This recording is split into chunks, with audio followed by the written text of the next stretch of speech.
Drama at the Kentucky Derby. We thought Maximum Security was the winner.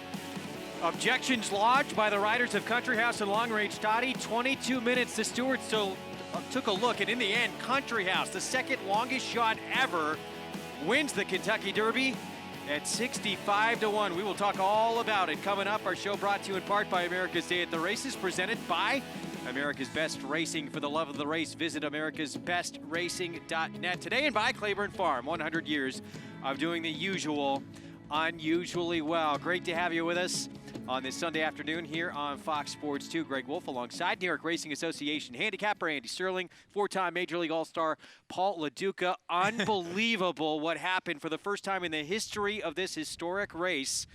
A winner during the running of the race is taken down and DQ'd for an infraction that happened while it was run. Well, if you think about it, the 145th Kentucky Derby. Paul, we go sometimes more than 145 races the racetrack without a DQ, so it's not that surprising. It's not that big a sample size. Right, and I think a lot of people are hurt over the disqualification because the favorite was the one that got disqualified. But if you would have told me a horse that debuted for maiden 16,000, won the Kentucky Derby, and then got disqualified, I would have told you you're crazy. I took a big price on that in Vegas. I'm out for life. We're going to talk all about it coming up. We're going to hear from jockey Tyler Gaffalione as well, who took the worst of it. He was on War of Will. That's coming up later at 6 Eastern time. We'll talk to Tyler via phone, but right now we have live action to get to. The second here at Belmont. They're off the turf today. Sloppy, sealed racetrack. Andy, who do you like in race 2? It's just very hard. I just stab with the 3 free coffee. It was a main track only. I'm not even confident he can handle the sloppy track, or she can. But to be honest with you, Paul, I don't know about you. I found this race to be just a complete crapshoot. The 5 Zandora, I guess if Brad Cox is taking all the money with a horse that makes no sense on paper, probably a cinch. Yeah, probably the horse to beat. I landed on Advocado just because I thought maybe second time Rudy Rod. That was it. John Imbrial with the call. Race 2 from Belmont starts the early pick 4. You're watching America's Day at the Races on Fox Sports 2. There in the gate.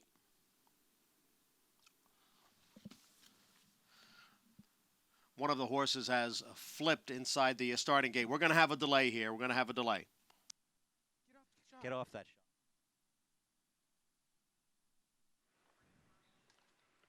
Well, that was a 4-horse who flipped underneath the gate. He is back standing up. She is, rather. That is Painted Image. So good news that she is now standing under her own power, got out from underneath that gate. Yes, obviously good news, but very likely scratch in this race going down like that. But obviously the most important thing is she appears to be okay. Yeah, and the 5-horse here got bothered too. So I would not be surprised if your favorite is going to get affected here because she got really wound up as well because the 4 was thrashing her legs underneath the gate. It was a dangerous situation. Thank God both of these horses are out of the gate and they're okay. These are your 2 choices right now, and they might get scratched here. I'm sure the vet's going to take a look at both of them. Absolutely. Well, that's why the vet is there. And the last thing we're ever going to do here at the New York Race Association or anywhere is allow a horse to run that is compromised in any way. You don't want anything to happen to the horses, and obviously you want to protect the bettors as well. No question. So as you take a look there, it's being announced, and you see the 5. John Imbrial is making the announcement right now. I do believe we have a couple of horses who are coming out. Paul, your first winner. You predicted they'd be scratched. Yeah, right. You're on a roll. Unbelievable. Yeah. No, So thank God both of them are okay. Great. That could have got scared. Well, now that the 5 is still in. 3 is out. The 3 is 4 out. is out. Both those 2 are coming out. So with the 3 was the one she heard I picked her. So they said, let's get her out of this Free race. Coffee, the 3 was a main track only entrance. So that one gone. The 4 Painted Image gone as well. And for now, it looks like the 5. Zandora, is going to remain in this race. Leg back up for Dylan Davis. It's interesting that Zandora is favored in this race because one reason maybe people are looking at the Beyer speed figure of 56, which, believe it or not, is fast enough to win this race, but it was a turf sprint. It's hard to imagine, Paul, that there's some sort of big story going around that was their plan to run in a turf sprint and fight an off-the-turf race at 1 1/16. The Zilla stable that owns her, though, they do bet. They support their horse to the window, so that could play somewhat a role. Yeah, you make a good point there about supporting the window because she got bet to 9-1. She was not dismissed, and now the drop and. She hasn't proven herself to not be effective. And listen, one thing about Brad Cox, he wins. Let's check in with Maggie Wolfendale real quick. Thanks, guys. And as you heard, number 3, Free Coffee, and number 4 in here are late scratches. Now, we are hearing over the radio that Javier Castellano aboard number 4 in here did have a complaining of an elbow. So he will get dropped off here at the finish line after the race is over by the ambulance to be further checked out as they look as though they're getting horses ready to put back in line. Greg? All right, Maggie, thank you. So we will continue to follow that story and see if Javier continues to ride the rest of the afternoon. But the elbow apparently banged up a little bit. We're waiting on the last couple of horses to move in line here. Again, late scratches of the 3 free coffee, the 4 painted image. They both come out. A lot of action up in the set as well. Sorry, hockey puck just went down. I'm going to let these guys settle in, calm themselves. John Imbrial, race 2 here from Belmont Park. Fun.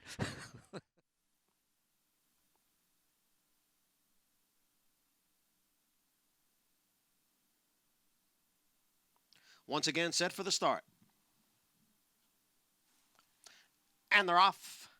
Kicking Kimberly jumps right out of there and goes for the lead. Avocado's racing in second, and GT Sonia's on the outside in third. Break of 2, back to Zandora, who's running in fourth, and Business Beauty trails the field in fifth. The long shot, GT Sonia, goes on with it now and has taken over the lead. It's GT Sonia by 2. Avocado in second by 3/4 of a length.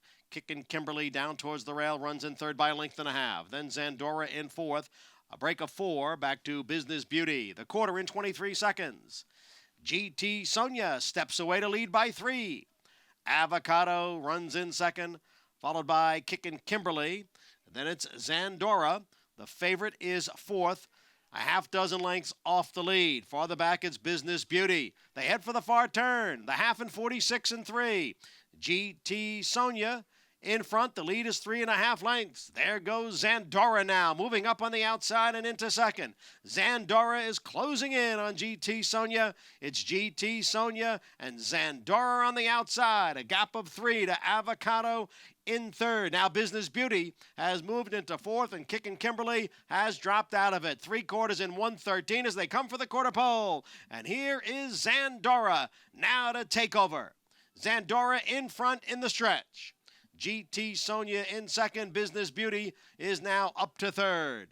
It is Zandora, and she is pouring it on here in the stretch. It's Zandora by 8 lengths. Zandora will win by as much as she wants under Dylan Davis. Zandora the winner, then Business Beauty, followed by GT Sonia and Avocado.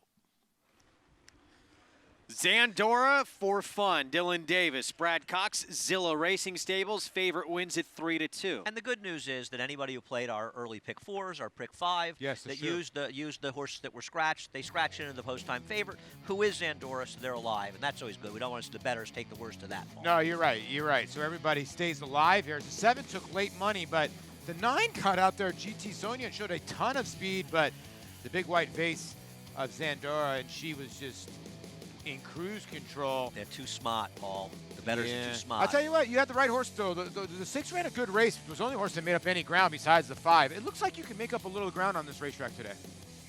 That would be saying, like, you hit a ball really hard if I was the only other guy hitting it. Yeah, but still, I mean, you could have drilled this exact. Avocado ran like an avocado. You know, I want to know what Mike Rapoli's thing is with avocados and guacamole. He's got guacamole and avocado. He's got to be a big, because he's going Might be deep the only on the avocados. Californian who does not like avocado, by the way. Clear at this point, the race over. You thought maybe Business Beauty would make a little run here, but not to be. I thought she was. I wasn't so sure this horse was going to finish up like this, but she did. Found the right spot. You gotta give her credit too. No The 3 avocados. and the 4, actually the 4 maybe bothering her a little bit to break, but the stewards, not stewards either. The gate guys gave the horses enough time to gather themselves, and Zandora got her mind back. And Right, won this clearly race not again. at all affected, true, by what happened Yeah. beforehand. We're going to address the avocado Greg situation at some later date. My situation? Yeah, I mean, You don't like avocado? It's good for you, I'm too. It's sorry. healthy. It's like the newest. I poke it out of my sushi. Really? Yeah, Why don't it's- you order it without it? This because I usually go with friends. and they want it. You have friends? I have you a got it co- all going on right now. I Greg. used to when I lived back on the Before West you Coast. hung out with us. And I thought I had some out here. Apparently I don't. Weather and track conditions we'll bring to you now. They're brought to you by Piranha Fly Spray, the preferred fly spray. of Belmont Park and of Andy Serling. Piranha on, Pest gone. He uses it all the time when he's sitting next to Paul LaDuca. Main track sloppy. They are off the turf, as you can tell. And we're going to be dealing with this sloppy sealed racetrack for the rest of the afternoon. A smiling Dylan Davis heading back to the winner's circle, even in weather like this. It's always nice to get a win. Dylan spends the winter in New York. This is like bombing for what Dylan's been used to. Shorts weather. It was cold. And it's crazy, like, how this sport works. Joel Rosario, who just ran second, was on game winner yesterday in the Kentucky Derby, and in business as usual is riding race number 2 at Belmont. And it's one of my favorite things by the day after the Derby. They're all back. Yeah. Today's races, there they are. Races 3 through 9 at Belmont coming up next. Our feature, the Grade 2 Ruffian on this sloppy sealed track. They're brought to you and presented by Windstar Farm, the farm that pays you back. We're going to take a break in the action. Second longest shot ever to win the Kentucky Derby, only behind Donerail back in 1913. 65-1, returned $132, and Bill Mott gets his first ever Kentucky Derby victory via DQ. We'll talk all about it when we come back on America's Day at the Races on Fox Sports 2. Run Happy was the fastest 3-year-old sprinter of his generation. Run Happy is stamping his horses.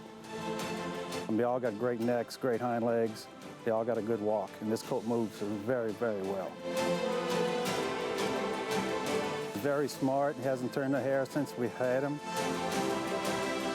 First day we turned him out, he was very, very gentle in his paddock and did everything right. He's got an exceptional pedigree. Run Happy, standing at Claiborne Farm. No sport in the world brings the wins home like racing. It's one of a kind, high speed, high stakes action. And Naira Bets takes you there. Place your bets and watch the races live from anywhere. With Naira Bets, make easy, secure deposits and promotions every day to earn reward points or cash. Download the Naira Bets app or visit nairabets.com. Sign up now for a $200 new member bonus with promo code LIVE at nairabets.com. Warfront has sired 8 champions and 10 millionaires. Recent Grade 1 winners include Homesman, Fog of War, Lancaster Bomber, and European champion U.S. Navy Flag, plus 2019 Kentucky Derby hopeful War of Will. He's also sire of the highest price yearling sold in North America in 2018, and international super sire on all surfaces and all fronts. Warfront, standing at Claiborne Farm.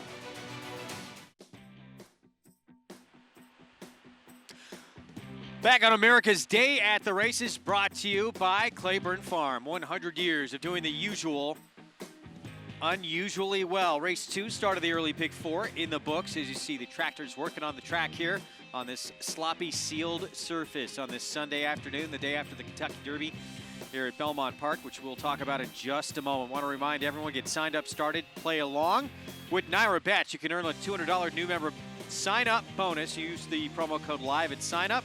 Bet 200, you will get 200 in your account within 2 weeks of joining. Go to the Naira Bets app or go to nairabets.com to get involved. It was Zandora here in race number 2. Dylan Davis, Brad Cox, Zilla Racing Stables who get the win. Start number 2 for this 3-year-old filly by Jimmy Creed. Goes off as the 3-2 post-time favorite.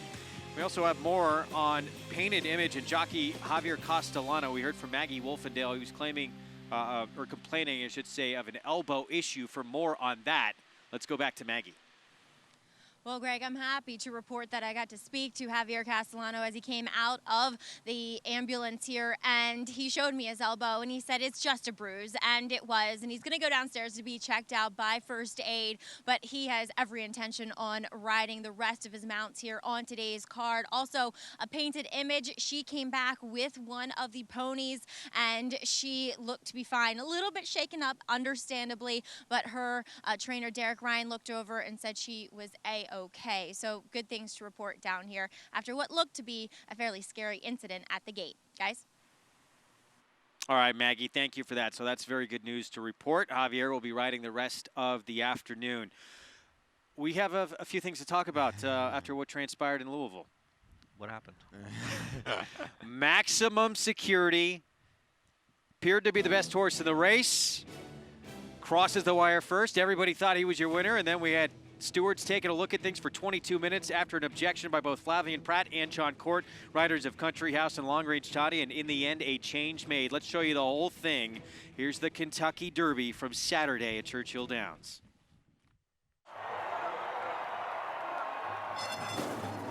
They're off in the Kentucky Derby.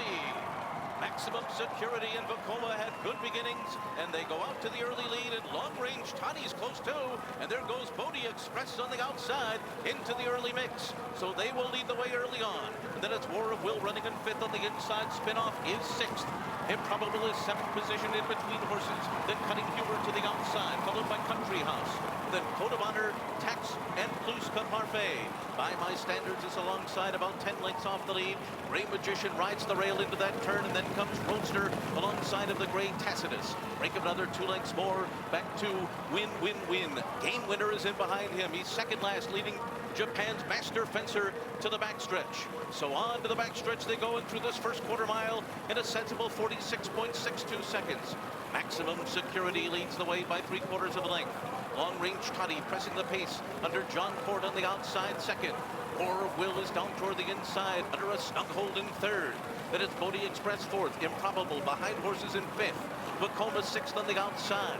And then it's Code of Honor who rides the rail into the far turn. Country House is alongside, and then Spinoff. Pluska Parfait is next, and on the inside comes Tax. Game Winner is wide on the turn, beginning to pick up his stride near the back of the pack. But Maximum Security continues to lead the way midway on the far turn. He's a length and a half in front.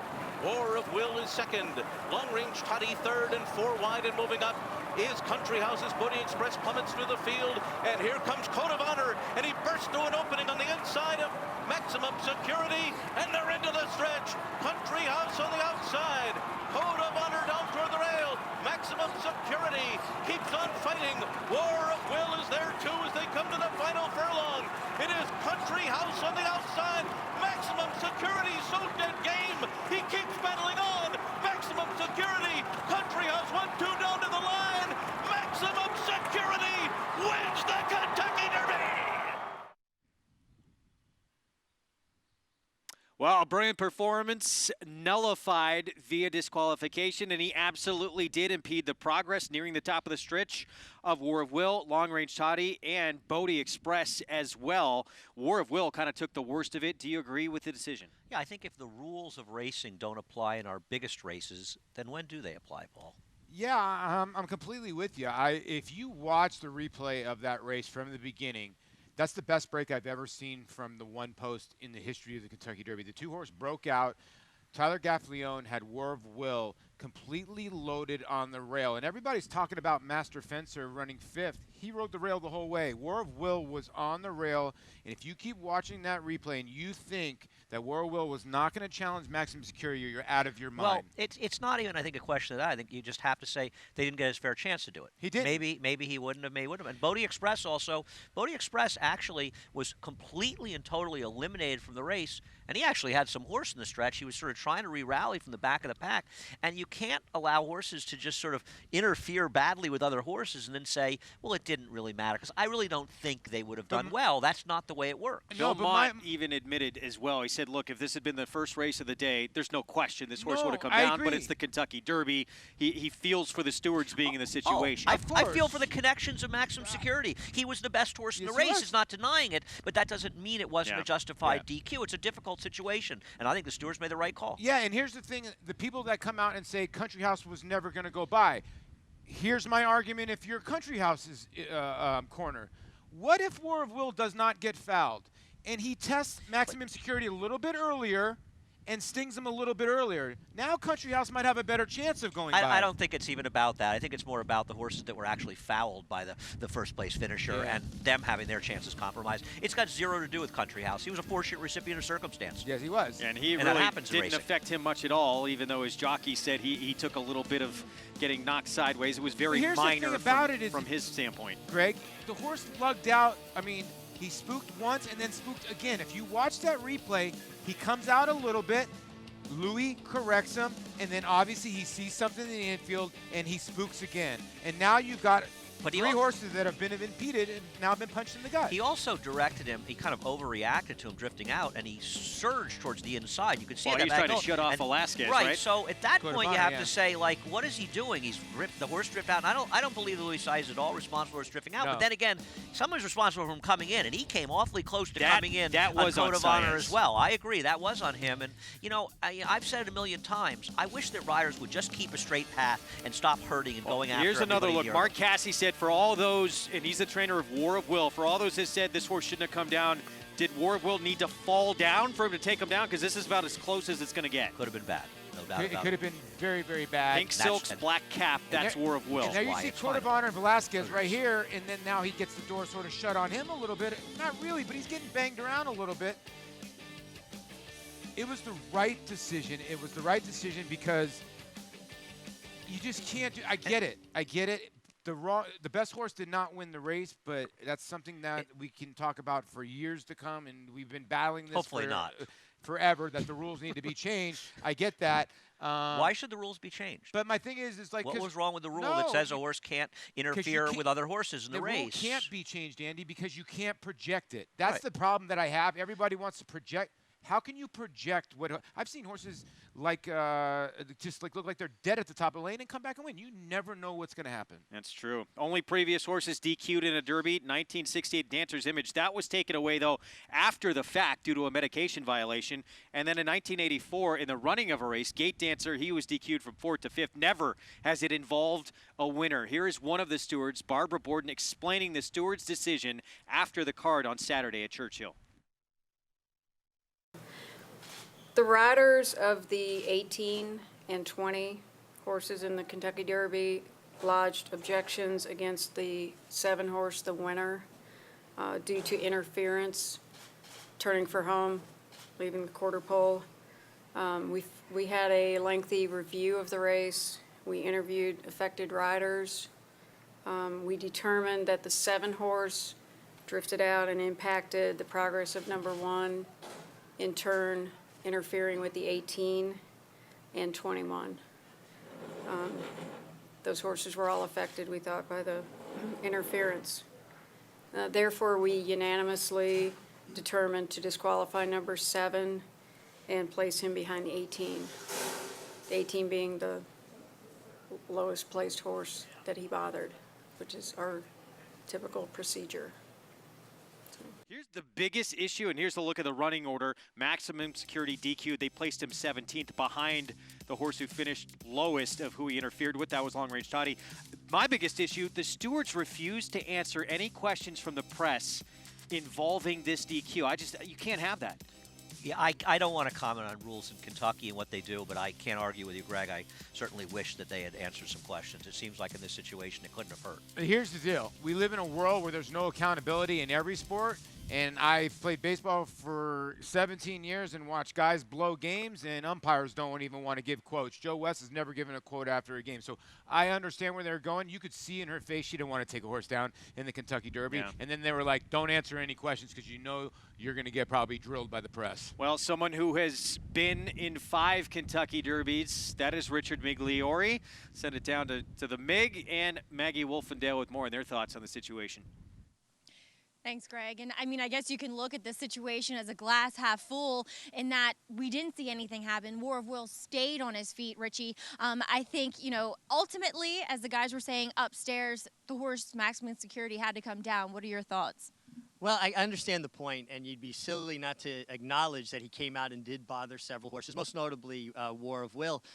But the climate and the precedent that's been set around the Kentucky Derby for as many years as I can remember was they allow a lot of rough riding to go on. I've seen a lot of things happen in the confines of the Kentucky Derby that was never addressed. And I think when you allow guys to ride that rough and allow things to go for so many years, the prevailing thought is anything goes, get there first. And I just feel like the best horse won.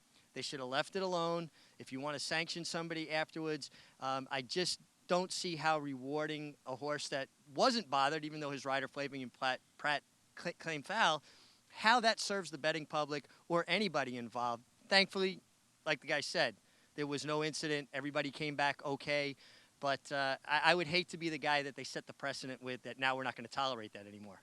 Now, what I found most interesting is that Flavien Prat, as you said, was the guy least affected by that bolting coming out around the turn, and he's the one who claimed foul. Subsequently, John Court, aboard long-range Toddy, claimed foul. But there was no Stewards inquiry, and Tyler Gaffalione did not object either. What do you think about that?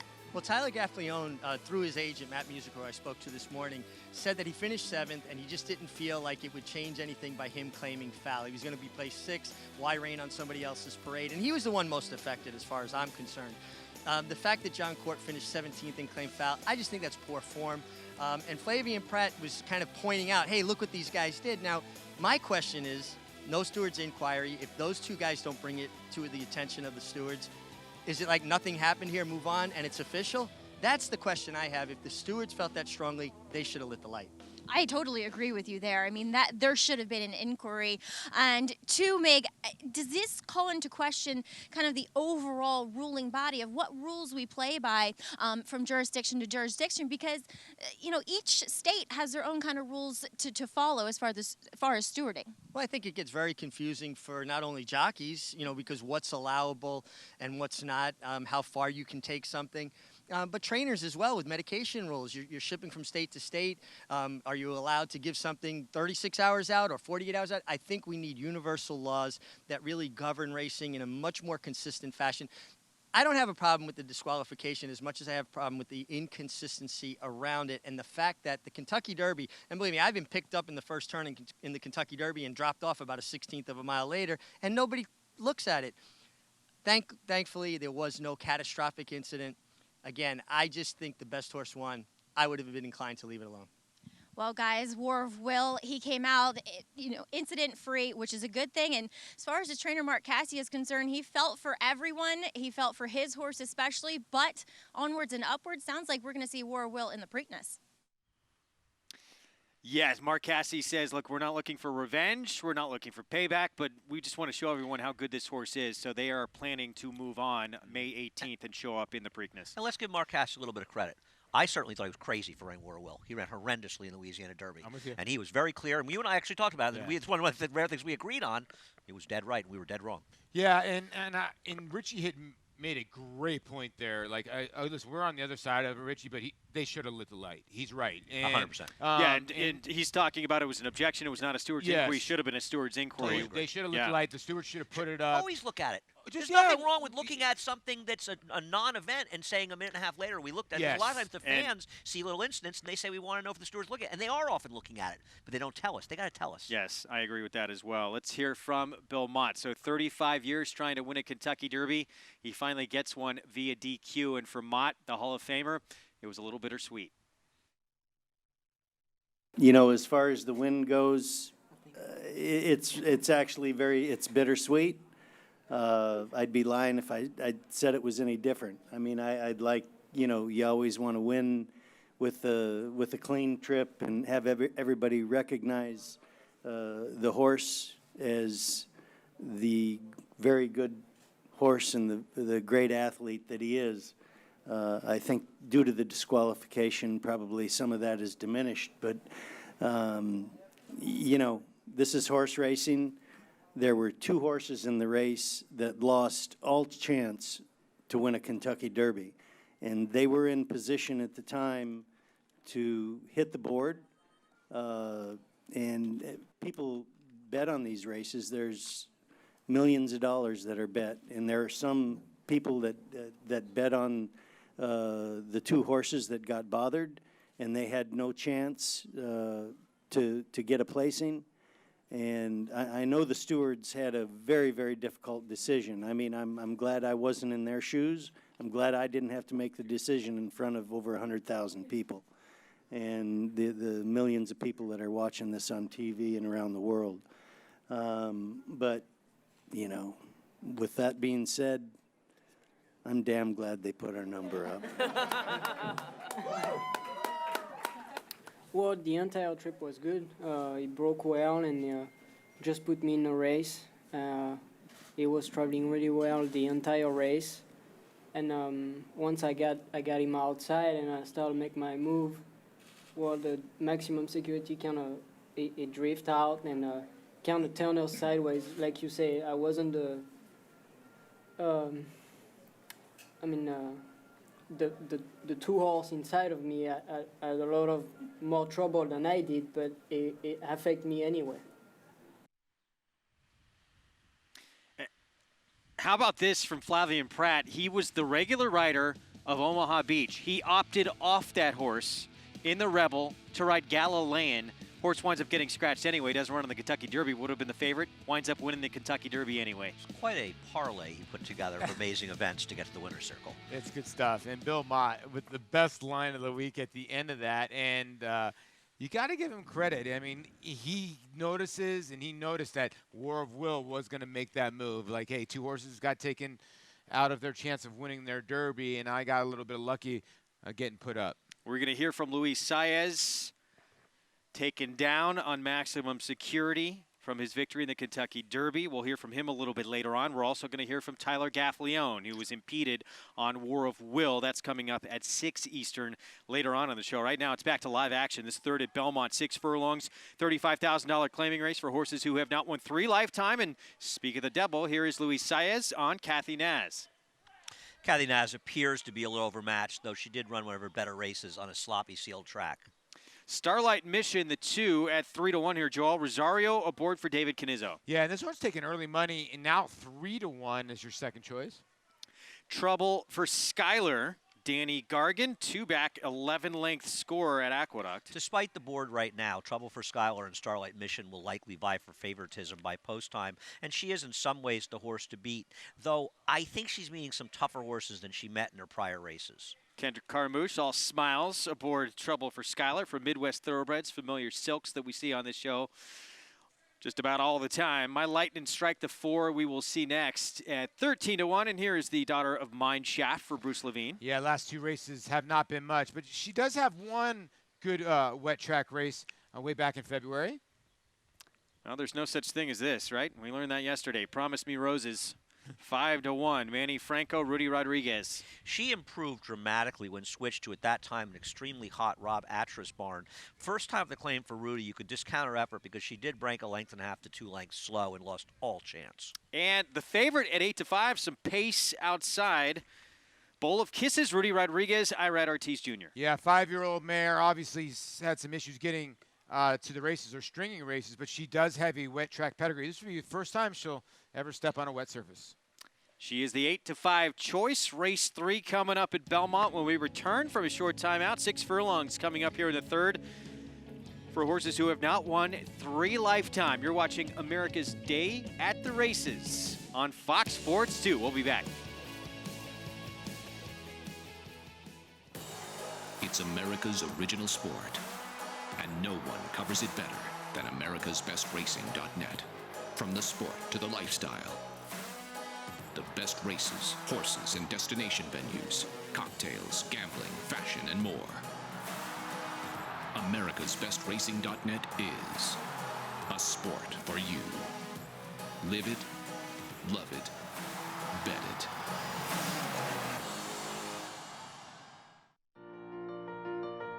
Well, our summer cruise is here at Spruce Lane Farm, and he's been a really intelligent horse since he got on the farm. He's just got great balance and presence. He's got a really good mind, and he does everything that we like to do so far. Our plans with this colt are probably to take him to Saratoga or to Keeneland Book 1 or 2. He fits those. We paid $250,000 for him, so he was an expensive horse, but that's where he belongs. Run Happy, standing at Claiborne Farm. This graded stakes winner and multiple Grade 1 performer by Tapit has become one of the nation's leading sires of 2-year-olds. Ranked number 1 in his crop by number of winners, he sired 11 stakes horses in 2017, including graded stakes winners Wild Shot and Oklahoma Derby winner Untrapped. At the sales, his yearlings have sold up to $480,000. Trap Shot, standing at Claiborne Farm. No sport in the world brings the wins home like racing. It's one-of-a-kind, high-speed, high-stakes action, and Naira Bets takes you there. Place your bets and watch the races live from anywhere. With Naira Bets, make easy, secure deposits and promotions every day to earn reward points or cash. Download the Naira Bets app or visit NairaBets.com. Sign up now for a $200 new member bonus with promo code LIVE at NairaBets.com.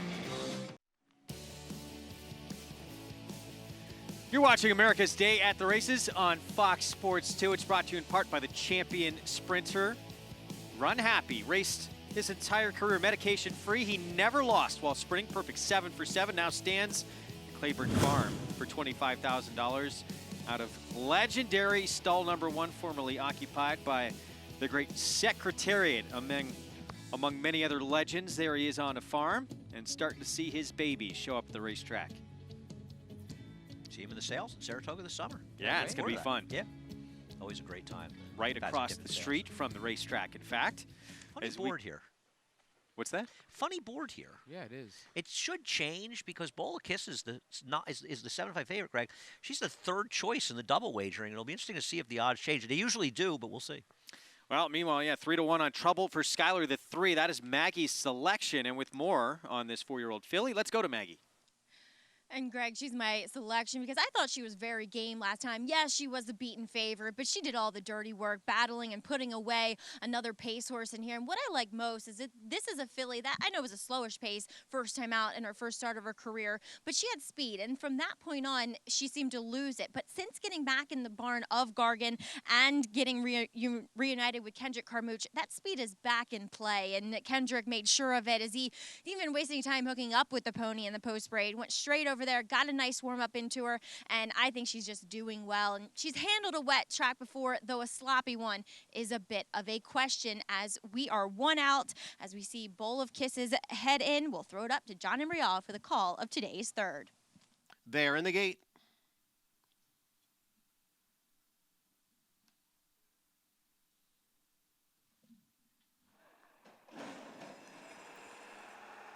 And they're off. Awkward start for number 5, Promise Me Roses, and she trails the field. From the outside, Bowl of Kisses away well. Trouble for Skylar now moves up. Kathy Naz down at the rail. Starlight Mission is racing in 4th, and it's My Lightning Strike. And Promise Me Roses is the trailer. Trouble for Skylar on the inside, and Bowl of Kisses on the outside, and the two of them are right together going around the far turn. The quarter was run in 22 and 4/5 seconds over the off-going. It's a break of 2.5 lengths to Kathy Naz, who has come off the rail and has moved to the outside. Then it's Starlight Mission. Farther back, My Lightning Strike and Promise Me Roses. Trouble for Skylar now shakes clear of Bowl of Kisses. They're at the top of the stretch. Trouble for Skylar has a 3-length lead, the half in 46 and 2/5 seconds. Kathy Naz is in 2nd. Starlight Mission's on the outside in 3rd. It's Trouble for Skylar in front with 1/8 of a mile to the finish. Here comes Kathy Naz. Starlight Mission is 3rd. Trouble for Skylar trying to hold off the two of them who are coming at him on the outside. Here's Starlight Mission, who kicks in late. Starlight Mission got there. Starlight Mission the winner. Looked like Kathy Naz got up for 2nd over Trouble for Skylar. Starlight Mission with the win for trainer David Canizzo and a jockey who had a real wide trip in the Derby, Joel Rosario. Yeah, and I don't think it was Joel's fault, not that you're implying it was. He got a wide trip here too as well, staying out in the clear, and I tell you, this race really changed. It felt like the number 3 was in control, Paul's Trouble for Skylar. And then, and Greg and I are both thinking, looked like Kathy Naz is going to get her. And then in the very late stages, the horse who ultimately ended up the favorite, Starlight Mission, she gathered him in. Yeah, she did. And like I said earlier in the show, it seems like you can come from off the pace a tiny bit today in the middle of the crown of the racetrack. And yeah, she got home here, and she was bet early, and she got bet late. Wow. It's a real tribute to Glenn Kozak and the crew here that a track, when we've had as much rain as we have had over the last 3 days, and I agree, Paul, you watched the 3 races today, and they have been run perfectly fairly. Yeah. It used to be, you saw these big speed tracks and wet tracks. I think a lot before they started sealing them, but this track's perfectly fair. 9-5 favorite in the end. Starlight Mission as we take one more look here down the stretch, and all the way on the outside, Rosario. Here comes his 4-year-old filly by Mission Impassable, picking up the 3rd win of her career. And she's probably run the best races of these. I mean, she lost to Leah's Dream and Fair Regis in her last start, and they're just better horses than the one she's facing today. And some may look and say, well, last time she was on a sloppy track, she lost by 19.5 lengths. Catherine the Wise, who beat her, she's a stakes quality horse. It's a very different sort of race that she's running in today, and she kicked in late. And it's great to have Joelle back. Luis Saez is back. Manny Franco was in Kentucky this weekend. I just love the day after the Derby when all the riders come back and a lot of trainers come back as well. What must Luis Saez be thinking after being DQ'd out of a Kentucky Derby victory? We're going to hear from him a little bit later on in the show. Stay tuned for that. He was on board, the second place finisher here at Kathy Nas. Starlight Mission, though, gets the win. Prices from this race when we come back, and a lot more Derby discussion. Stay with us.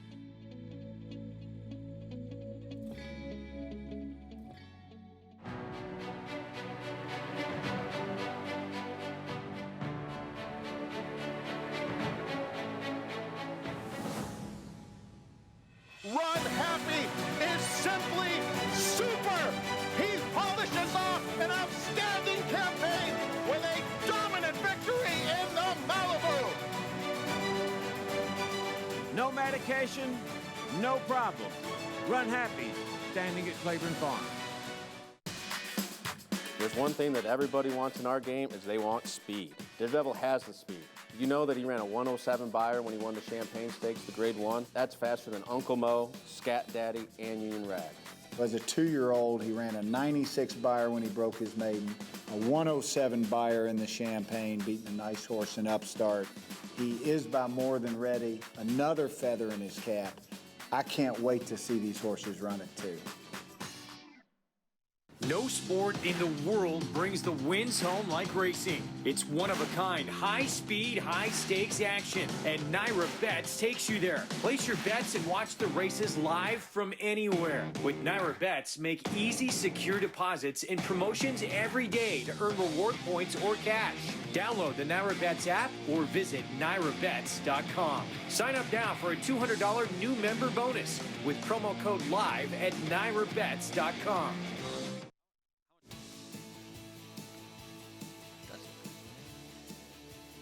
We're back on America's Day at the Races, third race at Belmont Park on this Sunday afternoon. In the books, Starlight Mission, Joel Rosario for Main Event Stable.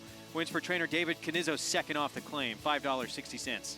Yeah, and gets the job done for Dave Canizzo, and nice to see her get the win for Joel, running down the middle of the racetrack. You know, when you look at this race, and sometimes I try to go back and look, you look at Trouble X Skyler, was a 16 non-2 horse. Bowl of Kisses with a 35 non-2. Starlight Mission's right is run against better horses. As speed figures have become so prevalent, a lot of people become class handicappers, just like the old days. Race 4, we got a lot of changes in the fourth. This race taken off the turf. It remains at a mile main track now. New York bred, maiden special weight group. Scratch the 2, 3, 4, 6, 8, 9, 10, and 15. The 13 a main track only, and the 14 main track only. They both get into the race as well, and they're getting play as expected. For more, let's go to Maggie Wolfendale. Here with winning jockey Joel Rosario aboard Starlight Mission today. And Joel, patient and keeping her out in the clear. Talk a little bit about the racetrack and how it is. I mean, obviously very sloppy, but are the outside paths a little bit better? Well, I think I don't want her to, get him with the mud in the face and hit him a little bit. And then, actually it was a short field anyway, so. And she kind of just run his body, just go and wait, and then she finally get a little extra in the last, 16 pole. Was that the same thought she had yesterday with Game Winner? I know it was a tough post position and just trying to keep him clear. No, never really a shot to kind of save ground. Talk about his performance, though. Yeah, he broke that. I thought he gonna break a little sharply.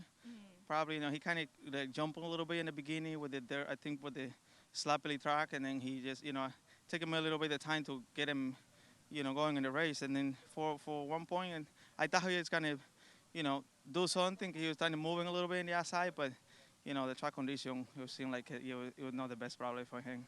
Did it surprise you that he was that far back? I mean, going in the first turn, you were one of the last horses, which I don't think anybody thought was going to happen. Yeah, I thought, like I said, I thought it was going to be like, a couple, 3 or 4 lanes off the speed, and then I was like way back in the beginning. They kind of went a little quickly, in the first half, but, he was a little more further back than he probably want to be. And then, just like I said, he just kind of, fight him a little bit with the sloppy track. Now, Joel, you were behind the action that unfolded at the quarter pole. What did you think? What was your vantage point from what happened with Maximum Security and War of Will? Well, you know, it's a decision they make. You know, I can't have any comment or no about that. So, you know, but what they did. So I don't have no answer. And really quick, did Bob tell you anything? What future plans with Game Winner? No, he you know, he didn't. He thought exactly what I say. You know, we're gonna be more in the race, but like I said, he was couldn't get him going in the beginning. Like I said, probably it was because it's sloppy track. Yes. Well, Joel, congrats here though. You're picking up where you left off here in New York. Okay, thank you. All right, guys. Sounds like Game Winner not a big fan of the slop, and I gotta say I'm not either. Was not to be for Joel Rosario. Actually, his stablemate Roadster and Florent Giroux knocked him right out of the starting gate, and he had a crazy wide trip. We'll talk more about that a little bit later on in the show. Obviously, Flavien Prat moved up to the victory. He had arguably the best day of anybody, but very big day as well. Ricardo Santana Jr. Grade 1 wins on Mia Mischief and Matoli. He came to the States as a 16-year-old, very quickly became a leading rider at Delaware, and then year after year after year after year after year, leading rider as well at Oaklawn Park. That streak did come to an end yesterday since he took off to ride at Churchill Downs, but he is one of the great stars in our game. I was going every morning with my dad to the racetrack, and look at me now. I follow my dad's dream. It was a really special horse for me. I got him since he was 2 years old.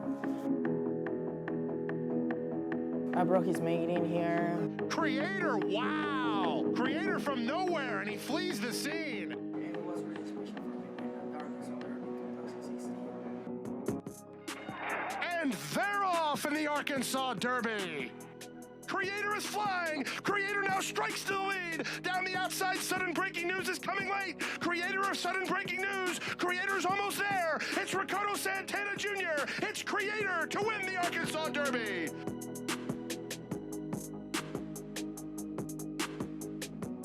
The winning jockey, the leading jockey, Jockey Ricardo Santana Jr.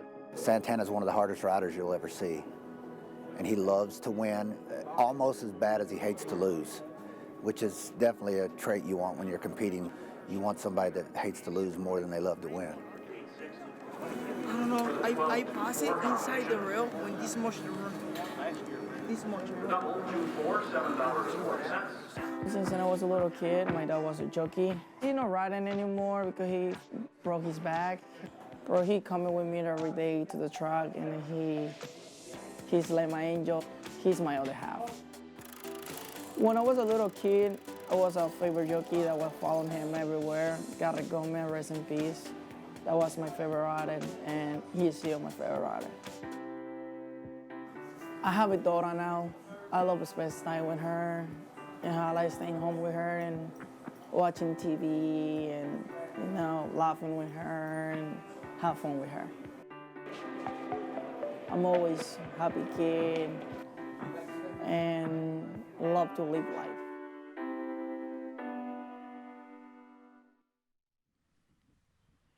He is immensely talented, Ricardo Santana Jr. This is a look at his work over a pretty productive weekend at Churchill Downs. Wins the Grade 1 La Troyenne. She's a Julie, Mia Mischief in the Humana Distaff, and maybe the best sprinter in the entire country right now. Matoli, just sensational. He really should have stayed at Oaklawn to try to win that rider's title. I'll tell you what, a bad move he made. She's a Julie was so game because at the top of the lane, Secret Spice looked like she had this race won. She opened up like 3, 4, or 5. She got a little drunk in mid-stretch. She did. She got a tiny bit, but right here you're like, okay, she's home. But you can see his wicked left hand. But you know what has made him so good, Greg? That right hand.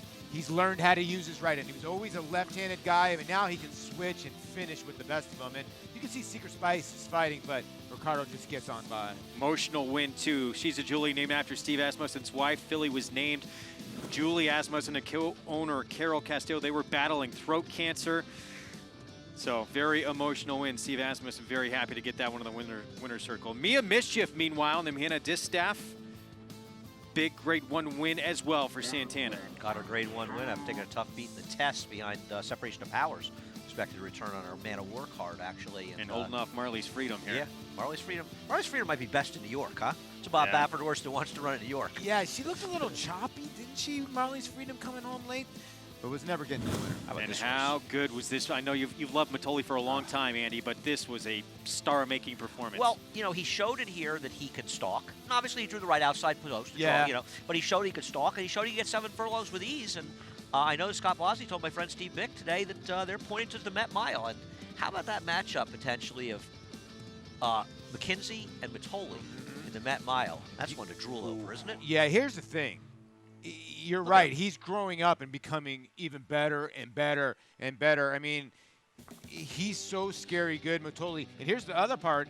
They're lucky it didn't rain because he would have won by 15. He might be 5 lengths faster on a wet surface. So he is just getting better and better and getting up to me, he's starting to remind me a little bit of Kona Gold, as in he's going to be in the Breeders' Cup sprint picture for a while if they even want to put him in the sprint picture or they put him in the mile. Back to the man we're talking about, though, Ricardo Santana Jr. I mean, 6 wins over the course of the 2 days out there, including 3 Grade 1s. How impressed were you with him? I'm impressed with him just in general. Frankly, and I know you're not suggesting this, I'm impressed with a rider if he went over for the weekend. He's a terrific rider. We saw it in Saratoga. Very hard to come to Saratoga the way he has and have any success whatsoever. Obviously, riding for the Asmussen barn is going to help him out, and that's going to get him going. But he's just a very good rider. He comes into the toughest colony in the country, and he belongs right away. Well, when you perform big on big days, you're going to get mounts. That's just the bottom line. Some guys are great riders on Wednesday, Thursday, Friday.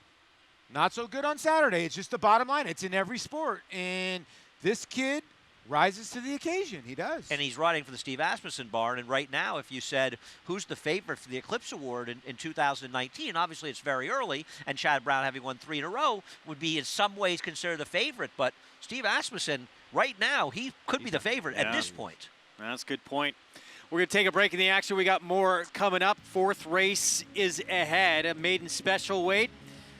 At a mile on the main track, that's Princess Pinky, one of the main track onlys. That is your favorite right now. John Velasquez will ride for Michelle Nevin. Start number 7. Will that be the breakthrough for the daughter of Ghost Sapper? We'll be back.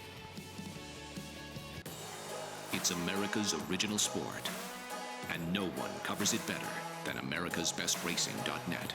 From the sport to the lifestyle, the best races, horses, and destination venues, cocktails, gambling, fashion, and more. americasbestracing.net is a sport for you. Live it, love it, bet it. Whether you have Derby dreams or Midsummer Derby dreams, this is Tom Durkin to tell you a registered New York bred can take you there.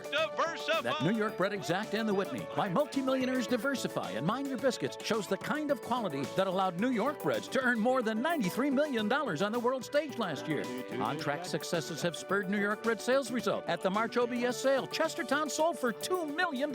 And this New York bred 2018 yearling brought $1 million at Saratoga. So get with the program at nybreds.com. No sport in the world brings the wins home like racing. It's one-of-a-kind, high-speed, high-stakes action, and Naira Bets takes you there. Place your bets and watch the races live from anywhere. With Naira Bets, make easy, secure deposits and promotions every day to earn reward points or cash. Download the Naira Bets app or visit NairaBets.com. Sign up now for a $200 new member bonus with promo code LIVE at NairaBets.com. So my name is Robbie Herzl. I'm the yearling manager here at Claiborne Farm, and we've got the first crop of Run Happies this year. Overall, I'm very, very pleased with them. So we have a colt out of Queen of America. He's really nice, looks just like his dad. Very pleased with how he's coming along. So there was a lot of demand for the weanlings last year. They sold for over 6 times their stud fee, and we're really excited for the yearlings to come through the sales, and we're expecting big things from them. Run Happy, standing at Claiborne Farm.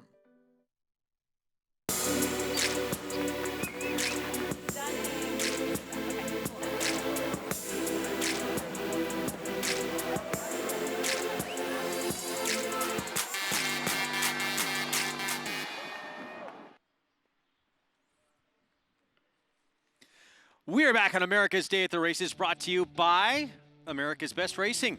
For the love of the race, visit americasbestracing.net today.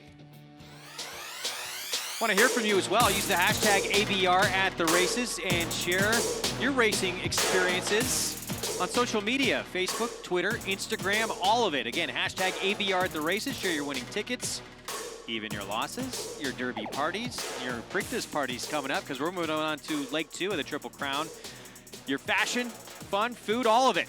Again, hashtag ABR at the races, and we'll share it on our show. We're back to the 4th here at Belmont Park as we get a look here at our current favorite, Paul, Princess Pinky. So you got to say, after 6 starts in 4 seconds, it's starting to become a force of habit here, a little second-itis. Yeah, and Michelle Nevin, her trainer, put the blinkers on last time to see if that would work, and it got a little bit closer. And she's trying. She's going to get there sooner or later. I mean, she's trying her heart out. The thing you got to like about this replay is they're so far clear, Greg, of the rest of the horses.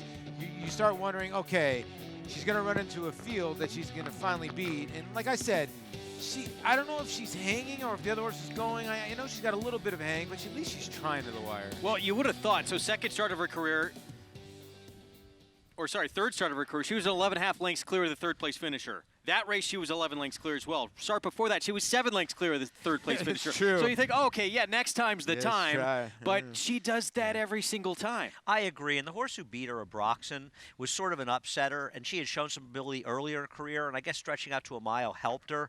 I was disappointed. I am surprised that she is a big favorite right now over the 13 Lady Macho. I'm not sure why the 12 Recess is getting bet, but I think by post time you're going to see them reasonably close. But she's the real favorite. Look at the doubles.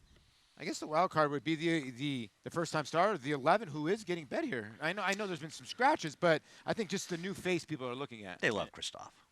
The only first-time starter in the field. Magic Fairy, the 11 daughter of Ghost Sapper. With more on this group, let's get a Paddock report from Maggie Wolfendale. Don't we all love Christophe Clement? And we will start with that new face here on my end, and that's number 11, Magic Fairy, as she will debut, intended to run on the turf, this daughter of Ghost Sapper. And there's not much to go on in the first generation of the pedigree, but the second generation was more turf. But here in the paddock, she looks as though she's a filly that should be able to handle a wet track, and she's really well conditioned coming into this one, which is what you've come to expect with these Christophe Clement first-time starters, and they're always professional as well. So I actually like her. I think she deserves a squeak in here, and I think it's encouraging that he actually keeps her in going the mile, and she looks as though she's suited to that distance as well. Now coming in here and was supposed to run on the turf was number 12, Recess, and I agree with Andy. I don't know what the attraction is here. This is a turf horse. I mean, maybe because it's sloppy and sealed, it mimics a bit of the turf, but I don't think so. I think this is a very, very wet track, and horses who prefer the turf, they're going to find it hard and likely spin her wheels. Recess, she looks fantastic, don't get me wrong, but I just don't think this is going to be her surface that she's can perform on. As we'll move on to number 13, Lady Macho, as she stretches out in distance. I like it for her. She's a tall, leggy runner for Bruce Levine. I think she'll appreciate the sloppy going. She gets it for the second race in a row. She comes out of a live type of race, and she's one that just kind of sustains a run. She doesn't have a quick turn of foot. She just kind of keeps galloping in those shorter races, and to me, that says a horse is typical of a horse who wants to run further, so I think she makes a lot of sense. Now, Princess Pinky is taking a lot of money, and she'll come off of a layoff, and it's the same Princess Pinky I've seen throughout her career as a 2-year-old. She'd get pretty keen, sharp here in the paddock. She looks fit as well. The front bandages do go on, but this is a wet track race. I don't know how much stock to put into that, because Michelle Nevin is one that will run in fronts when it is an off track. So she does look ready to go here, guys, and a 1-turn mile looks to suit her down to a T. So, Greg? All right, Maggie, thanks. So 8-5, no one's scared away by all those seconds, what we've seen in the past from Princess Pinky, except one Andy Serling. No, she can win Princess Pinky. I'm not knocking her. Okay. I like Lady Macho more. Lady Macho has been facing some solid runners. Behind the Couch is a nice horse for Jeremiah Englehart, who won her last race and was second the time she was fourth in her debut. Last time out, Cash Offer. I know we saw a win with the benefit of a gold rail, but one off here by like 10 lengths. 10 lengths, yeah. And then Romer Driven, who beat a weak field. I'm not trying to, but that horse did come back and win. So we're seeing horses come out of those races. They're solid, and it's a mucho macho man. Why shouldn't she like to stretch out in this race? Good point. I can see it. I can see it, definitely, yeah. And you're getting, what are you getting right now on this horse? I'm betting this horse. 5-2 on this horse. I'm in. 3-1. And the 12 is 4-1. I guess it's because it's Pletcher? Yeah. Faster figs on the dirt. What about this horse? Carolicious, was that a one-hit wonder, 2 back, sloppy racetrack, runs second, now adds blinkers, and that was now turf back to dirt? Well, I'll be honest with you. Best race the horse ever ran. I'll be honest with you. I don't think this horse is impossible to get a piece in here at a big price because horses like that. The 12 was entered for the turf, so there's a very reasonable chance and the 12 is going to have to at least run as well in the dirt as she did in the turf, maybe improve. Why does that happen? And the 11 was entered for turf as well. Christophe take a shot and leave her in, but we know the one can run a little bit on the dirt, a little bit, and as you say, handles a wet track. What do you do with the 7? 2 Graces.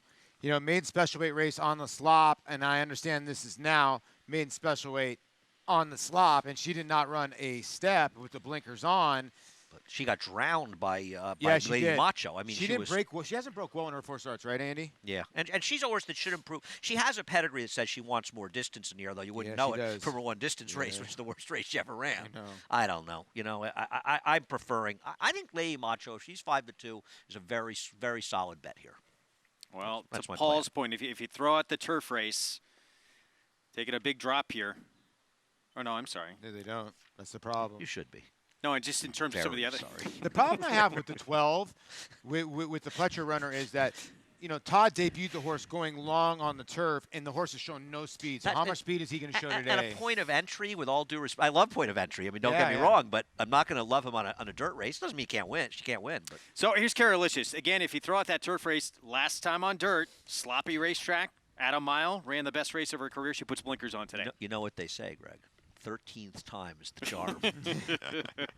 Well, that was the best race she'd run. At least there's that. We go to the 5 next. 2, 3, 4 are out. Violetta's Visions, blinkers on, start number 2. Yeah, she has the look of a bomb. Ran once in the turf and didn't do any running. Who knows? 2 Graces, who Paulie was mentioning. Jose Lizcano for Jimmy Ryerson.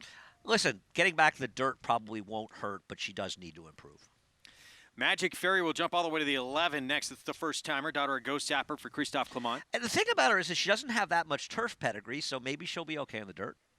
Recess, the 12 at 4-1. Rapoli stable, Todd Pletcher. Yeah, this is the feeling that it's confusing. You don't really know what you're going to get. Luis Saez aboard. 2 sprint stretch out for this one here. Main track only entrant, Lady Macho. Got to root for our man, Rajiv Mirage, that tough beat with Haikal getting scratched out of the Kentucky Derby, but I like this horse stretching. I think Rajiv can get the money here. Princess Pinky, still our favorite at 7-5. John Velasquez, Michelle Nevin.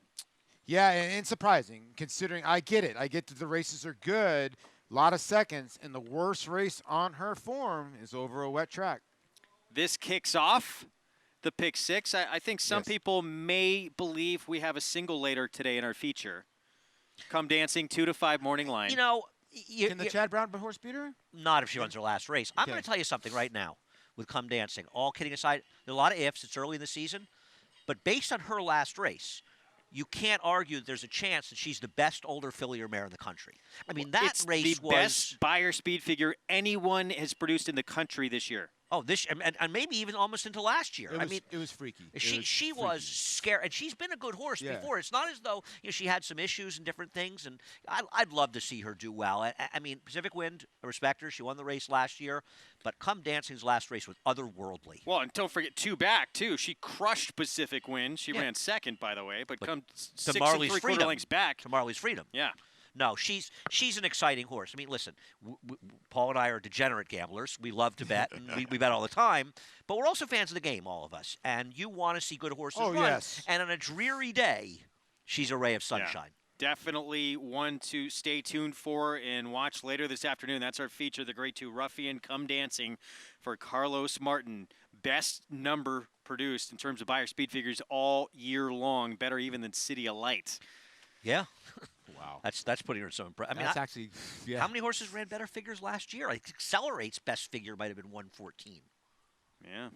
In the crazy part is you don't really see mares run that big a numbers. You see and culture you could building. see it. I actually watched that race with Chad Brown, who had Catherine the Wise, who may have been favored, who had some trouble at the start. And I remember turning to him in the stretch and saying, I'm sorry she didn't win for you, but I don't care if she got left or not. Nobody was beating this horse. Yeah. Well, here's a look at the Rapoli filly. And Todd Pletcher, 2 starts on turf. She'll stay in this race, now move to the main track, so we don't know what we're going to get. You know, first of all, we want to thank them for staying in and keeping these races going, and they're taking a shot, and why shouldn't they? It's not going to take a Herculean effort to win this race or be effective or be second even. No, listen, she's a New York bred. They debuted her against Open Company, so obviously they bet her actually because it's just Todd gets bet. And then they brought her to a New York bred race, and she didn't get bet because maybe they're starting to think, okay, she's not that good. So why wouldn't Mike try and go, okay, she's really not that good on the turf. Let's leave her on the slop, and you never know. Let's see what we get. And you check the box. You know what? Races are going to get rained off again, and you stay in here, and they get rained off at some time the next couple of months. They have every right to say, listen, we tried once. We kept her in for you, and she can't handle it. By the way, you know who checked the box once and tried that as well? Connections Awara Will. Started out on the turf. Oh, let's try him on the dirt. All of a sudden, he became a monster. So many horses. There was a horse for Christophe Clement, Red Vine. Was a turf horse. They started sticking the horse on the dirt. Boom. Started becoming a great horse. Very good. I'll tell you another one. There was a horse that broke its maiden Omaha at Beach. Saratoga first time out. Broke its maiden first time out, I think closing day at Saratoga a few years ago, won by 10 lengths in the turf. Didn't come back until Gulfstream. Of course, entered a turf race because horse run a big figure, got rained off. He won the Kentucky Derby Big 2 Brown, starts later. That was Big Brown. Now, Rick Dudrow said I was going to go back to the dirt with him, but, you know, it's easy to say it after he got rained off. So you never know. Got to try it, see what happens. Not to suggest Recess is going to become a superstar, but yeah, may really take to the surface. It can't hurt to take a shot. It can't take a hurt shot. Yeah, right. You're exactly right. There's John Velasquez. He thought he was going to win the Kentucky Derby. He said that all of a sudden the rail opened up. I thought it was home free. I'll tell you something. He gave the best ride in the Derby. I thought Johnny gave this horse a sensational ride, Code of Honor. We are just a minute to post. Let's check in with Richard Migliore. Well, thanks, guys. And we're here down by the winner's circle, a little bit rainy, and really like what I saw from the 13, Lady Macho from the Bruce Levine barge. She's stretching out some, drawn towards the outside. Made a real nice physical impression. Just love the weight she's carrying. Really well turned out coats, resplendent, got that great hydrated look I like to see. And the 13, Lady Macho, really warmed up well. The other horse caught my eye. A horse trying the dirt for the first time is number 12, Recess, Todd Pletcher from the Mike Rapoli stable. I know this filly's got more of what you call turf pedigree, but she galloped over to the gate like she got over the top of the ground really well. I wouldn't be surprised with the outside draw, and it appears to me the track is favoring kind of an outside flow.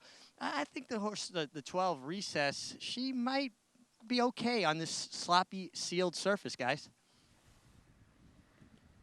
What do you guys think? Yeah, he makes a great point about, you know, she's probably not going to be in front in the crown of the racetrack. We've seen a couple horses, so maybe she'll come run late if horses get weary, you know? I just think 2 sprints, now stretching out with the 13. You're getting a little bit better price, and I can't trust the 14 Princess Pinky with all those seconds, especially at that price. You want to play that one, don't you, Greg? You do.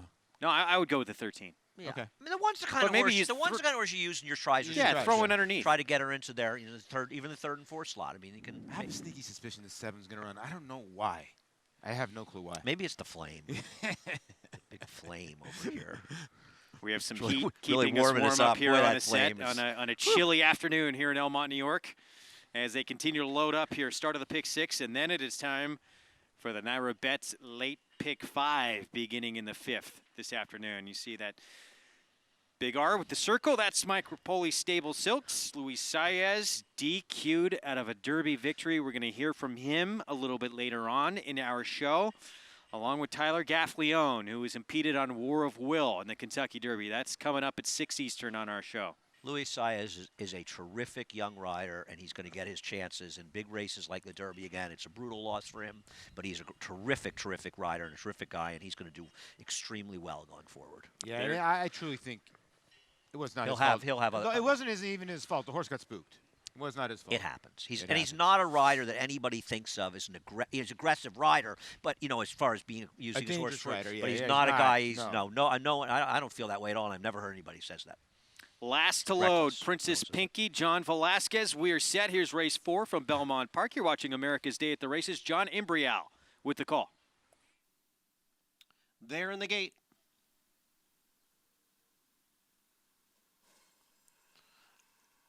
And they're off. Princess, Pinky, Lady Macho, Recess. And those three are joined by Magic Fairy. It's Recess who has come away with the lead. Princess Pinky's on the outside in second. Lady Macho and Magic Fairy. Those two are heads apart. Magic Fairy is now making a move down on the inside and going up to take over the lead. Magic Fairy pokes ahead in front of Recess. Then it's Princess Pinky on the outside now third. Lady Macho is now back running in fourth.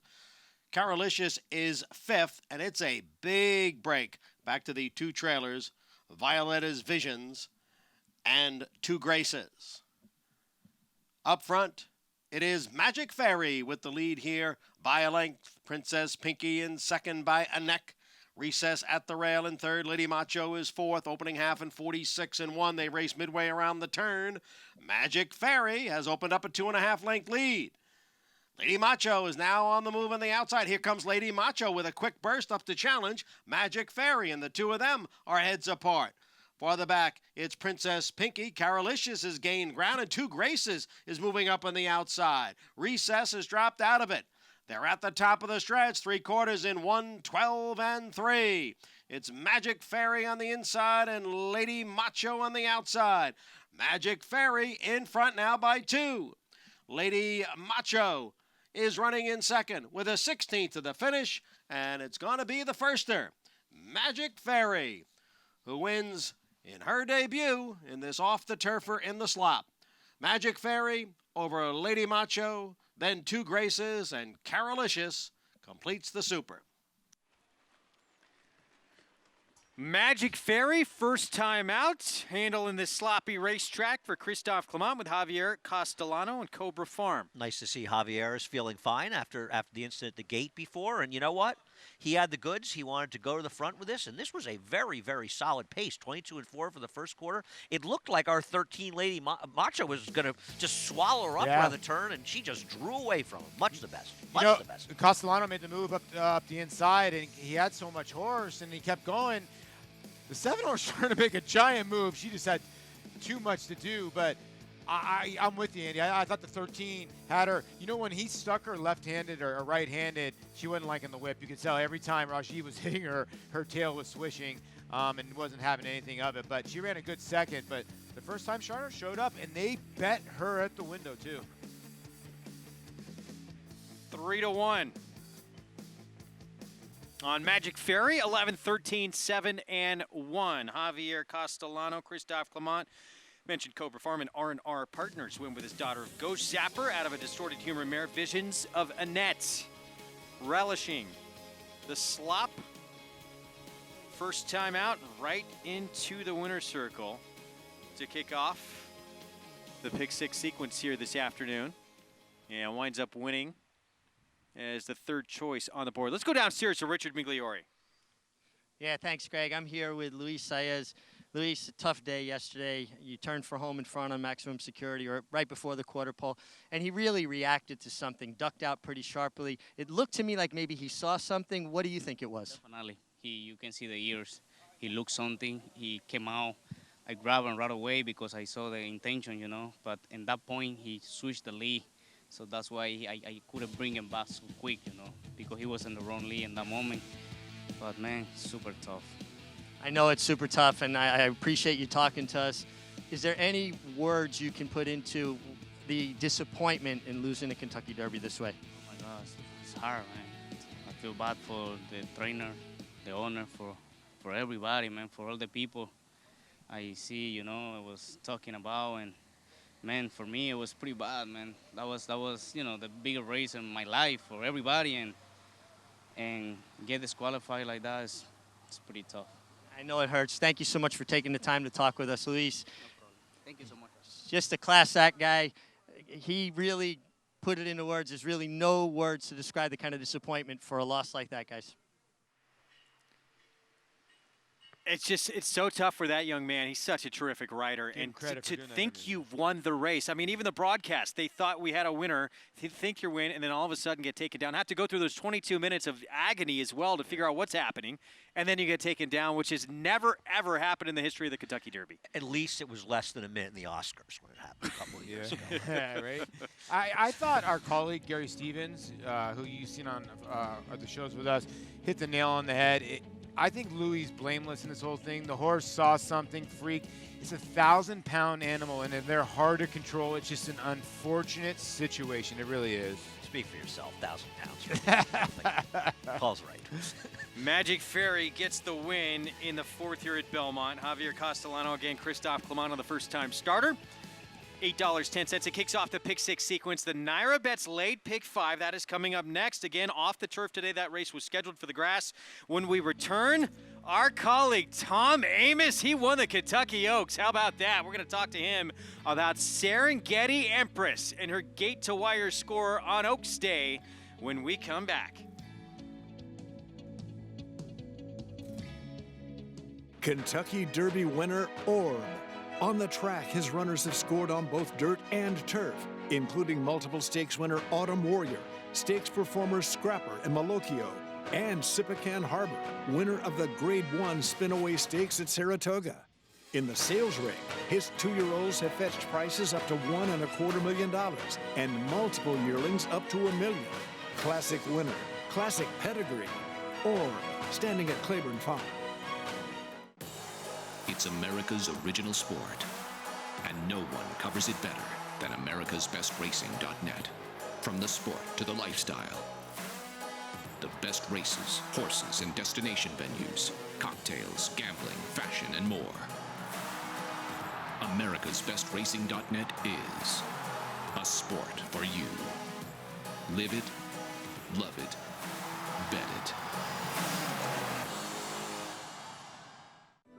So my name is Robbie Herzl. I'm the yearling manager here at Claiborne Farm, and we've got the first crop of Run Happies this year. Overall, I'm very, very pleased with them. So first we have a colt out of Rapid Repair. He's a really nice colt. Very happy with how he's come along as a yearling.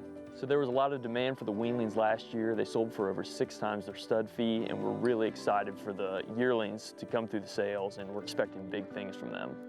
Run Happy, standing at Claiborne Farm.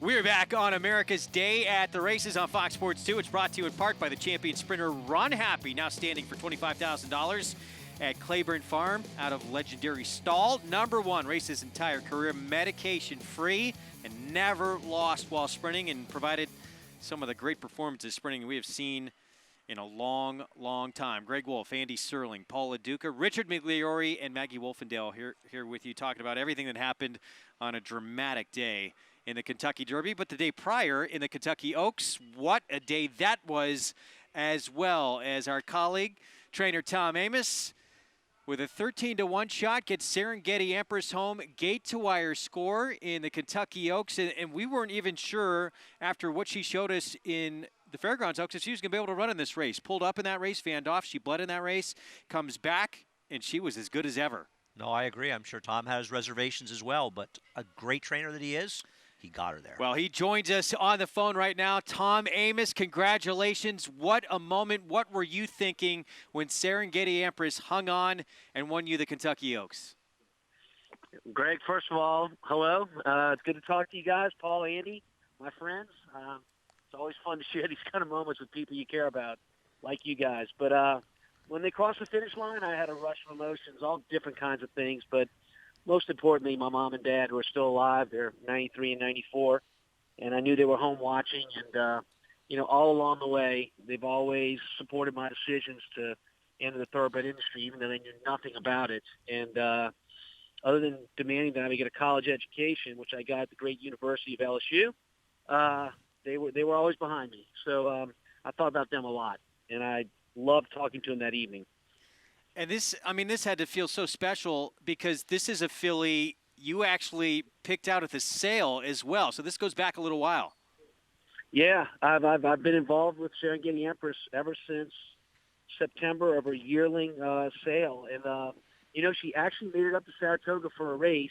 It was quick back off a maiden win in Indiana, and Paul had stopped me before the race and asked me about the sire, and commented, you know what, this is actually a lot better pedigree than I realized, and it was good enough to win the Kentucky Oaks. So I'd have to say, guys, it's good enough for anybody. I remember you telling me, Tom, your client basically told you that they had about $60,000 to $80,000 to spend, and you told me, I picked out the best-looking horse I thought at the sale for the price. That's exactly what you told me. Am I right?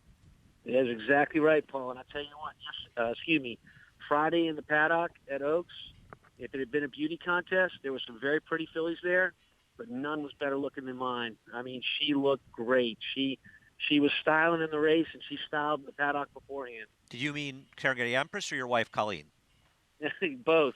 Hey, Andy. Always the ladies' man, Andy. Hey, Tom, you know, for being on the set with us, by the way, class act, right, by you worrying about the rider and the horse. That was the first thing that you mentioned. But by sitting at the Saratoga sets, watching Jose Ortiz ride, that was a pretty good move by putting him on your horse, no? I've said it probably 3 or 4 different times during the course of our shows this summer at Saratoga. New York has the best riding colony of anywhere in the world. It was on display in the Oaks, and I know it was an unfortunate incident for Louis on Saturday. Nothing he could control, but he rode a great race, and as soon as this horse veered out, he corrected him immediately. It's just tragic that it had to go that way for him. But, I mean, look, guys, the Stewards had no choice there. Yeah, you know, talking about this race, obviously both Jaywalk, last year's two-year-old champion, particularly Motion to Motion coming from Oaklawn, had tremendous speed, as did Serengeti Empress. Right. But you were the one trainer that committed to going the lead, and it paid off. 100% there, Andy. I mean, look, I said it loud and clear, and I said it as often as I could to let people know, hey, you know, if you're going to run with her, you're going to be running really fast. And I think there were a lot of people that believed that she was going to come back to the field. And with that in mind, I think the lead ended up being a little bit easier than we initially thought it would be out of the gate, despite the fact that the fractions were very fast. Yeah, and this game obviously can change so quickly. I mean, Fairgrounds Oaks, she doesn't even finish the race. How quickly did you realize that, you know what, she's going to be fine, we're going to go onward? It was a work in progress.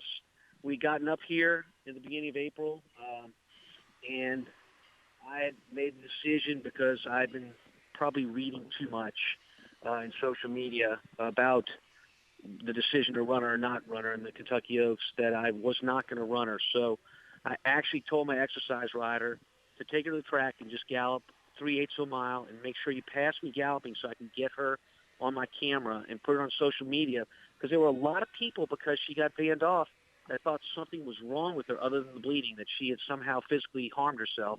So here I was getting ready to make a decision to not run her in the Kentucky Oaks, and without any footage of her on the track to show that she was okay physically, I felt people were really going to jump on me and say, oh, you know, he didn't tell the truth.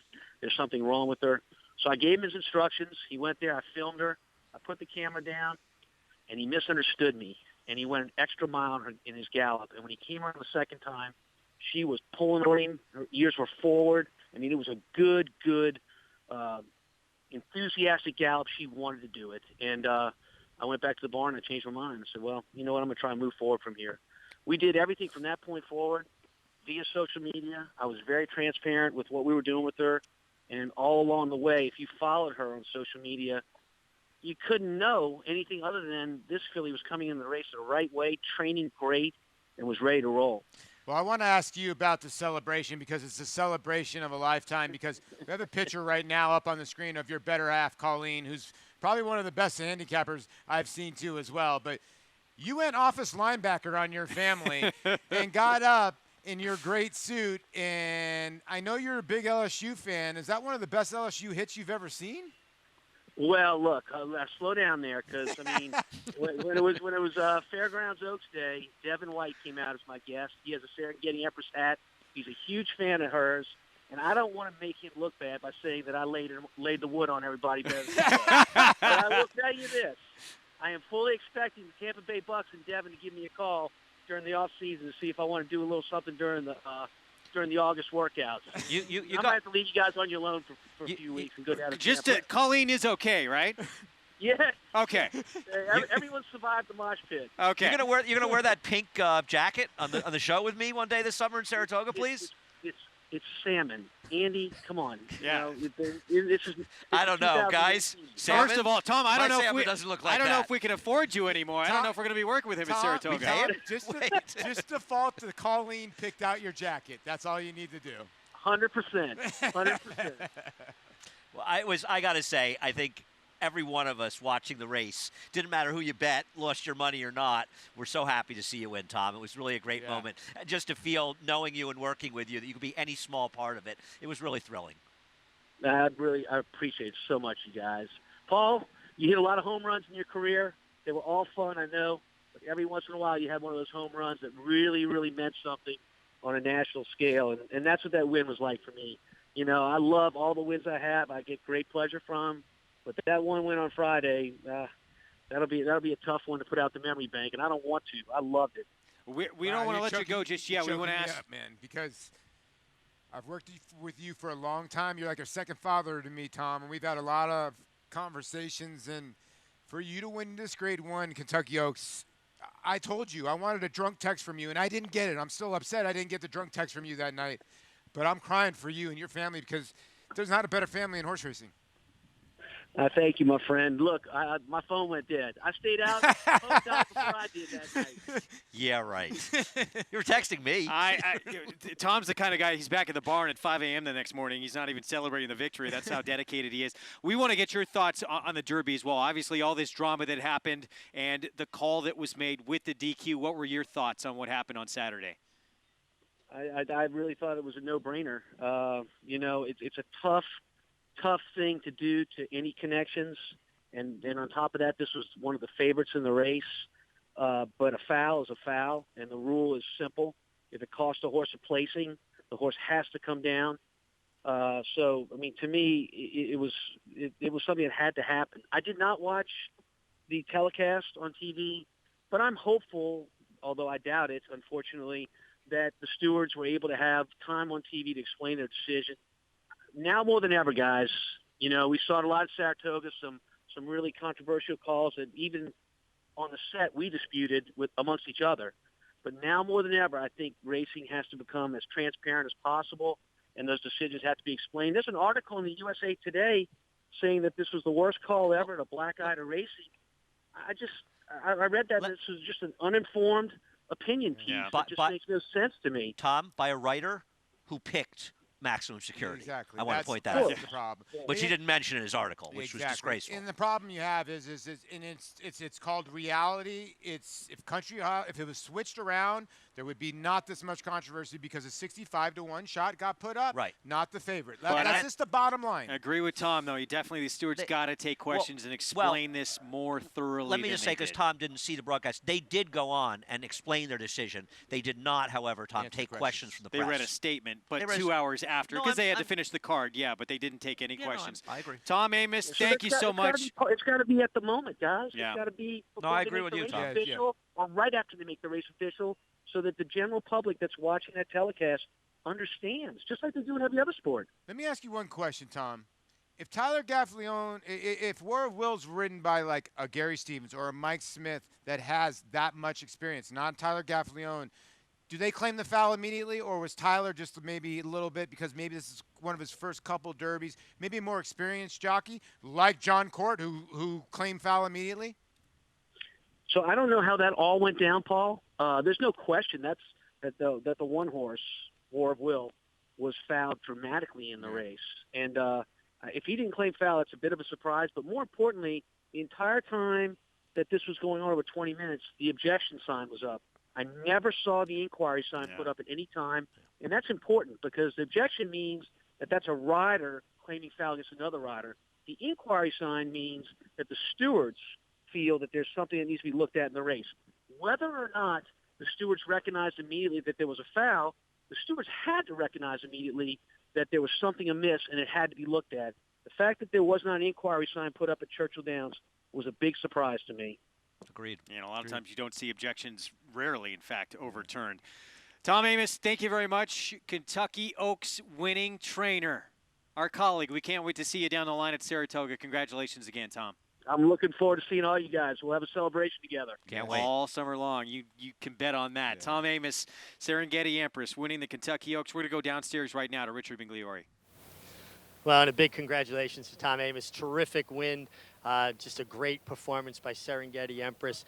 In the paddock here now, going forward for race 5, 2 horses really stood out from a physical perspective. The 2-horse Distorted News, for a horse that spent the winter in New York, making the first start off the claim for Bruce Brown, this horse is dappled out like you don't expect a horse that spent the winter in New York to be. So that's really signifying great health to me. I love what I'm seeing from the 2-horse. I think she's got speed. She's on the inside. Jose Lezcano, big day yesterday, 5 wins. And this filly just really caught my eye in the paddock. She actually won the beauty contest for me. The 11-horse, Z Drop from Christophe Clement, another one. Dappled out, really well turned out, but you expect that when they come out of South Florida, but certainly lithe and light on her feet. And then the 3-horse, Cassie's Dreamer from Barclay Tag. This filly's grown up a lot from the filly I saw last year. She made a big step forward from 2 to 3, and she was awfully good at 2. So if she did make as dramatic a step as from what I'm seeing physically from her here in the paddock, we might see something special. Meg, thanks. Cassie's Dreamer, Barclay Tag, Manny Franco. Start number 6 this afternoon. She was in grade 1 after eventually Breeders' Cup Juvenile Filly is grade 1. Unless she doesn't handle the track, and she handled a muddy sealed track at Saratoga. She's a virtual cinch on paper. I'll be honest with you. I don't know why Barclay Tag. Maybe she just needed more time, and he brought her back in that race on the turf as a prep, though he did enter in the turf knowing there was rain coming here, because she was running fast enough against good horses that she could have been running in Kentucky Oaks prep type races. Why not? 4 to 5 as we take a look at Paul's Naira Betts late pick 5, and you are not singling, getting some coverage here. Well, I wanted to listen. I didn't want to start 4 to 5, and then in race number 8, we're going to see another horse that's going to be probably 2 to 5 or somewhere in that area. And I really thought race number 9 was a 2-horse race with the 2 and 3. So I'm going to try to beat Cassie's Dreamer, but I agree with Andy. She's going to be a handful full in here. I do think the 5 can give her a little bit of a push in here, but come dancing. What do you think, Andy? 1 to 5 today? I'm not going dancing with you. What do you think? I take waltz, by the way. You take me for? I'm not that easy. Post parade coming up, and we will start with this one right here. Distorted News. Bruce Brown off the claim with Jose Lezcano. Yeah, your longest shot on the board comes off a 10-length win on an off the claim for Windy Lay Farm. Here's the one Meg was just talking about. We'll see next. Cassie's Dreamer eventually here. Win or lose, she's the right price at 4 to 5. She faced 3 grade 1 races and ran credibly in all of them. The tough behind horses like Jaywalk. If she handles the surface, she's going to be very tough to beat. Manny Franco has been on board before he rode her in that Breeders' Cup Juvenile Fillies performance. No question. She is the one to beat. Looks like she has her game face on. Here's the 5 style, and Grace blinkers on for Tony Dutrow. To be fair, maybe she'll appreciate stretching out in distance, and her dam is a half to one of my favorite horses of all time, Dynever. Oh. Z-Drop, main track only, with Javier Castellano. Start number 3. This horse was second in a fairly subpar field at Gulfstream. I don't think she's impossible, but she'd have to improve off her last. And figured out, James Ferraro, Dylan Davis round out the field at 9 to 2. Yes, the filly by Painter claimed first time out when she won, and she's run respectively in her last 2.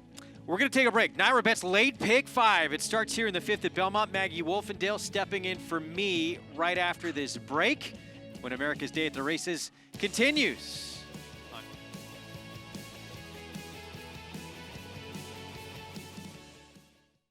This proven son of Giants Causeway has sired 4 millionaires, including Claiborne Farm stallion Lee. Recent top runners include 4-time graded stakes winner Miss Sky Warrior, 3-time graded stakes winner Sharp Samurai, multiple stakes winner Bal Harbor, and Dubai Group 3 winner Shamal Nibras. Last year, his 2-year-olds sold up to $540,000, while his yearlings fetched up to a whopping $575,000. First Samurai, standing at Claiborne Farm. No sport in the world brings the wins home like racing. It's one-of-a-kind, high-speed, high-stakes action, and Naira Bets takes you there. Place your bets and watch the races live from anywhere. With Naira Bets, make easy, secure deposits and promotions every day to earn reward points or cash. Download the Naira Bets app or visit NairaBets.com. Sign up now for a $200 new member bonus with promo code LIVE at NairaBets.com. This is a colt by Run Happy out of Addison Run. We bred here at Montfort Hall.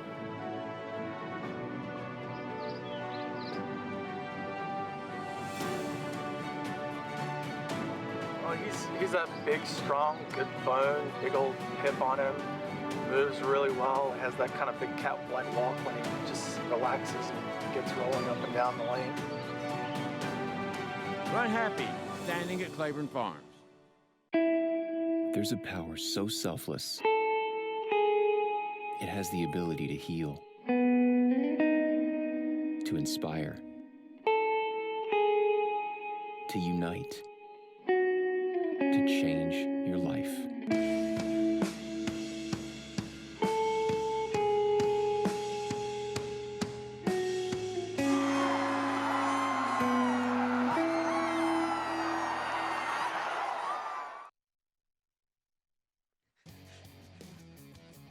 Welcome back. You're watching America's Day at the Races. As always, we are brought to you by Claiborne Farm, as they are always doing the usual, unusually well. Like naming horses. Claiborne's always had the best named horses, in my opinion, throughout the years. Well, welcome back to our third floor clubhouse studios here in beautiful Belmont Park in Elmont, New York. I'm Maggie Wolfendale, stepping in and giving Greg Wolf a little bit of time off, joined by Naira handicapper Andy Serling and MLB All-Star Paul LaDuca. And guys, we are moments away from today's fifth race, and we're taking a look at number 12 in here on the outside. And this is a horse that comes in on the MTO, figure it out for Jimmy Ferraro. Last time out, a good effort, albeit over a fast track, and she's going to get a sloppy track here once again. What do you think about her? Well, it's worth noting the horse she beat, Avellino, finished second.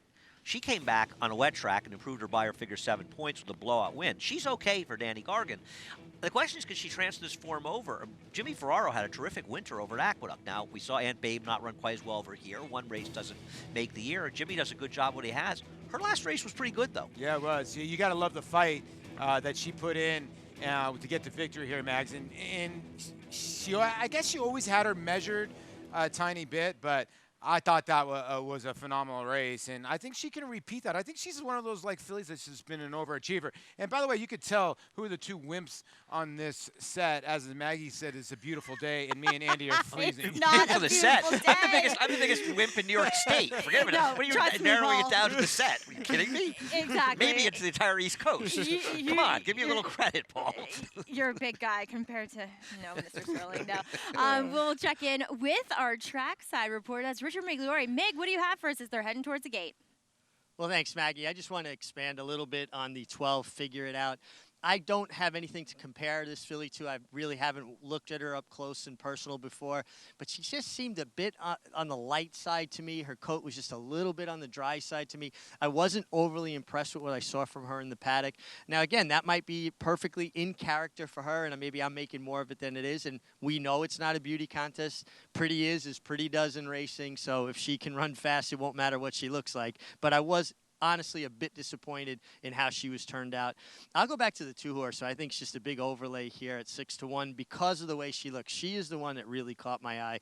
Really dappled out for a filly that spent the winter in New York. Blowout win last time going a mile. She could play out to be the controlling speed in my estimation. But of course, they all have to beat the 3 Cassie's Dreamer, who looked outstanding in the flesh and really made a big step forward, Maggie, from a 2-year-old to a 3-year-old filly, a lot more mature looking and a lot more filled out. So she obviously, at a very short price, is the horse to beat. Couldn't agree with you more, Richie. Cassie's Dreamer, and Andy, you brought up her maybe not handling the track. She looked great warming up over it. No, well, she won on that muddy seal track. I'm just saying to you that Right. that's the only possible chink in her armor. It's a wet track, and you never know. But her races as a 2-year-old would probably beat these field, and if she improves from 2 to 3, she's going to win. Yeah, we'll see if she does just that. She was even money at last look, 4-5 now, as we'll throw it up to John Imbrial for the call of today's 5th race at Belmont Park.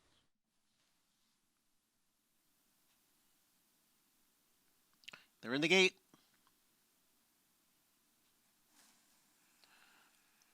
And they're off. Distorted News and Z-Drop. Z-Drop on the outside and Distorted News towards the rail. And the two of them are right together in the early going. The front two have opened up 2.5 lengths on Figure It Out in third. Cassie's Dreamer is fourth. Style and Grace, the early trailer, in fifth as they head up the sloppy backstretch. Distorted News gets away to lead by a length. Z-Drop runs in second in the quarter in 23 2/5 seconds. At the back are the trio of Figure It Out, Cassie's Dreamer, and Style and Grace. Up front, it is Distorted News, the leader by 3/4 of a length. Z-Drop runs in second by 1.5 lengths. Cassie's Dreamer, the big favorite, is in third.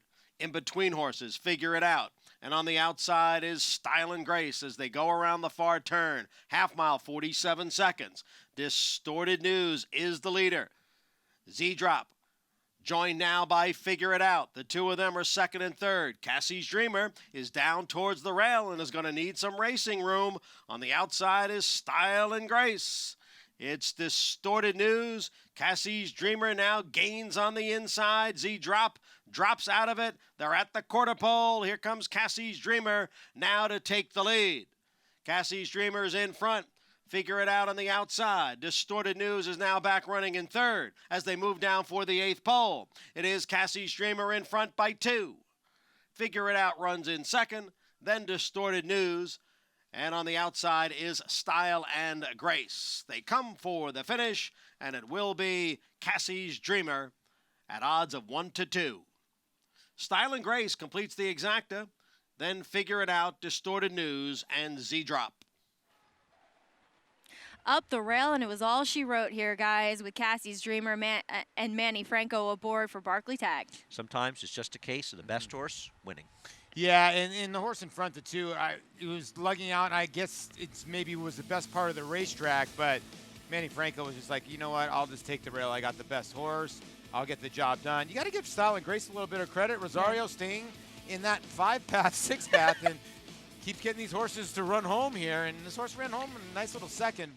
But Johnny Eyeballs hit it right on the head. 1-2 like she should have done. It's going to be interesting to see with Manny Franco, and we all are huge fans of Manny as a rider and as a person as well.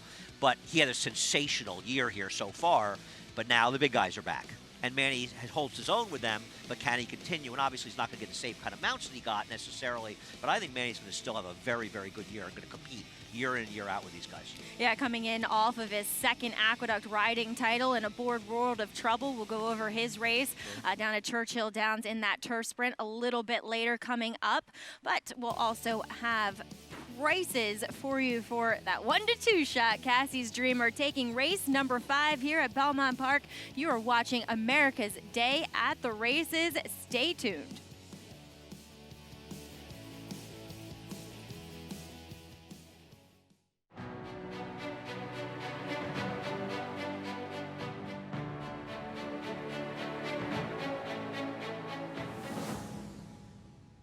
Run Happy is simply super. He polishes off an outstanding campaign with a dominant victory in the Malibu.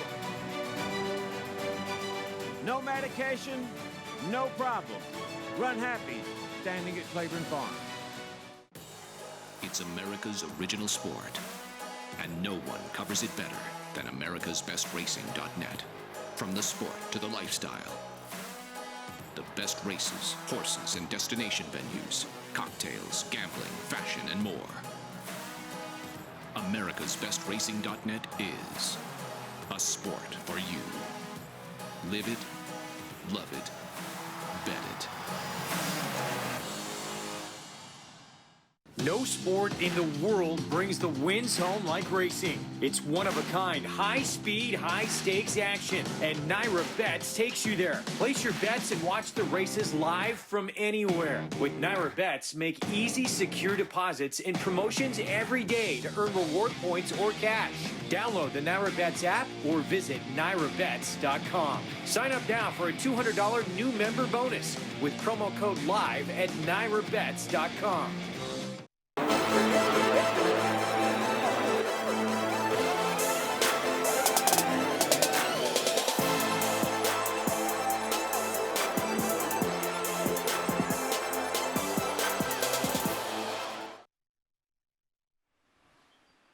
Welcome back. You're watching America's Day at the Races. Sloppy going here at beautiful Belmont Park. And as always, check out americasbestracing.net for all latest upsides in regards to the Triple Crown and racing across the country. Cassie's Dreamer returns 310 over Style and Grace. Pretty cheap exacta, $660 here as we will check in with the winning rider. That's Manny Franco as he's standing by with Richard Migliori. Thanks, Maggie, and I'm here with Manny Franco. Manny, it looked like on the backside you were looking for maybe a way to work your way out, but the rail opened up nicely and you went on through there. Yeah, Richie, I have a lot of horse under me, so I want to make sure when I make my move, I got the hole. And like you say, I'm looking outside to see if I can, push my way out, but the rail opened and I decided to move to the rail and took the lead easy because I know I have a lot of horses under me. Once you got through there, though, it looks like you came out off the rail again. Do you think maybe it's a little better towards the outside? Yeah, it's definitely better the middle of the track to the outside. So that's why when I come through the rail, I just try to get outside a little bit to get the best part of the track. Now this is a filly you rode in the Breeders' Cup last fall. To me, physically, she looks like she really filled out and grew up a little bit. Did you feel any difference? Definitely, yeah. She's more bigger filly. I think she's a honest filly.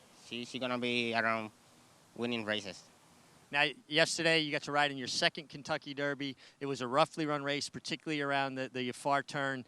Were you in a vantage point to be able to see what happened, and could you see the kind of mess that was going on? Yeah, I mean, my trick was good. I never had trouble anywhere of the race, any part of the race. Just by the 3-8 pole when everything started, so I was my horse it was dead already, but I saw everything in front of me. I was praying God to anybody go down and nothing because it was rough. Well, thank goodness everybody came out of it okay, and great job here, Manny. Thank you, Richie. Guys, a class rider, rode a second Derby. I'm sure there's a lot more Derbies in his future. Absolutely, Richie. He is definitely an up-and-coming guy, kind of coming up behind those Ortiz boys. Manny's my favorite guy. I love Manny. He's a terrific rider, terrific guy, really. Great to have him around here. The separator for him, too, he's so much better on the turf. And I think a lot of people don't realize riding from the dirt to the turf is very different. And I think that's giving him more dirt mounts because guys are starting to win with horses on their turf. And he's a solid rider that's progressing He's each very, time. very strong. Yeah. Joel Rosario, maybe the strongest rider. He's a very, very strong guy, Manny, though. Yeah, very well physically suited to being a jockey. Well, race number 6, it's coming up. Maiden 20 for the fillies in here. And Manny Franco, he'll be on the outside horse, and Belle Cuore, as we are checking out the 8 bells here. And boy, was this filly impressive. That's break even, Paul. She stays undefeated for Brad Cox. Yeah, by a sire that a lot of people don't know, Country Day, who was trained by Steve Margolis. But this filly now is 4-for-4 lifetime. And, we throw the word around freaky a lot. And I don't want to say freaky, but she's good. Very good.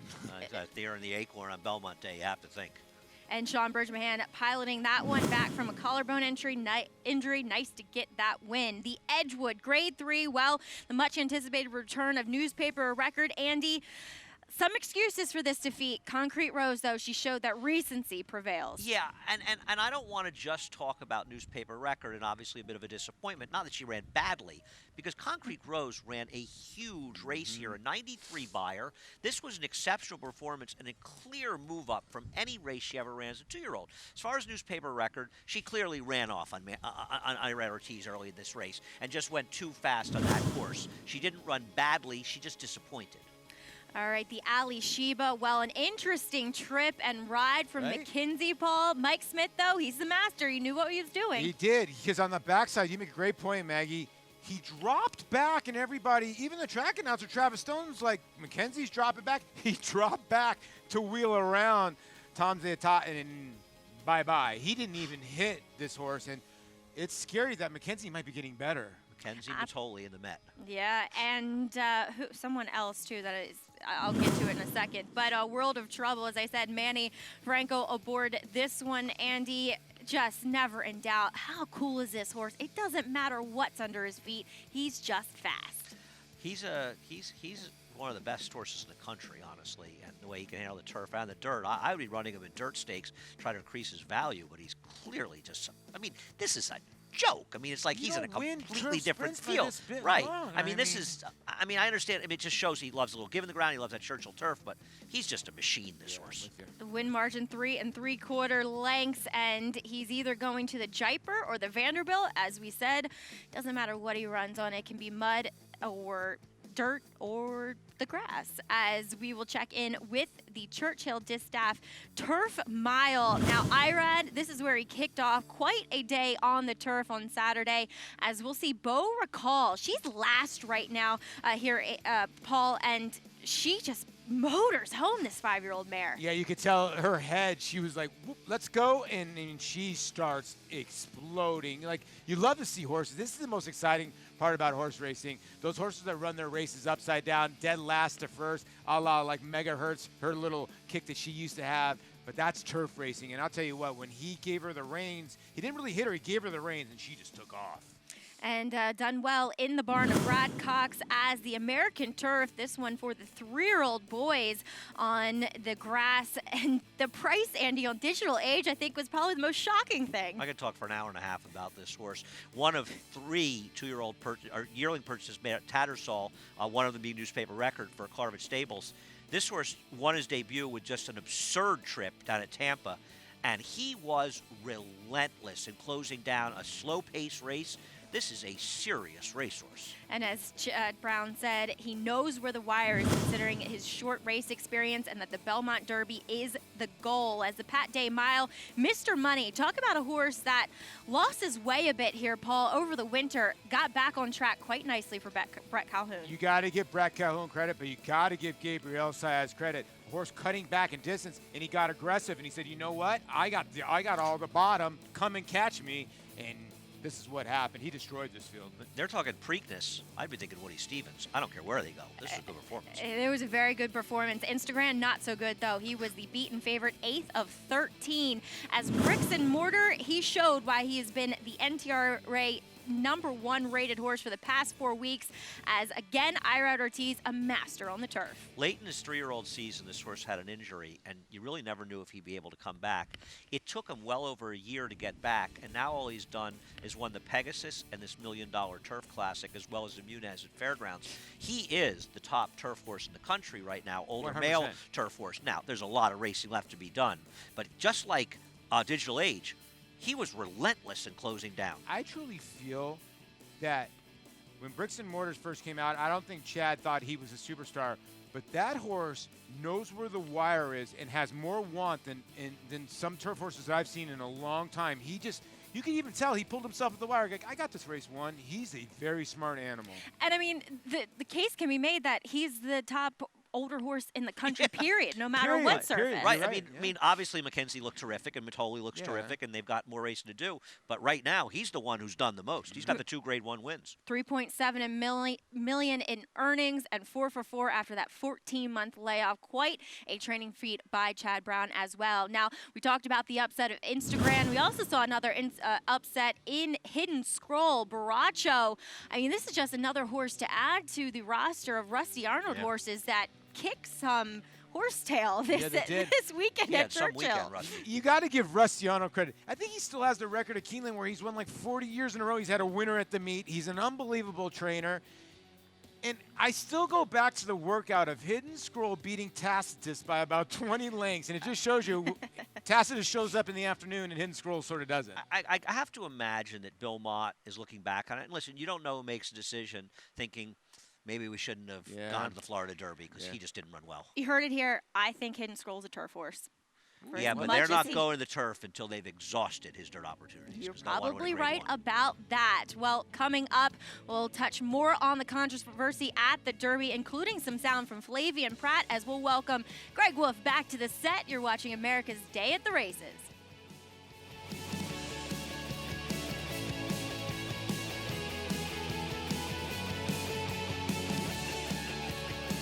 No sport in the world brings the wins home like racing. It's one-of-a-kind, high-speed, high-stakes action, and Naira Bets takes you there. Place your bets and watch the races live from anywhere. With Naira Bets, make easy, secure deposits and promotions every day to earn reward points or cash. Download the Naira Bets app or visit NairaBets.com. Sign up now for a $200 new member bonus with promo code LIVE at NairaBets.com. An undefeated graded stakes winner on the track, Algorithms was the nation's #1 sire of 2-year-olds in 2017 by percentage of winners. His top runners include Rich Mommy, winner of the Grade 3 Sugar Swirl, multiple stakes winner and graded stakes performer Recruiting Ready, stakes winner and graded stakes performer Vanish, and recent stakes winners Taylor Spirit and Tracy Racing. In the ring, his 2-year-olds have brought prices up to $300,000. Algorithms, standing at Claiborne Farm. Carpe Diem was a serious racehorse with the physical to match. A debut maiden special weight winner at Saratoga, he beat the graded stakes winner Ready for Rye, and he was named a TDN Rising Star that day. Sean, he was brilliant at 2. I loved his race in the Breeders' Futurity. I also loved his race in the Bluegrass. When I saw him in the paddock, he looked absolutely stunning. This horse has it all: looks, brilliance, class. I can't wait to his 2-year-olds to hit the racetrack.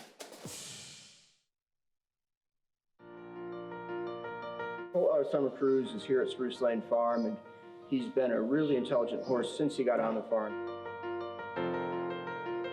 He's just got great balance and presence. He's got a really good mind, and he does everything that we like to do so far. Our plans with this colt are probably to take him to Saratoga or to Keeneland Book 1 or 2. He fits those. We paid $250,000 for him, so he was an expensive horse, but that's where he belongs. Run Happy, standing at Claiborne Farm.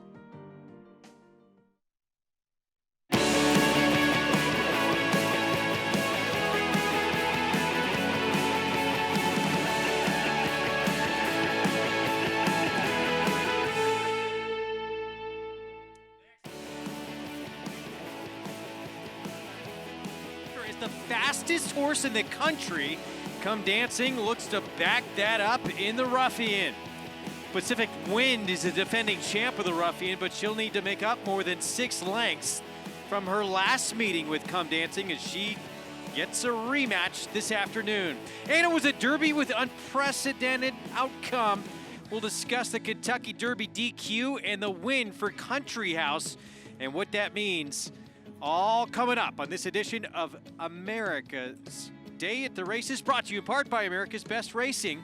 For the love of the race, visit americasbestracing.net today. Greg Wolf, alongside New York Racing Association handicapper Andy Sterling, 4-time Major League All-Star Paul LaDuca. We have Maggie Wolfendale and Richard Migliori, all with us this afternoon. We'll talk all about what went down on Derby Day, Paul LaDuca. But right now, we got live action as well here at Belmont Park on this Sunday afternoon card. Sloppy sealed track, and that Grade 2 Ruffian's going to be a big performance. We're looking forward to seeing Come Dancing come back and see if she can follow that up. Yeah, you got to stay tuned. We have a horse that's going to be running in the 8th race, Come Dancing, who has the highest speed figure of anyone this year. So you got a treat for you in about an hour or so. But yeah, we got to get you some money to maybe bet on that horse and scratch the 5 here in this 6.5 furlong, $20,000 claimer. And they're betting the 2-year Irish Lassie. And it's a little confusing because she has the most experience, Greg, besides the 4. And the 4 is 0 for 18 with not even a 2nd place finish. Irish Lassie does have a 2nd place finish. She switched barns to the Rob Altrust barn. And Bob Bone, who is a guy that's been a claiming type owner for a lot of years, and he bets. And I don't think she should be the favorite, to be honest with you, because of her record. I'd rather go with a horse that lose the least in these kind of situations, you know, in these low-level claimers, you know? Yeah. He's watching this Afternoon. Gets to see his two there, Irish Lassie, in action. Want to welcome everyone as well who's just joined us on MSG Plus. Good to have you with us here on this Sunday of America's Day at the Races, and this is the one to beat right now, the two who just left our screen. But we saw a first-time starter win earlier on the card, Paul, in a maiden race, and here's the only first-time starter in this field coming up for Charlie Baker's Sweet Meadow Mist. Yeah, and this is a filly by the Funny Bone, and Charlie can get him ready 17%, 11%.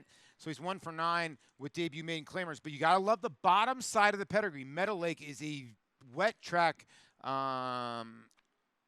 It's very good on the wet surface. And if you look at the Tomlinson, it's 364. But this horse should be able to handle it. She should be able to take to the wet. And she's been training over the training track here. She gets Eric Consell in the irons. Well, this one here at 3-1 on the board. Manny Franco, Michelle Nevin, very quick, speed outside, but she's had 5 opportunities to try and get it done. She's hit the board in 3 of those 5, but yet to get over the hump, she was beat at 4-5 last start. She's a weird horse, and I think she's a hard horse to ride because if you look at her PP, she's been left in 3 of her starts. Then she had a 4-length lead and got run down. And then Then they changed her running style, and she came and run third. I think she's just a difficult filly to ride, and maybe Manuel Franco, who rode her the first 2 times, can get her across the finish line. But that was her just getting run down late when she had a big lead. Maybe she's better from coming off the pace. I don't know. Her 3 races when she's gone to the front end, she stopped, Greg. The other race where she came from behind, she ran a decent third. We'll see what happens this afternoon. Manny Franco, he was on board for the first couple of starts of her career. One of those, well, actually both, which she kind of sat and tracked a little bit. Yeah. So we'll see what the plan is this afternoon. Can she get 6.5 furlongs? Yeah, that's the other key. Question, right? That is a big key. By the way, rider change on the 4. Benjamin Hernandez is the new rider there. Tickets a good rider. to the Belmont Stakes Racing Festival. They're going fast. Get your inclusive premium hospitality packages now, or just buy general tickets as well. Go to Ticketmaster.com or BelmontStakes.com. Belmont Stakes, where champions are crowned, and we're going to wait and see, will there potentially be a chance for a Triple Crown to be on the line? Country House, who has moved up via DQ, has had a lot of racing in the last few weeks. 3 races now in the last 6 weeks. Belmont did not commit, but did say he feels a responsibility as having now the Derby winner to move on a little bit. But it's horses, a lot have been asked, who just broke his maiden, by the way, in mid-January. Well, you know, if he got the points he needed to get in the Derby by running in the Arkansas Derby, I think Bill did the right thing running him there. What do you think? Here's the other part about this is I'm sick and tired of people bashing Country House. The horse ran a dynamite race regardless what happened or not in the mid-stretch. Was right there at the top of the lane from the 20 hole at 65-1. Give the horse a little bit of credit. Well, first of all, he's not some sort of bum. I mean, he know, wasn't he's as not. good as the best horses, but he was still running competitive races, or he wouldn't have gotten to the Derby to begin with and had the 100%. points. He loved the going. You can see 100%. watching that race that he was, as they say, in the bridle the whole way. And how about Bill Mott, too? Everyone thought early on in the year, and we were covering this race, his Hidden Scroll was the second coming. That's his Derby horse. No, instead, his backup horse, Tacitus, Wood Memorial winner. No, it turns out being his 3rd stringer. Crazy. Country House, who winds up getting the Derby win for him, first ever in a Hall of Fame career. Here's our post parade. We start with Vampish, Javier Castellano, Rudy Rodriguez. This was actually debuted against the winner of the last Cassie race Streamer, when right, ran yeah. last at Saratoga in August on a muddy sealed track. An inauspicious debut. Here's the 2 Irish Lassie, still our favorite at 2-1. I get it at the favorite, but I'm not playing. 75 cents on the dollar, 0 for 12. I just don't see it. Here's the 3 Devils Flair, start number 11 today, has some speed as well. Yeah, she could be forwardly placed depending on how aggressive Belcour is. Flying Pleasantly, Benji Hernandez on it, 9-1. Start number 19 today. Yeah, and the problem is that she's never even run second, so there's a worry there. First timer at 9-2 here, Sweet Meadow Mist, daughter of DeFunny Bone for Charlie Baker. I guess getting played by default, but like I said, the bottom side of this pedigree has a lot of wet in it. And Belcour, and the outside speedster for Michelle Nevin, Manny Franco. She's got to go to the front and try to air it out. The question is whether or not she can get the distance. All right, for those who did not happen to see all that drama that went down yesterday, again, maximum security crosses the wire first. 22 minutes, the stewards took a look at this race. In the end, DQ for the first time ever involving a winner during the running of a race, and Country House put up to first for the win, giving Hall of Fame trainer Belmont his first ever Kentucky Derby. Let's go back to Saturday at Churchill Downs and take another look at what happened.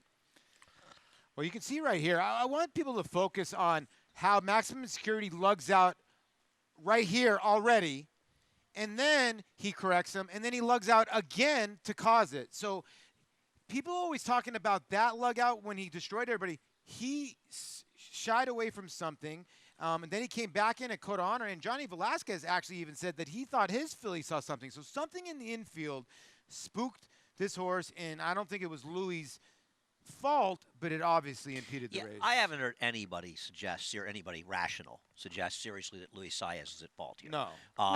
You know, Luis Saez is a fine rider. He's not a dangerous rider. He's not reckless.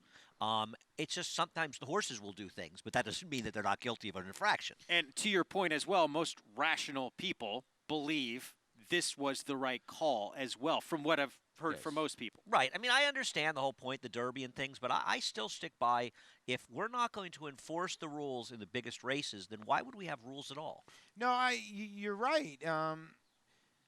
It was an unfortunate situation. The horse shied away from something, and he caused a chain reaction, and you cannot project where these horses are going to run. Now, the other part about this is the gambling world is worried about first, second, third, and fourth. Well, they pay $90,000 to the winner if you run fifth. So you're trying to tell me that that did not cause War of Will maybe to run fifth? I think he would have ran first through fifth. You know, we had Tom Amos on earlier, and some people may have missed him. And Tom Amos, obviously, who trained the winner, Serengeti Empress of the Ducky Oaks, he said firmly he agreed with the call. And I know Tom well, as does everybody here. If Tom trained the winner of that race, Maximum Security, and they took him down, he would have said, I understand the call. Tom is not the kind of guy that says, it's not my horse, I don't care. Yeah. I agree. I think that horse had to come down. Tom Amos and Kenny McPeak, the two guys that both – Kenny McPeek, he trains his horses at Churchill Downs. He came out with it, said that he thought the stewards made the right call as well. Those are two trainers that have been at Churchill for years. Richard Migliore, he has been involved in 5 Kentucky Derbies as a jockey. Let's get his take on the situation. Mig. Well, Greg, I'll be the irrational voice in this crowd. I would not have made a change because I believe the best horse won. I am in no way saying he did not bother horses, but the precedent that has been set over all of the derbies that I've ever witnessed and all the derbies I've ever read about is that they basically let a lot go. And I know this was a real tough one. He came out, he ducked out, he spotted something. Then I think Luis overcompensated trying to pull back in and did put Johnny Velasquez in tight. But to me, he didn't cost, the best horse won. He maybe cost War of Will a placing, but he finished 7th. So moving him up to 6th wasn't going to help him from a purse standpoint. Again, just the climate they created by allowing things to be rough for so many years. I'd hate to be the first guy that they start a new precedent with, and that's why I think I would have left it alone. Such a tough position for these stewards to be put in with a race of this magnitude. When the horse did win the way that he won, they were in a tough position. But, you know, Mark Cassidy, the trainer of War of Will, basically got sideswiped. It was bad. He said, for those who don't think this horse should have come down, look, War of Will, what do they need for him? Do they need to actually fall down to make a change? Because it was about as close as you're going to see to a horse falling down with what happened to him. He got sideswiped. And, you know, we also said before, people say, well, it's the 145th Derby. There's never been a disqualification before. 145 races, okay? That is how many days of racing? It's roughly about 17 days of racing. We've had plenty of stretches, thankfully, of 17 or more days of racing without a disqualification. So it's not like there's this huge sample size. It's really not that many races. So it's not like they've played it fast and loose. And there have been horses that have come down, just not the winner. The problem is that what some of the public doesn't realize, and the people that aren't in the now, it was a unanimous decision. Unanimous. That's all you need to. That's all you need to know. And by the way, we're not done with this yet, because the connections of Maximum Security, who was DQ'd, they're considering appealing this decision. So this is work in progress. I think they won't. I think that they've had some time. They probably won't. They have a right to. If they want to do it, they should. I like that. But I bet they don't. I like to pose this question. What does this do for Maximum Security in the breeding shed? Now, he is a Grade 1 winner in the Florida Derby. Who's his sire? I'm brain dead. Apparently, I'm not the only one. Either am I.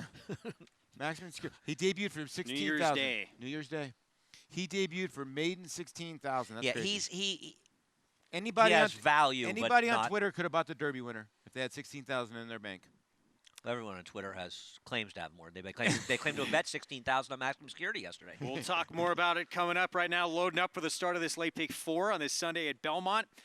And the favorite on the inside, Vampish Rudy Rodriguez. John Imbrial with the call here on America's Day at the Races.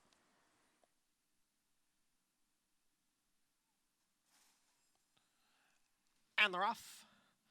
Bel Kawade sprints to the early lead from the extreme outside. Now Vampish moves on through down at the rail, is right alongside of Irish Lassie, and those two are heads apart, second and third. Then it's a 4-length break back to Flying Pleasantly in fourth, followed by Devil's Flare, and Sweet Meadow Mist is the early trailer in sixth. Bel Kawade leads by 2 through a quarter in 23 seconds. Vampish is second by a head. Irish Lassie runs in third, gap of 5, back to Flying Pleasantly. Up front, Bel Kawade by 2.5 lengths. Vampish and Irish Lassie. Irish Lassie is second, Vampish down on the inside in third. Farther back, it's Flying Pleasantly, who is racing in fourth. And gaining ground towards the inside is Devil's Flare. The field is at the top of the stretch. And it is Bel Kawade with the lead. Irish Lassie is running in second. That's Sweet Meadow Mist. Sweet Meadow Mist is putting in a run on the outside. Here comes the first-time starter. And Sweet Meadow Mist has taken over, and she is pouring it on here. It is Sweet Meadow Mist, much the best at the end. She won by 6 lengths. Irish Lassie was second. Bel Kawade faded to third. Then Vampish, Flying Pleasantly, and Devil's Flare. Second time today, we've seen a first-time starter get the win. Sweet Meadow Miss Charlie Baker, Eric Consell comes flying home. Her dam is 24 years old, and she actually finished third to Banshee Breeze back in the Fleur-de-Lis, back at Churchill Downs, going back into the early 90s. And she hasn't produced a good runner in a while. Now, obviously, she have to beat the field today, but this horse really, and you saw it, Paul. You said to me the 3/8 Paul. This horse going right by. Oh, you could tell. I mean, she was just loving it. And Eric did a good job just getting her to the outside of the crown of the track and bye-bye. And what you said earlier, Andy, about the grounds crew, we saw Cassie's Dreamer up the rail. We've seen horses in the middle of the racetrack. It's been fair, although you got to be pretty good to win on the front end today. First-time starter, Sweet Meadow Mist at 7-2. It's going to play a little bit bigger than that, maybe. Yeah, I think so. In terms of the pick 5. 6-2-7-1 finish. Prices from this one when we return. Luis Saez DQ'd out of a Derby win. By the way, guess who rode Country House to their maiden victory? Luis Saez. Luis Saez. Oh, you got them all under your sleeve, Greg Wolf. You know that? We're going to talk more about a drama-filled day in Louisville at the Kentucky Derby and the DQ when we come back.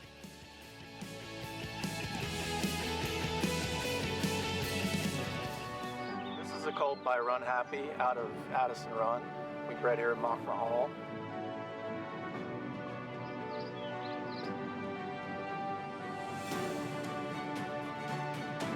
Well, he's a big, strong, good bone, big old hip on him. Moves really well, has that kind of big cat-like walk when he just relaxes and gets rolling up and down the lane. Run Happy, standing at Claiborne Farms. No sport in the world brings the wins home like racing. It's one-of-a-kind, high-speed, high-stakes action, and Naira Bets takes you there. Place your bets and watch the races live from anywhere. With Naira Bets, make easy, secure deposits and promotions every day to earn reward points or cash.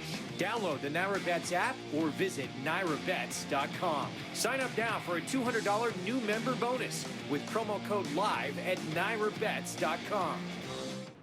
Eclipse champion Blame was considered by many as the breakout stallion of 2018. His top runners included Grade 1 winner and Eclipse Award finalist Marley's Freedom, plus Grade 1 winner Fault and graded stakes winners Maraud, Beyond Blame, Miss Kentucky, and Blamed. His yearlings sold up to $500,000, and his sensational daughter Fault brought $1.2 million at the November sale. Outstanding results, outstanding value. Blame, standing at Claiborne Farm.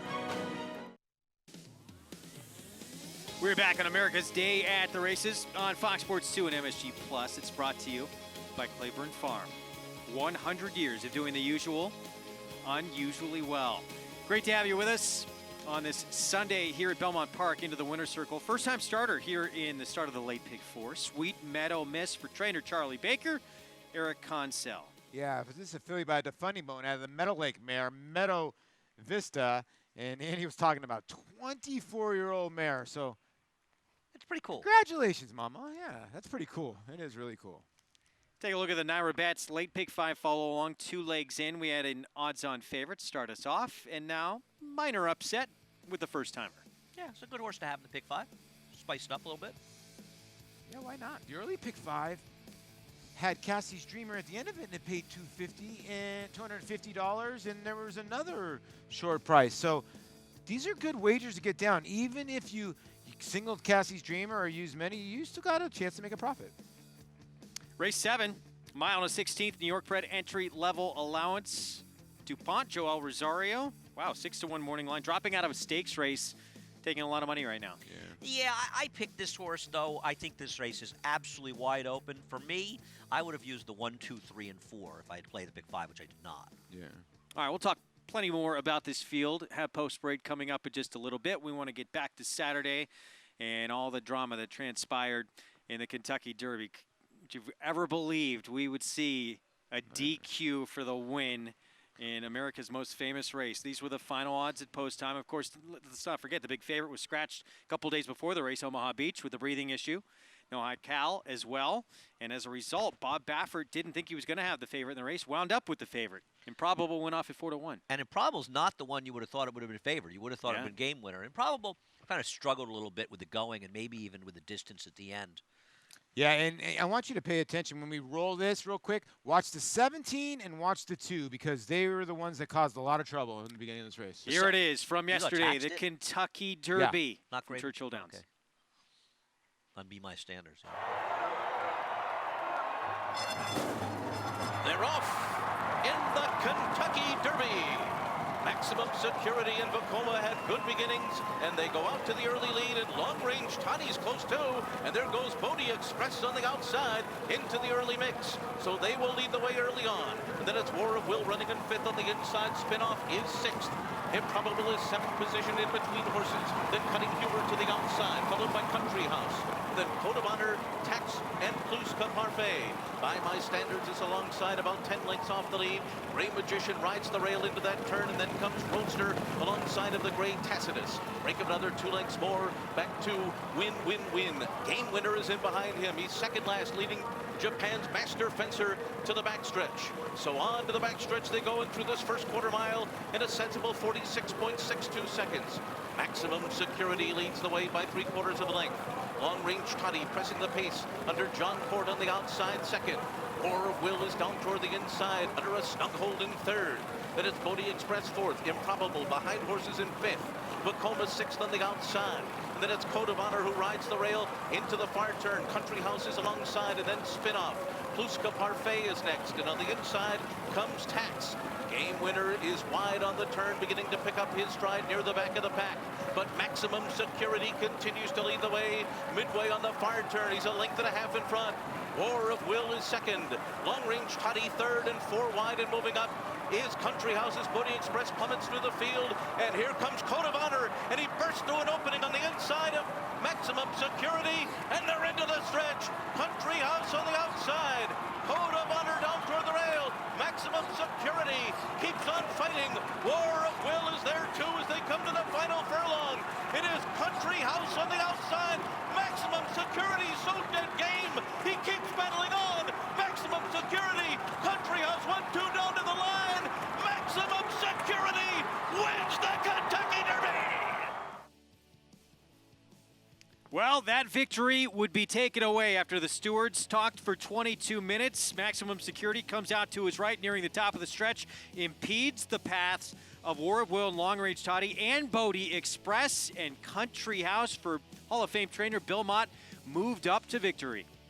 Yeah, and I think it was the right call. I mean, the more and more I keep watching this, Tyler Gaffalione had so much horse over War Will. I just find it hard to believe that he was not going to run 1 through 5 in here and get a check if he does not get impeded. That's just my opinion, and I think the stewards made the right call. Yeah, and the job is not to say, oh, I don't think he had any horse. Who are we to judge? How do we know who didn't have horse? Long Range Toddy seemed to be going backwards in this race, but I actually think Bodie Express did have some more horse. And it doesn't matter. He committed a very clear and very severe foul in there. And fortunately, nothing bad happened on the racetrack. The stewards made the right call. We've watched over a zillion horse races over our lifetime. War of Will was loaded. That's all I'm going to tell you. And dragging Tyler Gaffalione around the racetrack. So in the end, the biggest upset since 1913. Here's Barbara Borden Stewart explaining the decision. The riders of the 18 and 20 horses in the Kentucky Derby lodged objections against the 7-horse, the winner, due to interference, turning for home, leaving the quarter pole. We had a lengthy review of the race. We interviewed affected riders. We determined that the 7-horse drifted out and impacted the progress of number 1, in turn interfering with the 18 and 21. Those horses were all affected, we thought, by the interference. Therefore, we unanimously determined to disqualify number 7 and place him behind the 18. The 18 being the lowest placed horse that he bothered, which is our typical procedure. How would you like to be the steward having to make that explanation to everyone afterwards? It was a unanimous decision, by the way. All 3 stewards agreed that this was the correct call. Do you think they flipped a coin to read that? Because you could tell she was like, I don't want to read this, and I don't want to answer any questions. We just took a horse down in the Derby, but it's unanimous. It's unanimous. It's an unfortunate situation for Luis Saez. It's an unfortunate situation for everybody. The stewards made the right call. And it's an unfortunate situation for the stewards because they're getting blasted over making the right call because there's rules. But they would have mitigated that by taking some questions from the press. And that was the mistake that they made. They should have. It's the Kentucky Derby. It's disqualification of the Derby. Totally agree. They're supposed to take some questions, and you were the one who started talking about it, and I couldn't agree more. You are supposed to answer a few questions. Just get it out there. There's nothing to hide. Yeah. Because if you don't answer the questions, you're almost acting like they're saying to hide. They have nothing to hide. Yeah, and a lot of people, especially on this day, you have a lot of people following the sport, don't normally follow it. They don't know these rules. Why not be transparent, let everyone know? But in the educate end, the public. Yeah, well, the it other was part just a is statement that was read. Yeah, and like what Richard said, Richie and Gary Stevens said over Twitter, like they're very surprised that the stewards should have put up the inquiry. There was still no inquiry. It was an objection. They didn't stick the inquiry up. That's the problem they had with it. Yeah. And you too. No, I agree. There should be an inquiry put up. There's nothing wrong with putting an inquiry up. And even if it lasts a minute and a half, take it down. But tell people we are watching. Yes. Hall of Fame career for Belmont. He's been trying to win the Kentucky Derby for 35 years. Doesn't usually point a lot of horses to this race, but this was his 10th entry that he had in the race. Finally gets it done. Gets it done via DQ. Would have rather not had it come this way, but he'll take it. You know, as far as the win goes, it's actually it's bittersweet.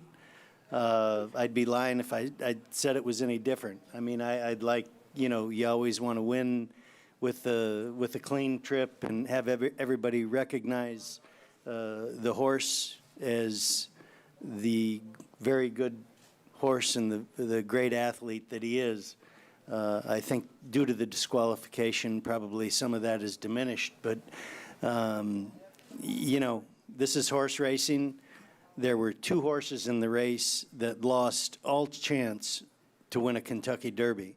And they were in position at the time to hit the board. And people bet on these races. There's millions of dollars that are bet. And there are some people that bet on the 2 horses that got bothered, and they had no chance to get a placing. And I know the stewards had a very, very difficult decision. I mean, I'm glad I wasn't in their shoes. I'm glad I didn't have to make the decision in front of over 100,000 people. and the millions of people that are watching this on TV and around the world. But, you know, with that being said, I'm damn glad they put our number up. Well, the entire trip was good. It broke well and just put me in a race. It was traveling really well the entire race. And once I got him outside and I started to make my move, well, the maximum security kind of it drifted out and kind of turned us sideways, like you say. I wasn't the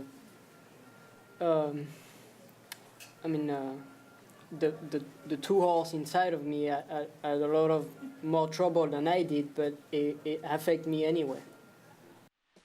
Well, remember, Flavien Prat, he was the regular rider of Omaha Beach who would have been the deserving favorite in this race. He scratched because of a breathing issue a couple days before. Flavien actually opted off Omaha Beach in the Rebel to ride Galilean. Winds up winning Kentucky Derby anyway. So sometimes you make these choices that seem bad at the time, and they are bad, and it works out. It's unbelievable how this game works out. And, like, people forget you very quickly, too, and you'll get taken off horses. That's why you're seeing guys riding right now a day after the Kentucky Derby, because they don't want to lose their connections for the rides maybe in the grade ones down the road. So these guys never get a day off, and then they got to get criticized, too, and there's gambling involved. Belmont, when him saying gambling is involved, that's a big part of it. So with Bill's the been known to make a DQ, bet.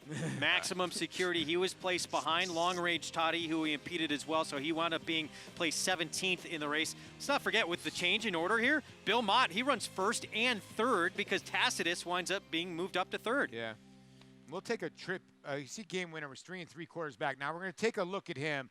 Now, what ends up happening out of the gate, he breaks very, very slowly. His stablemate. Well, his roadster, the 17, comes over and crushes him immediately. Okay?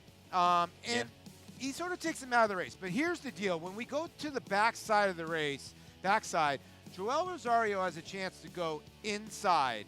And he decides to go 5 or 6 side. Now, he's inside right now. He's completely inside. Now, when they go around the first turn, he does save ground. But on the backside, as soon as they make the turn, I want this to keep on. Here we go. But he made a decision to go outside way too soon. And now you can't be a super horse. You're what?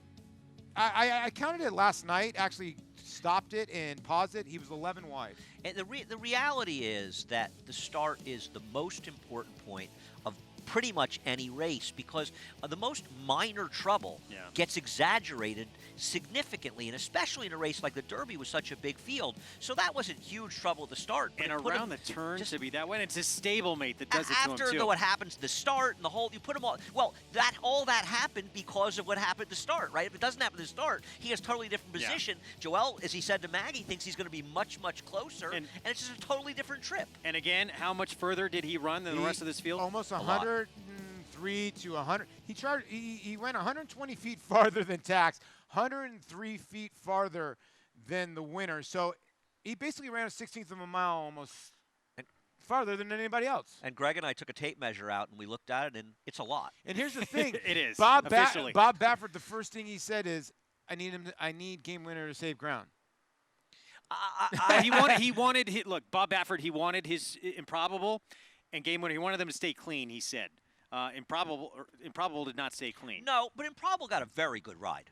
I thought Irad gave Improbable a sensational ride. He got in position. And it's possible he didn't love the racetrack, but he got him. He angled out in the stretch, and he just didn't gain. Maybe he didn't love the track. Maybe he didn't want the distance. Maybe he wasn't good enough. But I thought Irad gave him a great ride. You can just not. You can't ride the Derby 103 feet farther. You just cannot. You have to save some ground. And here's the deal. How many Derby horses have come up the rail? A zillion.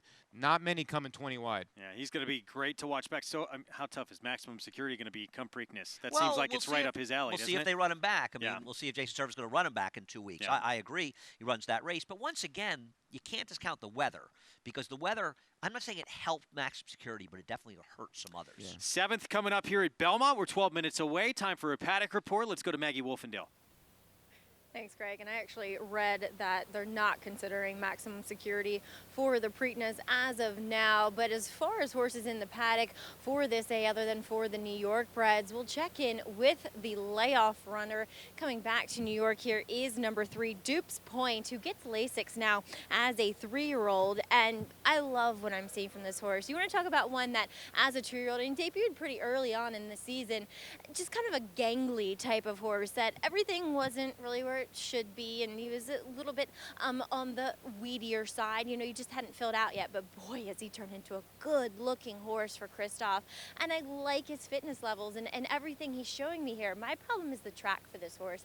I know it was early on in his career when he faced a sloppy going, and he was second that day, but he was a well-beaten second. I just feel as though, as far as being on the main track, this guy's much more competitive when it is dry. But don't get me wrong, love what I'm seeing from him physically. As we'll move on to number 5, Dynamax Prime. Rob Atras takes over training on this one, and he just couldn't go the mile in 3/8 last time in the Stud Muffin in that starter Claiming Series Championship. And he's a horse that has handled wet tracks in the past, and I think that's a feather in his cap here. And I think he's put a little bit more weight back on. He's a horse that either he looked too heavy in the past, or he looked too light last time, and now he's right where he needs to be, in my opinion. And I think he looks very good here. Making his first start for this barn, he'll look to regroup as a long shot horse. In regards to the track, I think could be effective is number 8 for Scott Lake, Trip Ups. Now, you could make a big reasoning that Kendrick Harmouche picks Whistling Birds over this horse here, both of which coming up from Philly. I don't love to put that much stock in that, but I just think this horse might deserve a mention. He gets a class test, yes, I know, but I think he might relish the going here. Just looks like a horse that likes a wet track, and looks as though he's doing well heading into this effort at Belmont Park. Greg? Well, he aired over a sloppy track. That was at Aqueduct back in February, won by 8 3/4 lengths to break his maiden. We're going to have the 7th race, post-parade, and then the race itself coming up when we return on America's Day at the Racing. And, of course, Come Dancing. Fastest buyer speed figure produced all year long. Can she back it up again with another victory in the Ruffian, our feature race still ahead?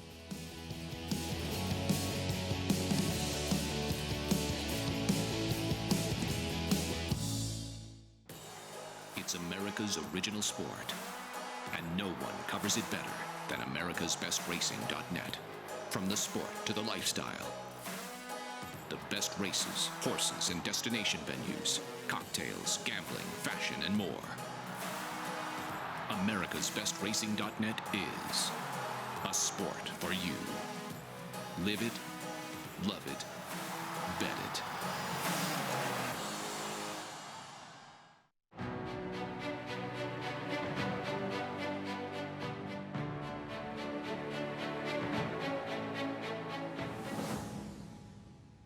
Run Happy is simply super.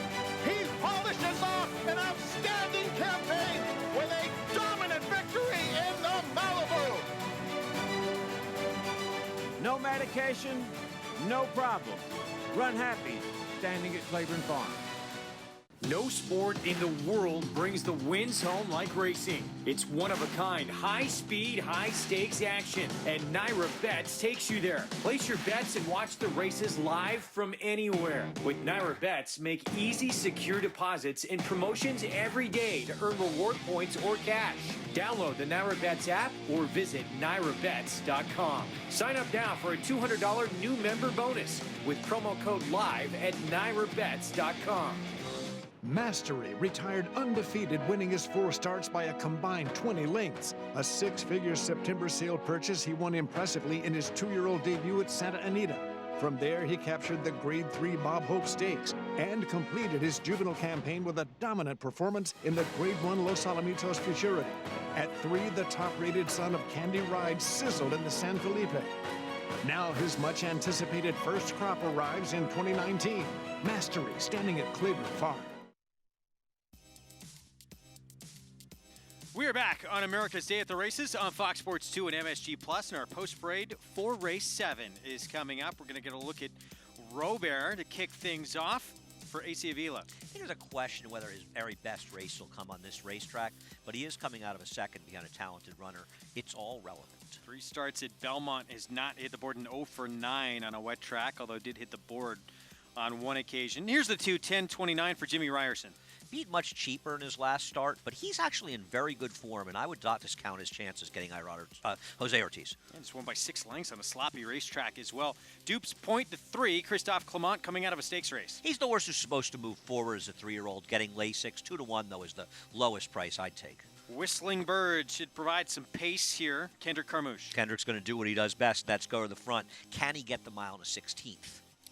Dynamax Prime, Irad Ortiz Jr. for Rob Atras. Switching to Rob Atras, which isn't the move it was earlier at Aqueduct, I am not a fan.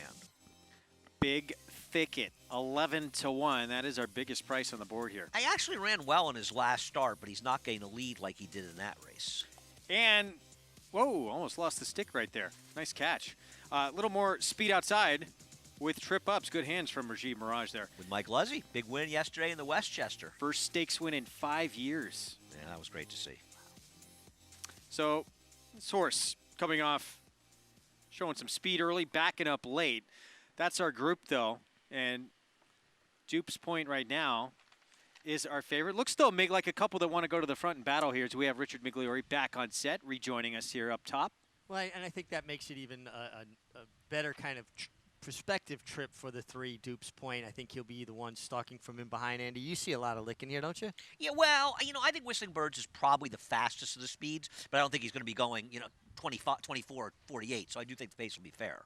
Get a little insurance on your Ruffian Stakes win bet today. That's our feature coming up in race 8 with second chance cash back on Naira Bets. Bet 20 or more to win on one horse in the Ruffian Stakes on the Naira Bets app, and you get 20 back if your horse finishes second. Go to nairabets.com for all the details. That's still to come in race 8, our feature race with the talented Come Dancing. We'll be back.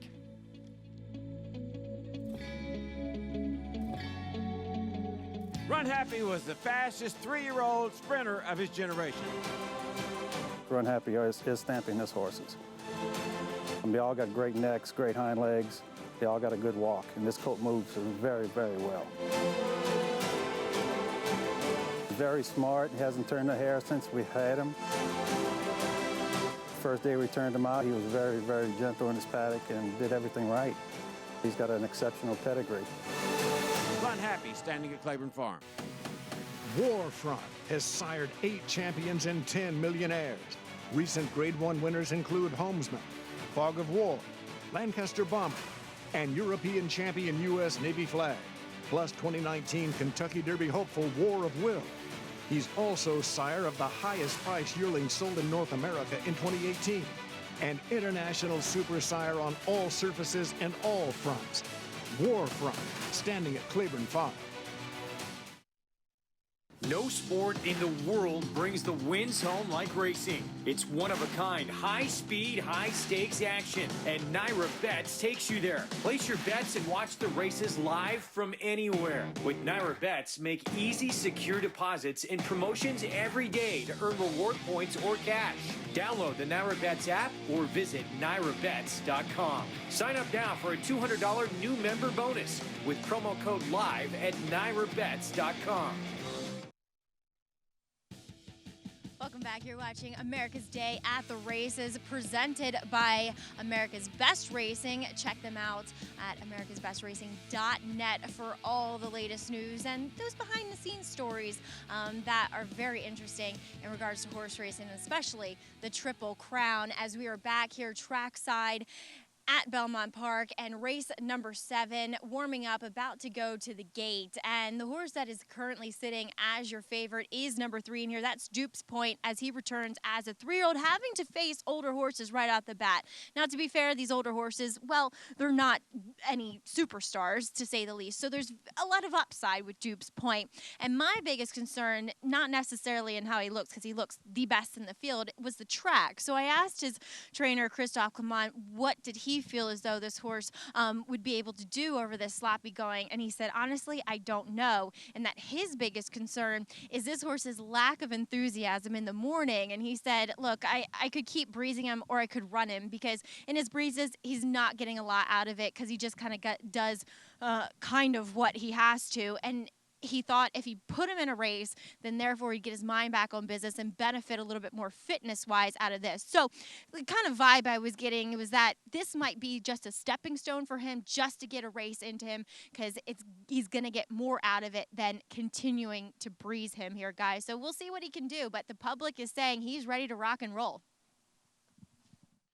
All right, Maggie, thanks. So 2-1. I don't know what to make of that from Christophe Clement. Christophe thinks he needs a race. He's a cinch. There we go. The public is confident, but the trainer doesn't sound confident. I don't know. Are trainers ever confident publicly? No, this is true. Not to say, listen, I obviously respect Christophe. You know, it was a good big price, $10.29 the 2. I know he beat inferior horses, and he was 2-5 for a reason last time. He was in against absolutely nobody. But he's in good form. It's not like his last race was I think he actually ran much better 2 back. To be honest with you, he might not be great in a sloppy steel track. I think he could have run an even faster race on a fast track last time. We'll see how it plays out. Dupes Point, the 3, the one to beat. John Imbrial, the call. Race 7, Belmont Park. They're in the gate.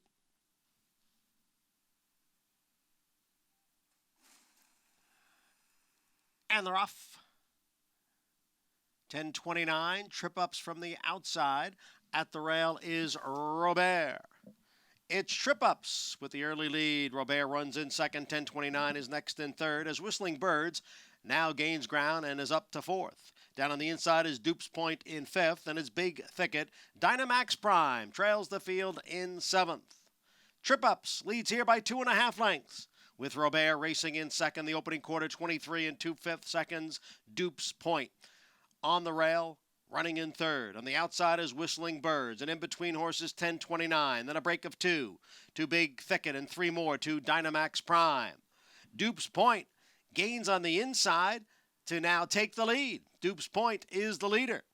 Trip-ups is running in second with Robert right there in third. And 4 wide is Whistling Birds, the half in 47 2. 10:29 is fifth. Farther back it's Big Thicket and Dynamax Prime. Dupes Point at the rail. Robert. And on the outside is Whistling Bird. So 3 of them heads apart for the lead as Trip-Ups now drops back, being passed at the rail by 10:29. Then Dynamax Prime and Big Thicket is the trailer. 3/4 in 1:12. The field heads for home. And here is Robert up on the outside of Dupes Point. Dupes Point continues to battle on down at the rail. There's Robert, and here comes Dynamax Prime now out in the middle of the track. They're moving for the 16th pole. It's Dupes Point, Robert. Dynamax Prime continues to gain. Here is Dynamax Prime to win it from off the pace. Dynamax Prime over Dupes Point and Robert. Whistling Birds was fourth. Dynamax Prime from off the pace. Rad Ortiz Jr., Rob Atras, and that's 2 wins the last 3 starts. Yeah, and Rob Atras maybe getting back on that good streak, and this was a trainer switch for him. He took advantage of what was a pretty rapid pace. Tough loss to the second-place finisher. Yeah, tough loss for the 3, Dupes Point, who made an early move down the backstretch, and that's when you know your horse is never going to get a breather. Once you commit to that, you're committed to that long, sustained run, particularly for horse coming off a layoff. And he didn't break that sharply, had to steady him back a little bit, and then he made that big move up there and got engaged the whole way, but take nothing away from the winner. Boy, they bet the winner, too, 3-1, huh? 5-3-1-4. Yeah, it goes off third choice at 3-1 here. Dynamax Prime gets the job done. 7th win of this 5-year-old's career. Son of Bluegrass Cat. We're going to talk plenty more Derby, and we're going to do it right now. Just an unprecedented day in the history of the most famous horse race that we have here. Incredible outcome. Took 22 minutes to resolve this. As we look again at the final odds at post time, we're going to look at this thing from start to finish, talk through the entire thing.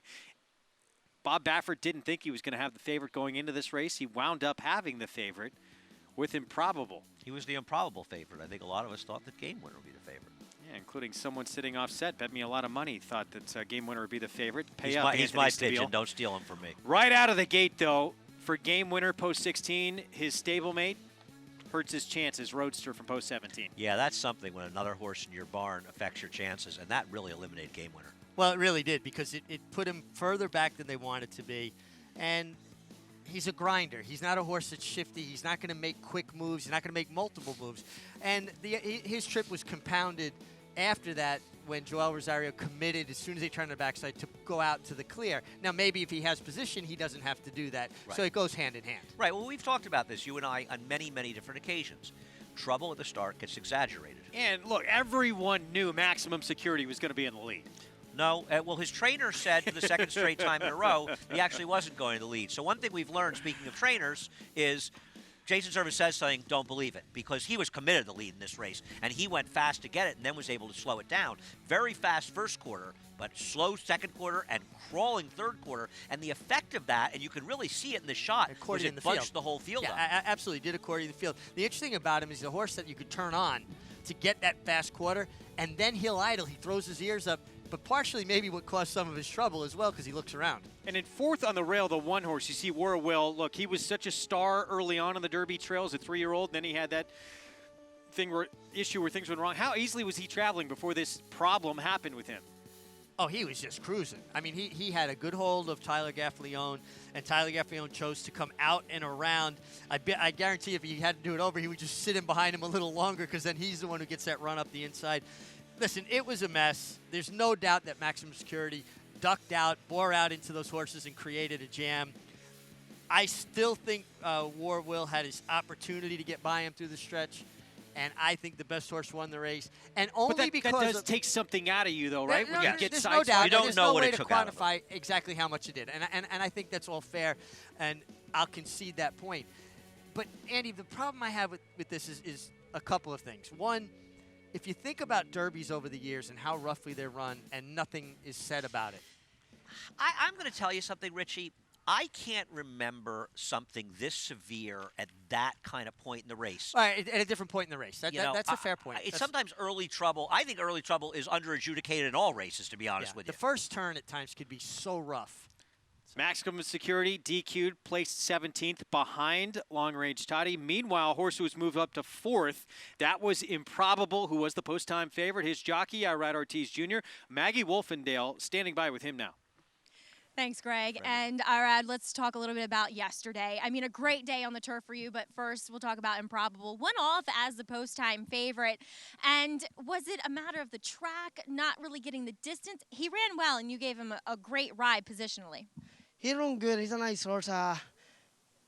Unfortunately, the first part of the race, you can see I try to keep him going, and he don't really handle the track pretty good. I think that's the first part of the track. But when he hit the first turn, he started going very good, and he put me in the race. He put me in very good position. And other than that, we got a little trouble in the turn. The other horse in front of me, he scared a little bit, and, just tried to go. Then I tried to take a hole again and swing him out, and he responded really well. He runs so good. I think probably the track he don't really love it, so who knows.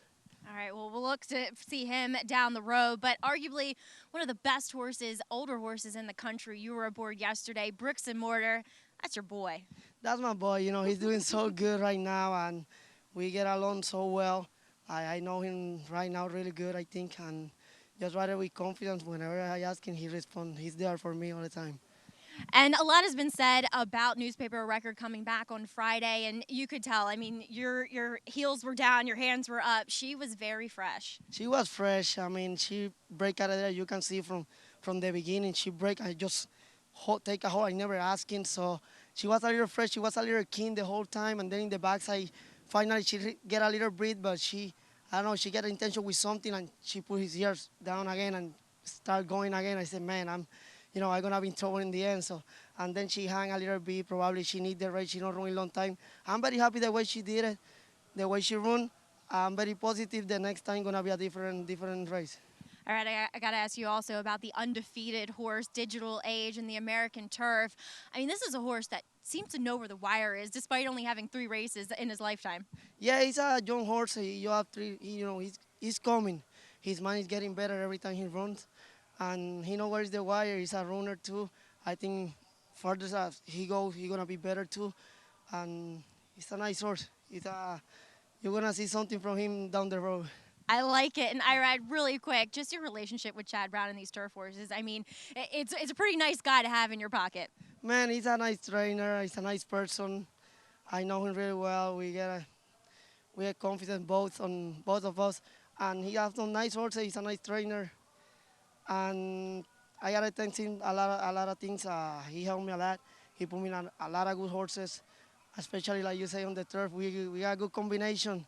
We doing good so far. We're doing really good, and hopefully we can keep going like that. And we got a good friendship. We are good, so hopefully we can keep going. All right, well, congratulations on all your success down there at Churchill and your win here on Dynamax Prime. Thanks. I gotta thanks to the owner, Seth, for letting me opportunity to ride the most of his horses, and the rest of his owners too, Peter Brand. So all of them, they helped me a lot. So thanks all of them. All right, Irad, well, we enjoyed watching your wins down there at Churchill. And, guys, that rapport that Irad has with these Chad Brown horses, it's really fun to watch. Yeah, Chad Brown, he's a pretty nice trainer, isn't he? He's done a reasonably good job, you know. I think he has a ways to go before he becomes really successful, but he's doing okay. He might be all right. Well, of course, Irad was riding for Bob Baffert, he's had some success in the Kentucky Derby. He's looking for number 6. Let's follow the trip of the post-time favorite. Richie, I thought he gave him a great ride. I did too. Now, I'd heard and read some comments that, Bob wanted him clear. I don't see how you could want a clear trip in a 20-horse field. You got to save ground, don't you? I mean, I agree. I mean, and the thing is, he got him out in the clear in the stretch. Right, when he needed him. He almost got a kind of good turf trip ride, right? Sitting behind horses, sitting the two-path, not down the rail, not eating the dirt there. I mean, where else was he going to go, Richie? No, and right here, he's right next to the eventual winner, Country House, or his place first. Country House was always traveling better, though. He was, he loved the track. Was having to keep riding him to hold his position. He rode him to get position early. Yep. He rode him into that position, whereas Country House was just in the bridle, as you like to say, the entire way. But, there's Improbable behind horses. Why not? And he wheels him out. You see him wheel out right there. He gets out in the clear. If he's got run, if he was bricks and mortar, it was the green stuff, he'd have gone right by. Yeah, no doubt about it. But he was having to ride him from a long way out to hold his position. And I think with a less aggressive, less strong rider, he doesn't finish as close as he does. And I'll say something else. He may have had issues finishing up the distance, as they all could have. He also might not have loved the track because he never seemed like he got a lot of traction. He never really moved forward. That's what Irad seemed to think. Yeah, well, that's what it looked like, too, because he was never taking him. He was having to kind of pedal.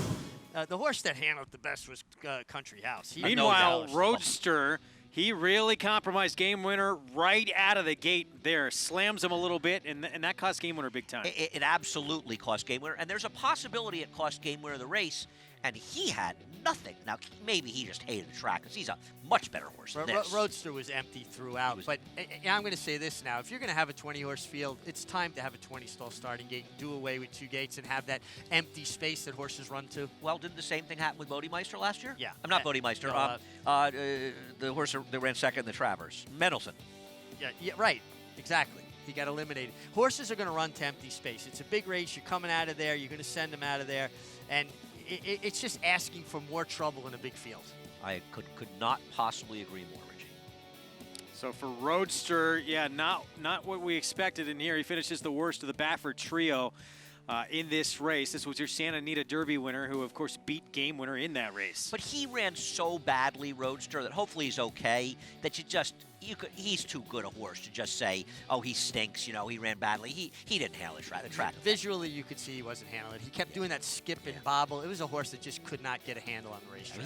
He didn't run a step. He's a good horse. Going to be fascinating to see what happens in 2 weeks. May 18th, the Preakness, see who comes back. If indeed Country House will return for that race. Belmont has not committed 100%. We'll see what happens. I'm going to take a shot. I think he comes back. I think there's a good chance. But he has said he's gone through a lot of racing over the last 6 weeks. We know it's always horse first with Belmont. Yeah, the one thing about Country House is, and Richie touched on it as well, and we've talked about it, he loved the mud so much that sometimes these horses come in their own, like a Charismatic did, a big price in the Derby, and he won the Preakness in his next start, still 8-1 in his next start in the Preakness, but Country House really loved it. We're looking at a very big field by the way, for the Preakness. Well, you know, and it should, because this is the 30 kind or of group 40. this is. I mean, you could put a blanket over probably 10 horses here, and there's not a lot separating them. My only regret was the weather, and you can't do anything about it, because I just wanted to see it on a fast track. I just want to see these horses on a fast track. Well, you don't want any excuses. You want to see them all have their fair chance. You know, they're wholly unsatisfying on a lot of levels, this Derby, I thought. Yeah, and let's just hope that they all, stay sound and they keep running, because this is a good group. I like this group, and I think we're going to see some decent stuff from them throughout the year.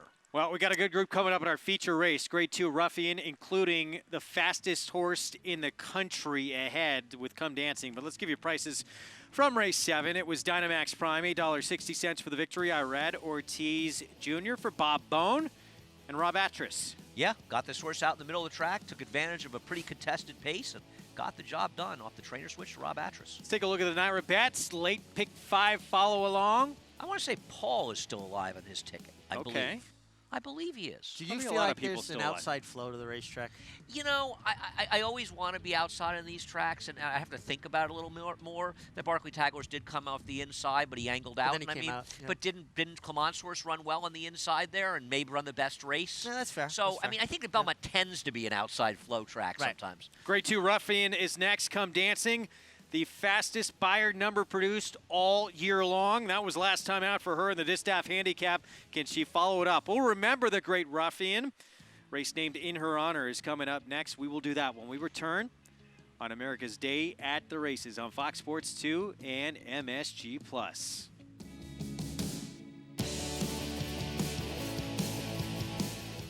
No sport in the world brings the wins home like racing. It's one-of-a-kind, high-speed, high-stakes action, and Naira Bets takes you there. Place your bets and watch the races live from anywhere. With Naira Bets, make easy, secure deposits and promotions every day to earn reward points or cash. Download the Naira Bets app or visit NairaBets.com. Sign up now for a $200 new member bonus with promo code LIVE at NairaBets.com. He's bred to lead. His name is Commissioner. Elliot, I can't wait to see the Commissioner foals run this year. He was always one of the best foals we had. He was always one of the best yearlings we had. He was a maiden special weight winner at 2 at Saratoga. He went on to be a multiple graded stakes winner, and he's the last classic place son of AP&D. Let me tell you, they looked the part at the sale. He's by AP&D. He's got a bottom side to boot. He's got every chance. I'm really excited about this crop. It's America's original sport, and no one covers it better than America's Best Racing. Right now by 2.5. From the sport to the lifestyle. The best races, horses, and destination venues, cocktails, gambling, fashion, and more. America's Best Racing.net is a sport for you. Live it, love it, bet it. So my name is Robbie Herzl. I'm the yearling manager here at Claiborne Farm, and we've got the first crop of Run Happies this year. Overall, I'm very, very pleased with them. So we have a colt out of Queen of America. He's really nice, looks just like his dad. Very pleased with how he's coming along. So there was a lot of demand for the weanlings last year. They sold for over 6 times their stud fee, and we're really excited for the yearlings to come through the sales, and we're expecting big things from them. Run Happy, standing at Claiborne Farm. And down the stretch they come, with Ruffian in front now by 2.5 lengths. Equal Change is second by the same margin, and Gallant Trial Race is third. As they come to the final 16th, it's Ruffian in front by 2. Equal Change is second. It's Ruffian in front.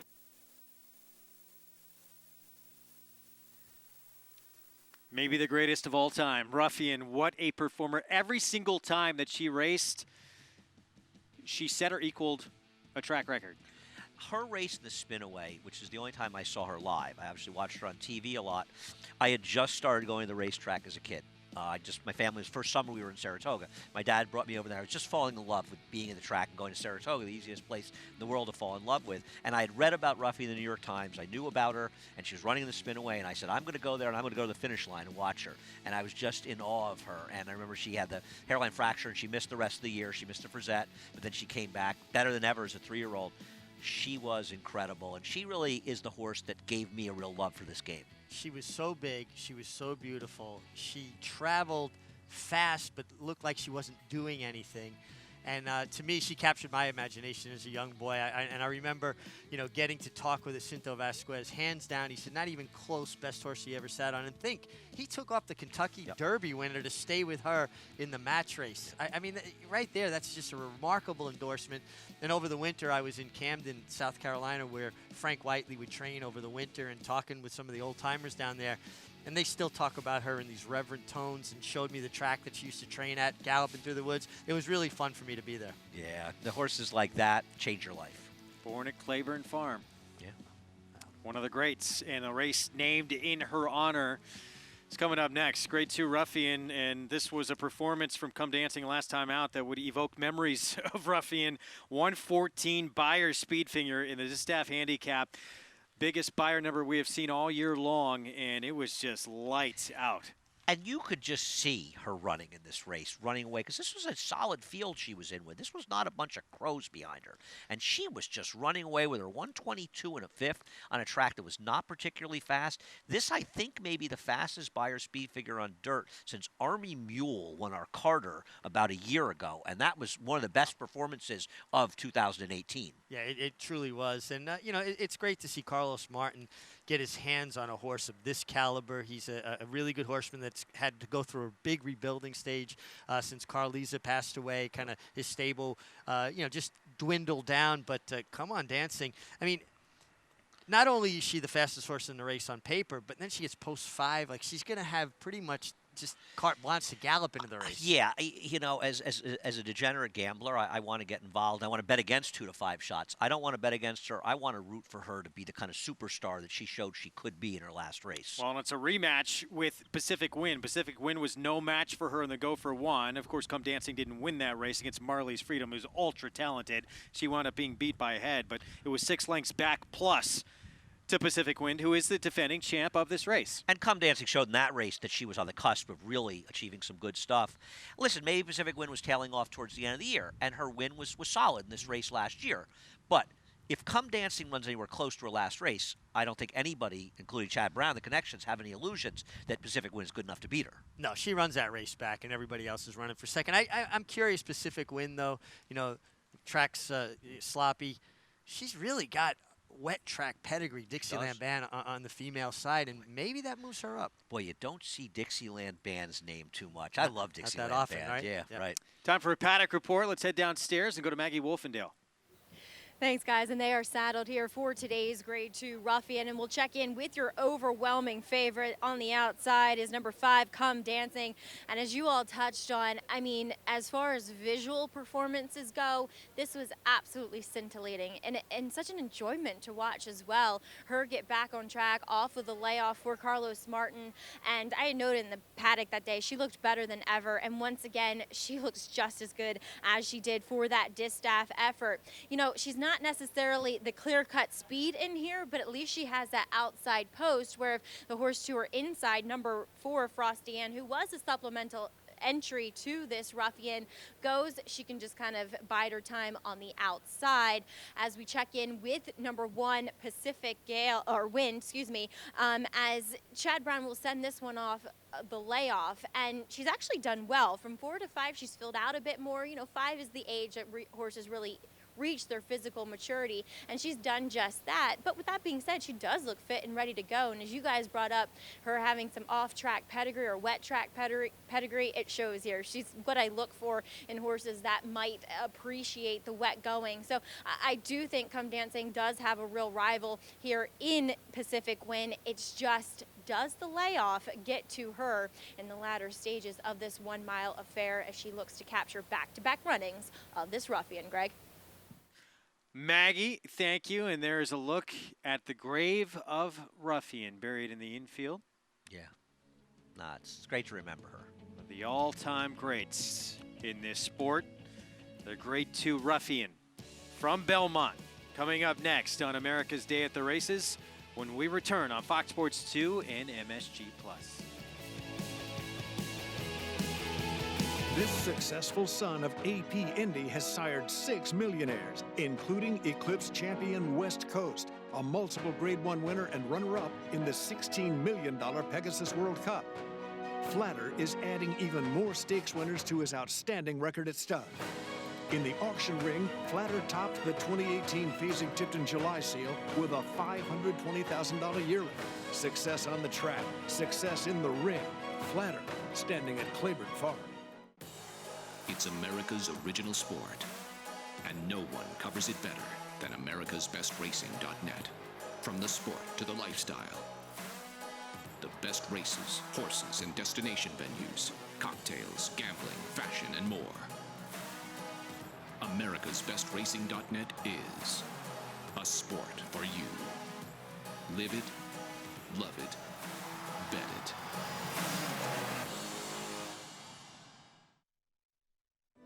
So my name is Robbie Herzl. I'm the yearling manager here at Claiborne Farm, and we've got the first crop of Run Happies this year. Overall, I'm very, very pleased with them. So first we have a colt out of Rapid Repair. He's a really nice colt. Very happy with how he's come along as a yearling. So there was a lot of demand for the weanlings last year. They sold for over 6 times their stud fee, and we're really excited for the yearlings to come through the sales, and we're expecting big things from them. Run Happy, standing at Claiborne Farm. We are back, and the Grade 2 Ruffian is coming up. Our post parade is brought to you by OCD Pellets, celebrating over 10 years of supporting the equine industry with their 2-in-1 bone and joint supplement. For more information, visit OCDpellets.com. We kick off our post parade with Pacific Wind for trainer Chad Brown. Irad Ortiz Jr. aboard, the defending champion of the race. And the most likely upsetter of the favorite, Come Dancing. She's got a great pedigree for a wet track from the Chad Brown barn, always dangerous. This is a big test here. Sun Studio coming off an entry-level allowance win for Todd Pletcher. John Velasquez rides. A big step up in company, but a short field and maybe looking for an opportunity to get some black type. Owned by the breeder of Justify, John Gunther. Pink Sands, Jose Ortiz, Shug McGahee. Pink Sands, trained by Shug McGahee. Horses get continually better through their career. You see them at their best 4 and 5 years old. 12-1 on Frosty and Speedster. Won 2 in a row before the top flight. Speedster has had some success on off-going, and if they leave her alone, which I doubt, maybe she could lead them a ways. And here she is, the fastest horse in America right now, Come Dancing. Come Dancing looks like she's worked in fine style since that big run last time, and no reason to think she would regress enough for anybody to beat her here. Come Dancing, owned by Blue Devil Racing Stable. Connection standing by with Maggie Wolfendale right now. I'm pleased to be joined by Mark Holliday of Blue Devil Racing, sending out Come Dancing. Mark, she was breathtaking last time. I mean, just talk a little bit about watching her perform. Well, it was an amazing race. I think we had very high expectations going into that race because we gave her a little freshener right after that very tough beat with Marley's Freedom and the Go for Wand. And we knew she came back and she was looking great in the paddock. She looked great going to gate, but what she accomplished, I think, was above any of our expectations. And Mark, this is a filly that you've had stops and starts with, but you've been so patient, and she's repaid you. Yes, you know, it's always tough to try and to campaign her, but also to try and in this sport, it's all about fitness and soundness and being ready at the right moment, and for that you need a lot of patience. And with this filly in particular, she's had her problems over the years, but right now she's at her peak, and I'm hoping for a very big race today. Any concerns with the stretch out, another furlong to a mile? Obviously, she's handled it well in the past, but also the track. No, she's this distance for her. First of all, I mean, she loves these NYRA tracks. She's won, obviously, on all 3 services. I think the one-turn nature of this mile will play to her strength. She's a big filly. She drew the outside. I don't think the surface is going to be a problem for her today, and I think the mile is going to be right in her sweet spot. All right, Mark, we're wishing you the best of luck here with Come Dancing. Thank you so much. Okay. All right, guys, Mark Holliday of Blue Devil Racing, keeping his fingers crossed for another performance like that distaff. Well, it was sensational. Mark Holliday, NYRA board member as well. You can get a little insurance on your Ruffian Stakes win bet today with a second chance cash back on NYRA Bets. Bet 20 or more to win on one horse in the Ruffian on your NYRA Bets app and get $20 back if your horse finishes second. Visit NYRABets.com for all the details. 1-5 on the big favorite right now. I mean, it's hard to bet against her here, and I'd love to try to beat a horse like this, but I want to be a fan sometimes, and I really think there's a chance that this is one of the top horses in the country. Well, I like what you said there. We are fans at heart. That's how we fell in love with the game, and you want to see good horses perform to the best of their abilities. And, you hope you see something special. She certainly runs anywhere close to her last race. You're going to see something good. Yeah, absolutely. Now, there are improving horses in here, like the 3 Pink Sands, who started to come around, and even the 2 Sun Studio. Meanwhile, Pacific Wind, she won this race last year, and it's the biggest win on her resume, and didn't have to face someone the likes of Come Dancing coming off a performance like she put forth last time in that race. And when she's good, she's good. I mean, her third, even in the Spinster, going 1.1 1/8 miles at Keeneland, was a good effort. She's a very talented horse. Oh, she's a very good mare at this point, 5-year-old mare. She should be fully mature now. The Curlins seem to get better with age. To me, the thing that I think moves her up potentially is the mud. I just see a pedigree that screams mud. Meanwhile, the 3 Pink Sands is coming out of the Inside Information. Wound up 4th in that race, and prior to that, it was back-to-back wins at Gulfstream. Yeah, I think people should be careful about being misled by that bother at the start comment. I mean, this horse broke slowly, but took a bump that was just nothing at all. She didn't really have trouble in that race. I'd say the thing that worked against her was that the speed pretty much held together in that race, and she was coming from the back of the pack. So she actually outran some of the dynamics of the race. And that underscores why it's so important to watch replays yourself and don't just, go blindly on the information that's provided. You've got to be able to look at something and say, yeah, that was truly trouble or it wasn't. Well, as a handicapper, I look at the short comments, especially horses out of town, and if I see a trouble line, I say, okay, let me make sure I watch that race because maybe something happened. You don't know the extent if it did happen, and sometimes you look and you go, I have no idea what that person was looking at, and sometimes it's much more severe than you might have thought. Biggest price, or one of them, I should say, second biggest price on the board. Sun Studio, daughter of Spitestown for Todd Pletcher. John Velasquez will be aboard. And they've been trying some different things. Started out, actually one first time out on a sloppy track, sprinting, but they tried going long. They even tried the turf at one point. Well, this horse is 1 for 1 for Todd Pletcher and proved significantly off the races for Brad Coxon. I thought she ran very well last time. She was running the whole way, and this was not like a perfect trip, easy win. She had to dodge through traffic in there, and Todd Pletcher scratched out of an easier spot here, I think on Fridays. When did we come? Yeah, I think Friday's card, actually, early in the card maybe, to run in this race, because even if she runs third, it's black type, and it's very good for her value. Same thing with Pink Sands. Well, I think that's something that we have to explain to people, that you get these fillies and mares that are well-bred, and John Gunther owns the mare, Bending Strings, bred this. If bred they get Justify, John Gunther. Right, who bred Justify. If she finishes 1, 2, 3, she picks up what's called black type. It really enhances her value and continues to enhance the family's value. Meanwhile, this one here, Frosty Ann, we know she wants to go early, and she loves Belmont Park. She does, and she's going to be in front, but she is meeting a tough group. She is always obstreperous at the gate, always. Putting the blindfold on her, to try and solve that issue if you don't see where you're being let in. Right, when they put the blindfold on them, then they'll give them a couple turns around to almost disorient them so they don't know. A horse is smart enough. They put the blindfold when the gate's in front of them. They don't turn them around. They know the gate's still in front of them. So they've got to kind of disorient them a little so that they can get them up into the gate. It's fun when you ride in places like Saudi Arabia and Hong Kong, and they put you in the gate with the blindfold, and they get out, and they leave the blindfold on, and it's up to you to get it off before the start. Oh, boy. Did they ever put the blindfold on you, Richie, during the race? I just rode with my eyes closed anyway. Well, it didn't seem to work the way they wanted it to here with Frosty Ann. But the thing about her is, and I think people need to remember this, I have seen her hold up races, throw fits, cause problems, and then go out and run lights out. So don't get overly concerned. It's not out of character. You like her a little bit. Right. That's what she does. That's her act. And she is in and appears to be all settled. Come Dancing. Can she follow up that brilliant performance, the best we have seen, one of them certainly all year long, with another win? Here in the Grade 2 Ruffian. There she is. She steps into the gate. Here's the Ruffian, John Imbrial, with the call here on America's Day at the Races.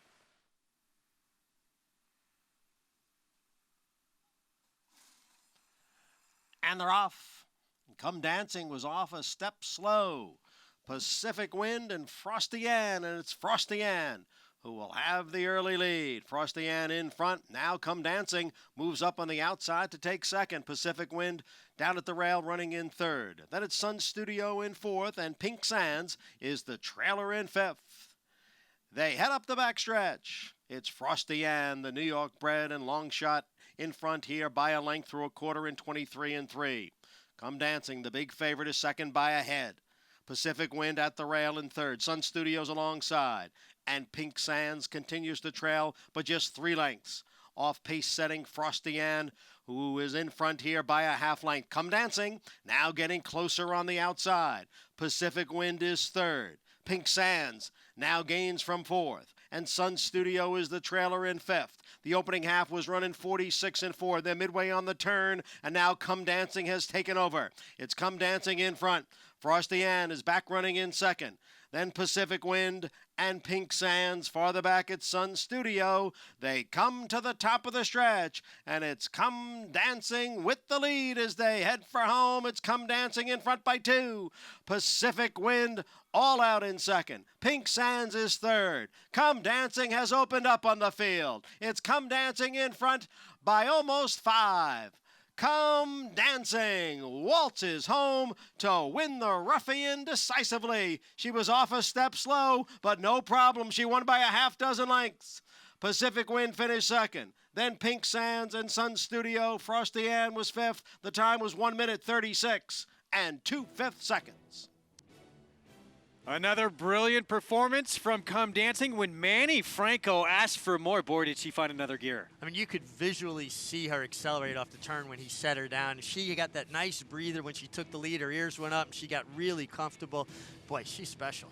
She's very, very good. And I tell you something, they were better in the field. Pacific Wind showed up today. Pacific Wind ran a good race. She didn't run badly. She just can't run with this horse. No, she was just, again, the head and shoulders the best because she didn't break particularly well, dragged Manny up into the race. And when he asked her turning for home, you could visually see her body lower a bit, and she accelerated off the turn. That was fun to watch, Andy. No, she delivered. You know, you hang around a cold, wet day here at Belmont, but you see a performance like that, and you feel like it was all worthwhile. Absolutely. Well, that 114 buyer last time out in the Distaff Handicap, she proves it was for real. She is the real deal here in her 5-year-old campaign. She is going to be a force to be reckoned with this year. Yeah. Can't wait to see some more of her. Come Dancing. Now, 6 wins from 10 career starts. Phipps on Belmont Day. You got to go to Phipps You would on have Belmont to think, Day. and she'd be the favorite, no? I mean, the good filly that's been with Midnight Bisou is coming Midnight to that Bisou. race. Okay. I don't think we're going to see Monomoy Girl because we don't really know where she is. So right now, they're the two. That would be a nice matchup. That's going to be a good matchup. Of these races, she'll be favored. Yeah, absolutely. A late could be back, but one of many great races on Belmont Day. I know this is the kind of horse, and that's why people need to come out to the Belmont Stakes. I mean, you have a matchup coming with McKinsey and Matoli in the Met Mile. You have the prospect of seeing this horse running against Midnight Bisou, 2 of the best fillies and mares in the country. You got World of Trouble, who's likely to show up. The Belmont Stakes is part of it, and obviously a very, very big part of it. But don't mistake, it's going to be tremendous racing that day. I like what I just saw there in the isolated shot past the wire. He didn't do a lot of celebrating, but he gave her a couple pats like, "Thank you, Mom. Appreciate you carrying me to the victory like that." He's a passenger on this one. Yeah, Manny Franco saying thank you very much. 2 wins today for him. Look, she didn't break all that great either. We're going to show it to you here in a minute, but it didn't prove to be an impediment at all. She has so much speed that she brings herself into the game. Now, to be fair, you don't want to see her getting left. That's a problem going forward because she's going to run against a horse like Midnight Bisou. She can't spot her a couple of lengths. But outside post from the 5 slot, yeah. Like Midnight Bisou, and if you're not outside of everybody, that's when you get squeezed or pinched back. But Manny did a great job of just putting his hands down, letting her take him into the race, no panic. Manny has really turned a corner. He had a tremendous winter, and physically, he's one of the most gifted riders we have. He is absolutely a specimen. He is an athlete. She did all the work here. Come Dancing. Impressive performance. 2 for 3 now at Belmont, but bigger and better targets down the line for sure. And nice to see Carlos Martin get a chance. I mean, you know, that's one of the things in the game people talk about. A certain smaller amount of trainers, you know, dominate the game, and that's the way it is in a fair way. But it's nice to see a guy like Carlos, who's obviously got a great family history with his father, Jose, his grandfather, Frank, in the game, seeing him with a horse like this, and let's see what Carlos can do with him. Obviously, he's doing the right thing so far. Every once in a while, it's not the Bob Affords, Chad Browns, or Todd Pletchers who have the superstar. Yeah, Carlos Martin with one here. And she is something special, having a tremendous 2019. We got a long way still to go, but she has looked lights out so far. $2.60 for the victory. Blue Devil Racing Stable, Manny Franco and Carlos Martin, your winning connections. Daughter of Malibu Moon out of the Tis Now mare. Tis ahead. We're going to take a break in the action. We'll be back. Still the nightcap to come for Belmont and more Derby discussion when we return. Eclipse champion Blame was considered by many as the breakout stallion of 2018. His top runners included Grade 1 winner and Eclipse Award finalist Marley's Freedom, plus Grade 1 winner Fault and graded stakes winners Maraud, Beyond Blame, Miss Kentucky, and Blamed. His yearling sold up to $500,000, and his sensational daughter Fault brought $1.2 million at the November sale. Outstanding results, outstanding value. Blame, standing at Claiborne Farm. No sport in the world brings the wins home like racing. It's one-of-a-kind, high-speed, high-stakes action, and Naira Bets takes you there. Place your bets and watch the races live from anywhere. With Naira Bets, make easy, secure deposits and promotions every day to earn reward points or cash. Download the Naira Bets app or visit NairaBets.com. Sign up now for a $200 new member bonus with promo code LIVE at NairaBets.com.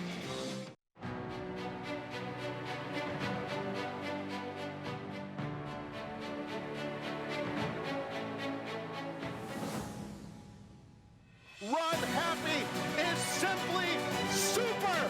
He polishes off an outstanding campaign with a dominant victory in the Malibu. No medication, no problem. Run Happy, standing at Claiborne Farm. Tom Durkin letting you know New York breds start with an advantage. At the sales, buyers pay up to 7 figures. And there's over $2 million in stakes money limited to New York sired horses in the New York Stallion Stakes Series, like the Park Avenue for 3-year-old fillies. Newly minted wins it for fun. For fun and money. The winner's share generates an additional $55,000 from the New York Breeding Fund. Funny Guys gonna do it. Funny Guys winning the Times Square division generates the same money. So get with the program at nybreds.com. We are back on America's Day at the Races, brought to you by the champion sprinter Run Happy. Never lost in his career while sprinting, perfect 7 for 7. Did it all while racing medication-free, now standing in legendary stall number 1 at Claiborne Farm for $25,000. We saw a star in action. Come dancing. Finish following up that Distaff handicap victory, the fastest buyer number produced all year long, with another brilliant performance here, Mig, in the Grade 2 Ruffian. And I'm sure this will get a big figure as well. You know, Manny Franco, got to learn that, but just a touch more confidence. Don't get after her quite as much. She was doing what he needed her to do. You can just hand ride her home. To downstairs to Maggie. Here with the man that is behind Come Dancing. That is Carlos Martin. And Carlos, what a great job you've done bringing this filly along, or excuse me, mare now, and getting her to perform as she's done in her last 2 efforts. It's been a real storybook, the way things turned out in the beginning of her career, so promising, and then she got hurt. But I'm very blessed. I have Mark Holliday, James O'Reilly, the Blue Devil team, and Ocala Steady, just a real team effort. You know, she's always shown so much talent. And then it was a setback, giving her a year off, and I'm glad the patience paid off, and I'm blessed to have great owners and a great horse. And today she easily handled the wet track and the mile. I heard you say to Manny, what do you think about the Ogden Phipps? I mean, it's a dream if we could ever get to a Grade 1, you know, named after one of the great legends in the sport, Mr. Phipps. So you always have hopes, you know, just seeing how much she took out of him, but she seemed like she handled it easily. And hopefully if she comes out of this good, I think it's something we have to consider. You know, we had a kind of a game plan a couple of months ago. We sat down and wanted to come and try to be New York, participating in the New York races, which is, you know, everybody's dream. We grew up here. Mark is a Long Island guy, Huntington guy. So we really want to support the home tracks, and we'd like to go to Saratoga for the big ones and stay in New York year-round. That's been the goal from day one. And you mentioned being local. I mean, you, especially in this industry, your grandfather, your father, how special is this filly to you? Yeah, it's great. Growing up, I was very fortunate. My father, Jose Martin, trained a couple of champions, Wayward Lass and Lakeville Miss. He was always a great filly trainer, and my grandfather was a Hall of Fame trainer, so it's special. Hopefully they're upstairs in heaven looking down and a little proud that we keeping the Martin name going, because it's such a difficult business and so many great horses and great trainers, so it's a proud moment for me. Well, Carlos, congratulations. She sure is special. Thank you so much. All right, guys, come dancing. Very dominant in today's Ruffian. Big time performance follows up that distaff handicap with another big performance, and Carlos Martin is going to be part of the big, some of the big races coming up this summer. And it's great to see. You know, the Martin family has meant so much to New York racing over the years. Like he said, his grandfather, Frank Martin, a Hall of Famer. His dad, Jose Martin, trained champions like Wayward Lass and Noble Nashua.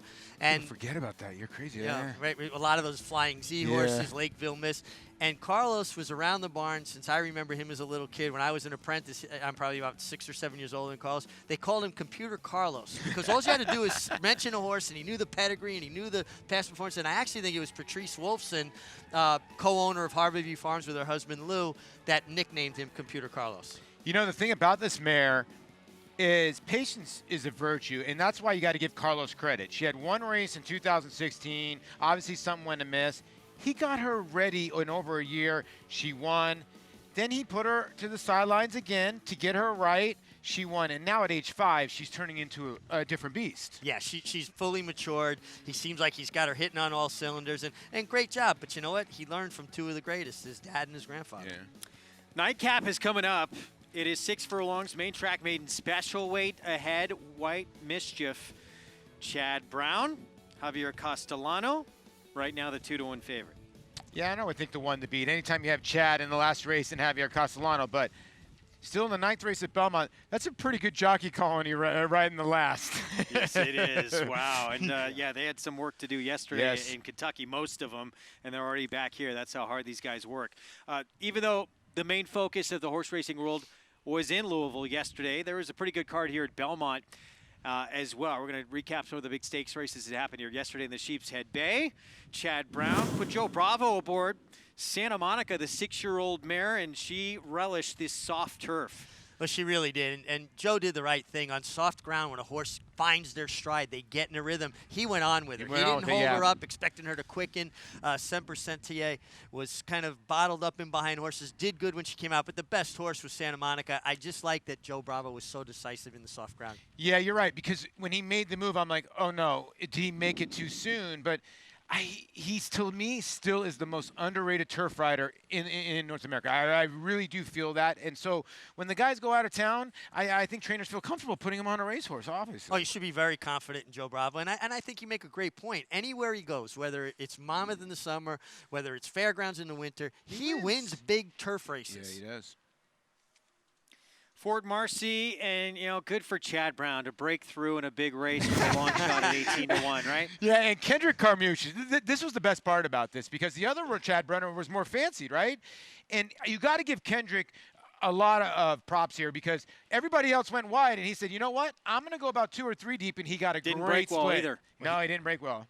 But he got the great split. But that's what you have to do. When you get dealt a bad hand, like off a bad break, you've got to say, well, now I've got to take edges. I can't ride them safe and lose ground. And saving ground on the turf is the key to success. I love Kendrick. He's the kind of guy. Look at this. He's the guy that would hit the home run and toss the bat. Just look at the end of this right here. Look at him. Look at the camera right here. Give me a little camera. There you go, right there. He loves it. But he'd do the bat flip with a smile. Yeah, he would. Yeah. Great to see Kendrick getting the stakes win there. And meanwhile, in the Westchester, you know, Nicodemus, we go back to last summer, Saratoga, ran second behind Hofburg in the Curlin. And Nicodemus was real good here. He was trying to lug in, and Mike Luzzy did a tremendous job, because right here he kind of lugged in behind the leader, and it looked like it might cost him the race. And Mike was able to get at him left-handed. Mike's naturally left-handed.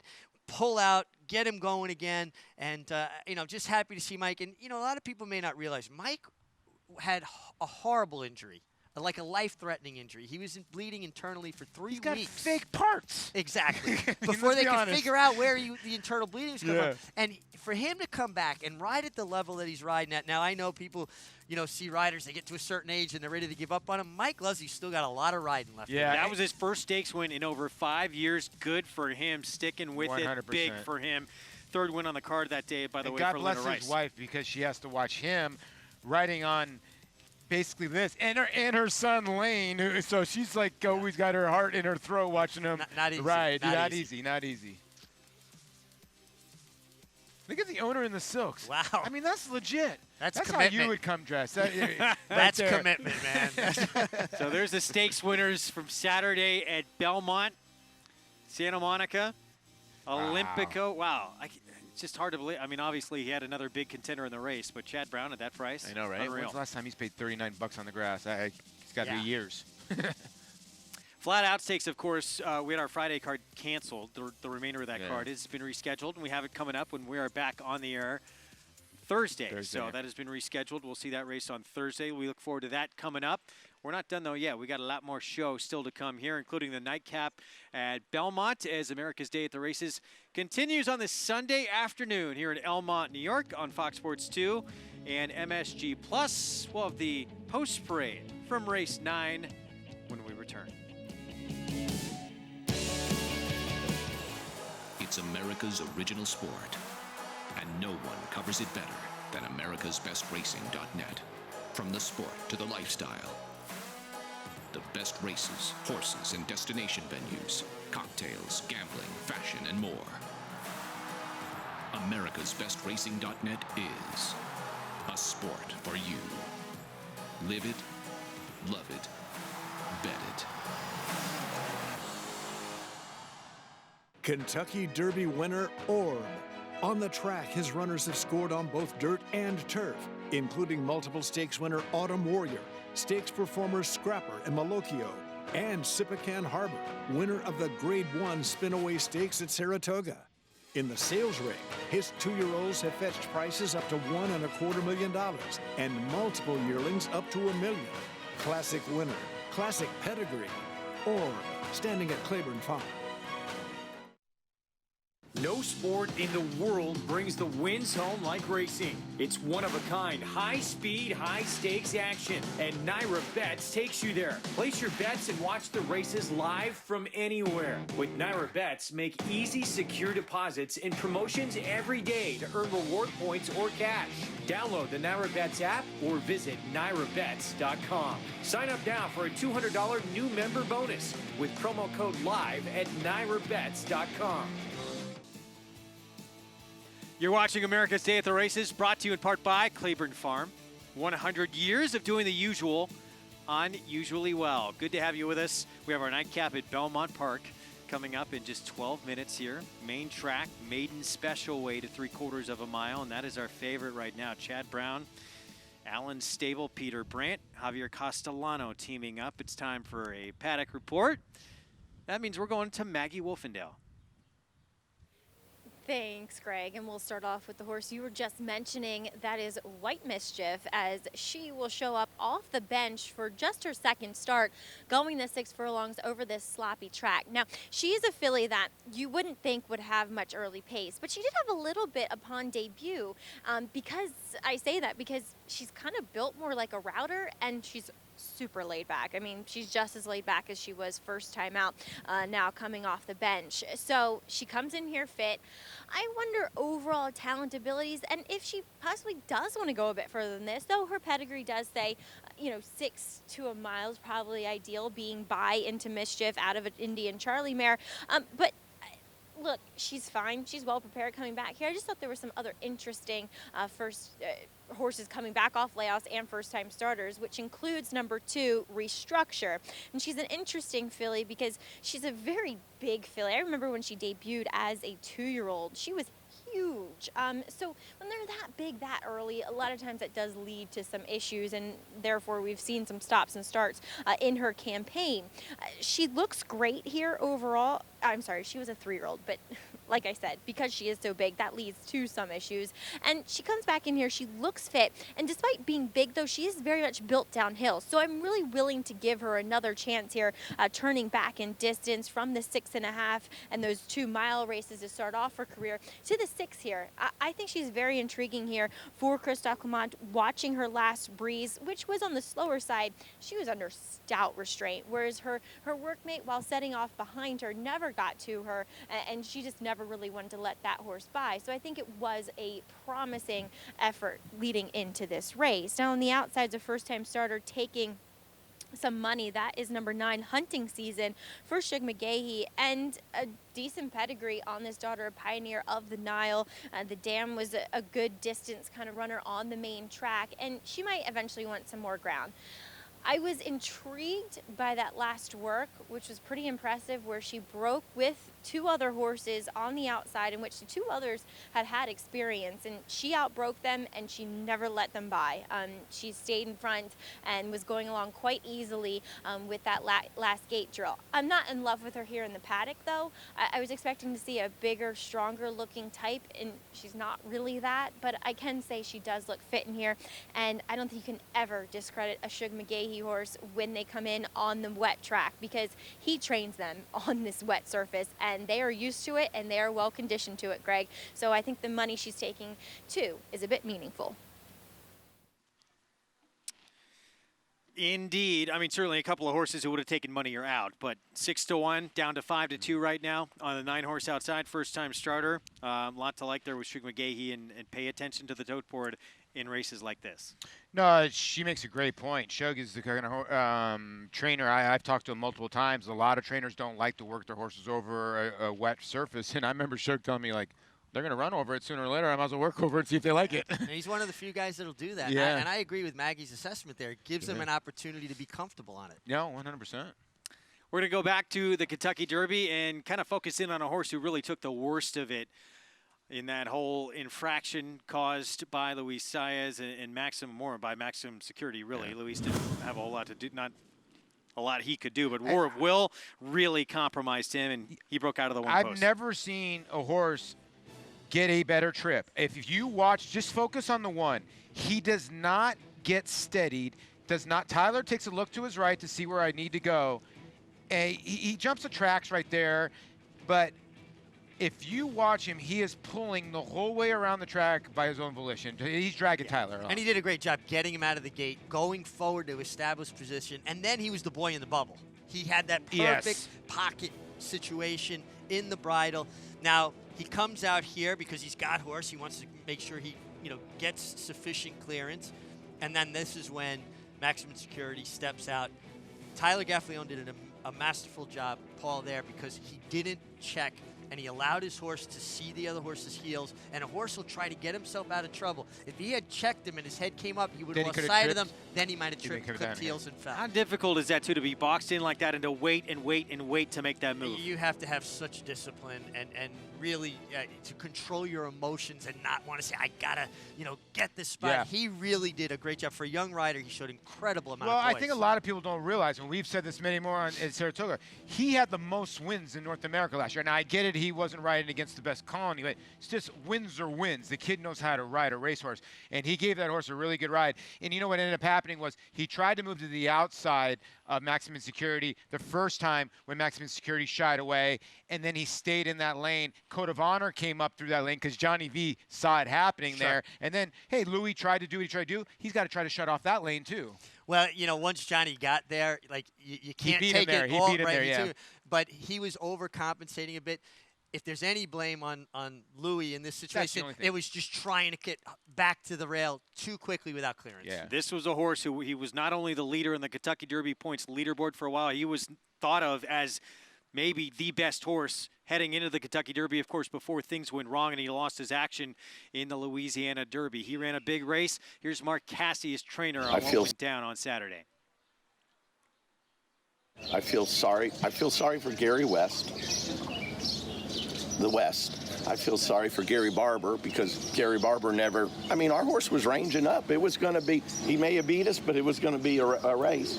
I feel sorry for Luis Saez. I feel sorry for Jason Service. I feel sorry for Belmont because that's not the way he wanted to win the Kentucky Derby. But should the horse come down? Absolutely. Absolutely, positively. I'm really glad for him. I've been over there this morning, but I'm sure if it came down to it, he would have rather won it not that way. But, I'm glad for him. I'm glad for Mrs. Shields. She's, I've known her and her husband for years, and it's a good thing for them. They made a tough call instead of just letting it ride like we always hear. Well, they're not going to take a horse down in that bigger race. I mean, that was my initial reaction. It ain't going to happen. Right. The longer I stood there on the track, the more I thought something maybe was going to happen. Well, for War of Will, Mark Cassidy says, look, Preakness, it's not going to be about revenge for us, but we want to come back. We want to show that we potentially have the best horse in the country. So they're going to line back up in the second leg of the Triple Crown. Well, War of Will's a very good horse. For a horse to travel in the bridle that long, he's legit. And you can't say how much that incident took out of him. Now, I'm a hard-headed guy. And my opinion was I wouldn't have taken it down. But that opinion is formed on the basis of what has gone on in the past. The fact that they have let so much go in the Kentucky Derby over the years. Obviously, enough happened and enough people think, like I said, I'm hard-headed. I'm not that hard-headed that my opinion can't be changed. It's done. He got taken down. If that's the way they're going to call it from here on out, I applaud it because it'll make it a safer, truer race. Listen, I can't comment over you. You've ridden in derbies. I've never ridden a racehorse. What I saw, and you can tell Shug is old school. Yeah. And you could tell Shug was like, I don't really agree with this decision. I want to play the way the old rules used to play. And if you want to really play by the old rules, I don't really know if you want that. Because those are the same old rules that apply in basketball when Bill Laimbeer used to clothesline people. Angel Cordero used to pin people to the rail, and a lot of other things used to happen. If we want to play by these rules, we have to have the same set of rules. Consistency. Consistency. We want consistency. That's the thing. Yeah. And I always used to say that to umpires. If you're going to be bad, be consistently bad. Yeah. If you're going to be good, be consistently good. Just don't be all over the place. But I feel like, and you do agree with this, take away the fact there's no name on this race. It was the 11th race on Saturday. It was the right call. It was the right call, but the precedent that had been set in the past. No, I get it. But so I'm just explaining why my initial reaction was what it was.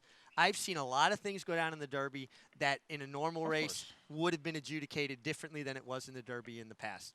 I feel bad for the connections. I think Mark Cassidy said it best of all. He said it perfect, yeah. He said it best of all. But even having said that, I mean, there was nothing Luis Saez really could. It's not like he knew that you can play a little rougher in this race and said, "Oh, I'm going to take it." The horse did this, right? The horse did this. The horse did it. And you could see clearly on the isolated shots that we got to see back in the truck earlier. The horse cocks his head, his ears go up, he ducks sharply. He may be overcorrected and trying to get back to close the hole. Now, the other issue I had with the whole thing was the stewards never put up an inquiry. You're right there. If John Court doesn't claim foul and Flavian Pratt, who wasn't even involved, he wasn't bothered, and he claimed foul, I think, just to kind of help point it out. If they don't claim foul, is it just go official and keep on, nothing to see here, keep moving? It's a great point. Does this not happen? Do we not have a DQ? Does Country House not win the Kentucky Derby? It's a good question. Like I said before, you're riding one of your first or your second Kentucky Derbies, and you're on War of Will, and you're knowing how the Kentucky Derby is. Are you claiming foul? No, I wouldn't have claimed foul. Same. And I think that's probably why Tyler didn't. And I think that's why Tyler. If Tyler has 15, 20 years under his belt, which he's going to have, and he's going to be a Hall of Fame jockey if he stays healthy, and God bless him, and I hope he does, and we're going to have him on here pretty soon. I just think that Tyler was like, this is a Derby. I'm going to let my trainer decide whether I should claim foul or not. What if you wound up third in the race? And you could have been moved up to second or third, and yes, you have to claim foul. Yeah, okay. If I'm 7th, I'm 8th, I'm 17th. I think that's poor form. I wouldn't have done it under any Because you're not moving up into the money. No, because I'm not benefiting my owner, trainer, or the betting public. If you run 6th, you do, because then he can run 5th and maybe get $90,000 of the purse. That'd be your only other thing. If there is more of a reward for the people, that's my responsibility, for the people I ride for and the betting public. Nobody got rewarded in this situation. And so do you think most riders are a little bit shocked that claim of foul was made by John Court and by Flavian Pratt? I was down in the room, and it seemed pretty split to me in the room. It did. Some guys were like, I wouldn't have claimed foul. Other guys were like, no, he had to, So it was pretty split down the middle in the room.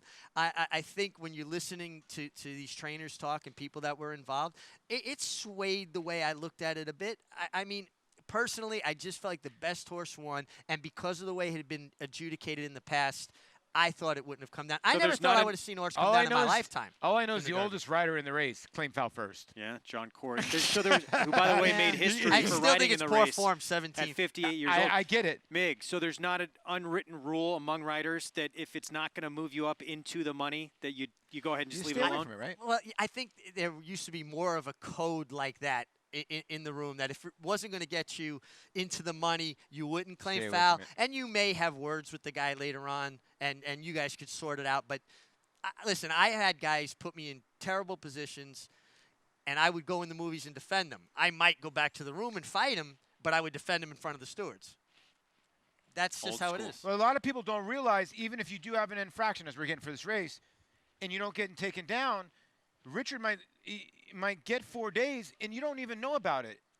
But your horse stayed up. So a lot of jockeys get suspended and lose mounts for infractions, but they don't get taken down by the stewards. People don't even realize that. They lose pay. Well, maybe that needs to be more publicized. I'm 100% agreeing with you on that. A lot of stuff needs more and more publicized, yes. Meanwhile, loading up here for our nightcap at Belmont. And there's our favorite moving in line, White Mischief. What do you guys think here for the Chad Brown runner? Well, she's obviously talented, brought a lot of money in the phasing tip material and training sale. I agree with Maggie's assessment, though. She does not have a sprinter's build, even though she has somewhat of a sprinter's pedigree. Yeah, they paid some money, some horses in here. The 9 horse, too, the Sugar horse, $575,000. So look for that horse late, especially the way Rosario's been riding. He's been coming down the crown of the track today. Second time starter here, Effie Meister about to move in. Finale here on this Sunday afternoon from Belmont Park. John Imbrial with the call from post 3, White Mischief for trainer Chad Brown. Javier Castellano, the one to beat on the board. Here we go.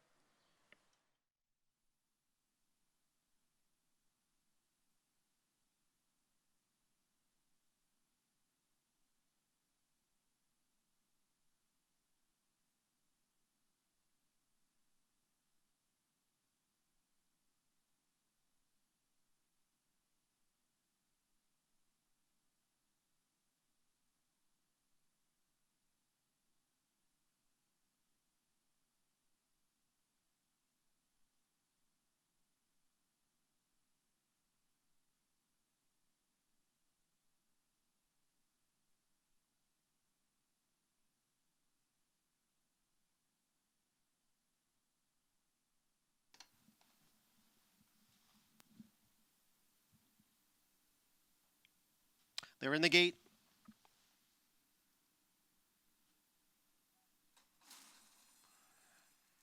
And they're off. Gotta Have a Holiday is going out for the lead. Restructure racing in second. It's Gotta Have a Holiday by a head. Restructure running in second. White Mischief, the gray, is in third. Effie Meister now moving up along with Hunting Season. Savvy Cairo is the trailer in sixth. Gotta Have a Holiday has the lead here by a length. Restructure is down at the rail. On the outside, Hunting Season is moving up from third. The quarter went in 23 seconds. Gotta Have a Holiday with the lead. Hunting Season is in second. Restructure's down at the rail. Then White Mischief advancing now in between horses. Farther back, it's Savvy Cairo and Effie Meister as the field comes for the top of the stretch. Gotta Have a Holiday, White Mischief, Hunting Season, 3 of them across. Restructure just in behind the half in 47 seconds. White Mischief on the outside of Gotta Have a Holiday. White Mischief narrowly. Gotta Have a Holiday at the rail. Restructure is in third. It's White Mischief, now clear by a length. Gotta Have a Holiday in second. Restructure is third. White Mischief, the winner, 3/4 of a length. Gotta Have a Holiday finished second. Restructure was third. Big break. Looked like Savvy Cairo came on to get fourth. White Mischief, Chad Brown, Javier Castellano, Alan Stable, Peter Brandt. Get the job done here in the nightcap. Yeah, always had the measure of the 6, who, fought on gamely, the 5-year-old mare by Harlan's Holiday. But looming up here, actually in between horses, it looked like the 9 had some horse here, but just came up empty. Yeah, came up a little flat. I tell you what, White Mischief got it done, doing something I don't think she's comfortable doing. This is going to be a better filly when she stretches out in distance, I believe. That's probably why they paid the money they paid for her. And you can see, she's starting to edge away here. She got her ears pinned back. I don't know if she's really loving the mud, so I think that's probably a good thing, you know? Right, the fact that she could overcome adversity and win. Yeah. Look at her ears. She looks like a cat. She ain't in the mud that much. Right she looked pretty mean. Yeah, right? She looks happy now. 3-6-2-1, 9-5 post-time favorite, White Mischief with the win here to close things out at Belmont. We got a lot more show, though, still to come. And we're going to talk a little more Derby. We're going to hear from Tyler Gaffalione. He was on War of Will, impeded in the Kentucky Derby. by the horse who crossed the wire first and was eventually DQ'd. Tyler coming up after a break. Right after this, you don't want to miss it. Stay tuned to America's Day at the Races. We'll be back.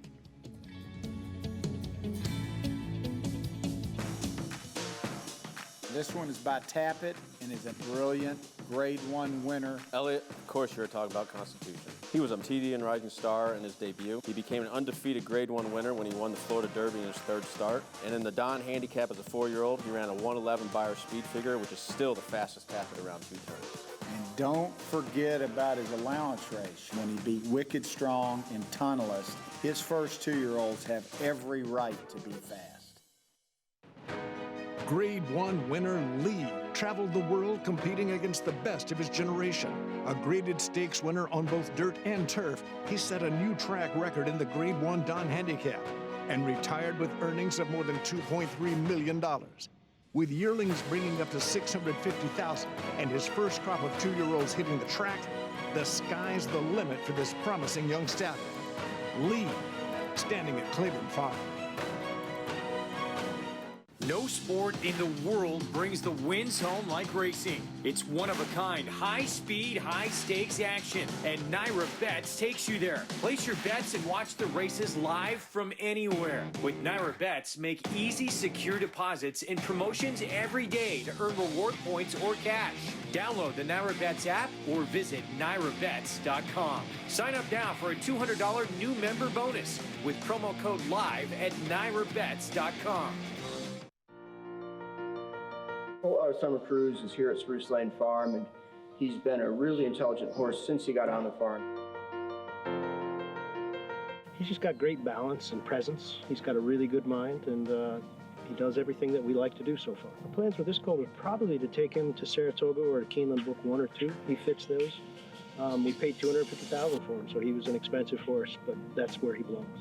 Run Happy, standing at Claiborne Farm.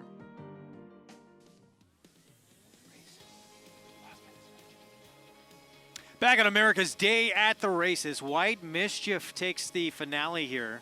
Javier Castellano, Chad Brown team up.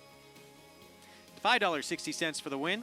3, 6, 2, 1 finish. Let's go downstairs to Maggie.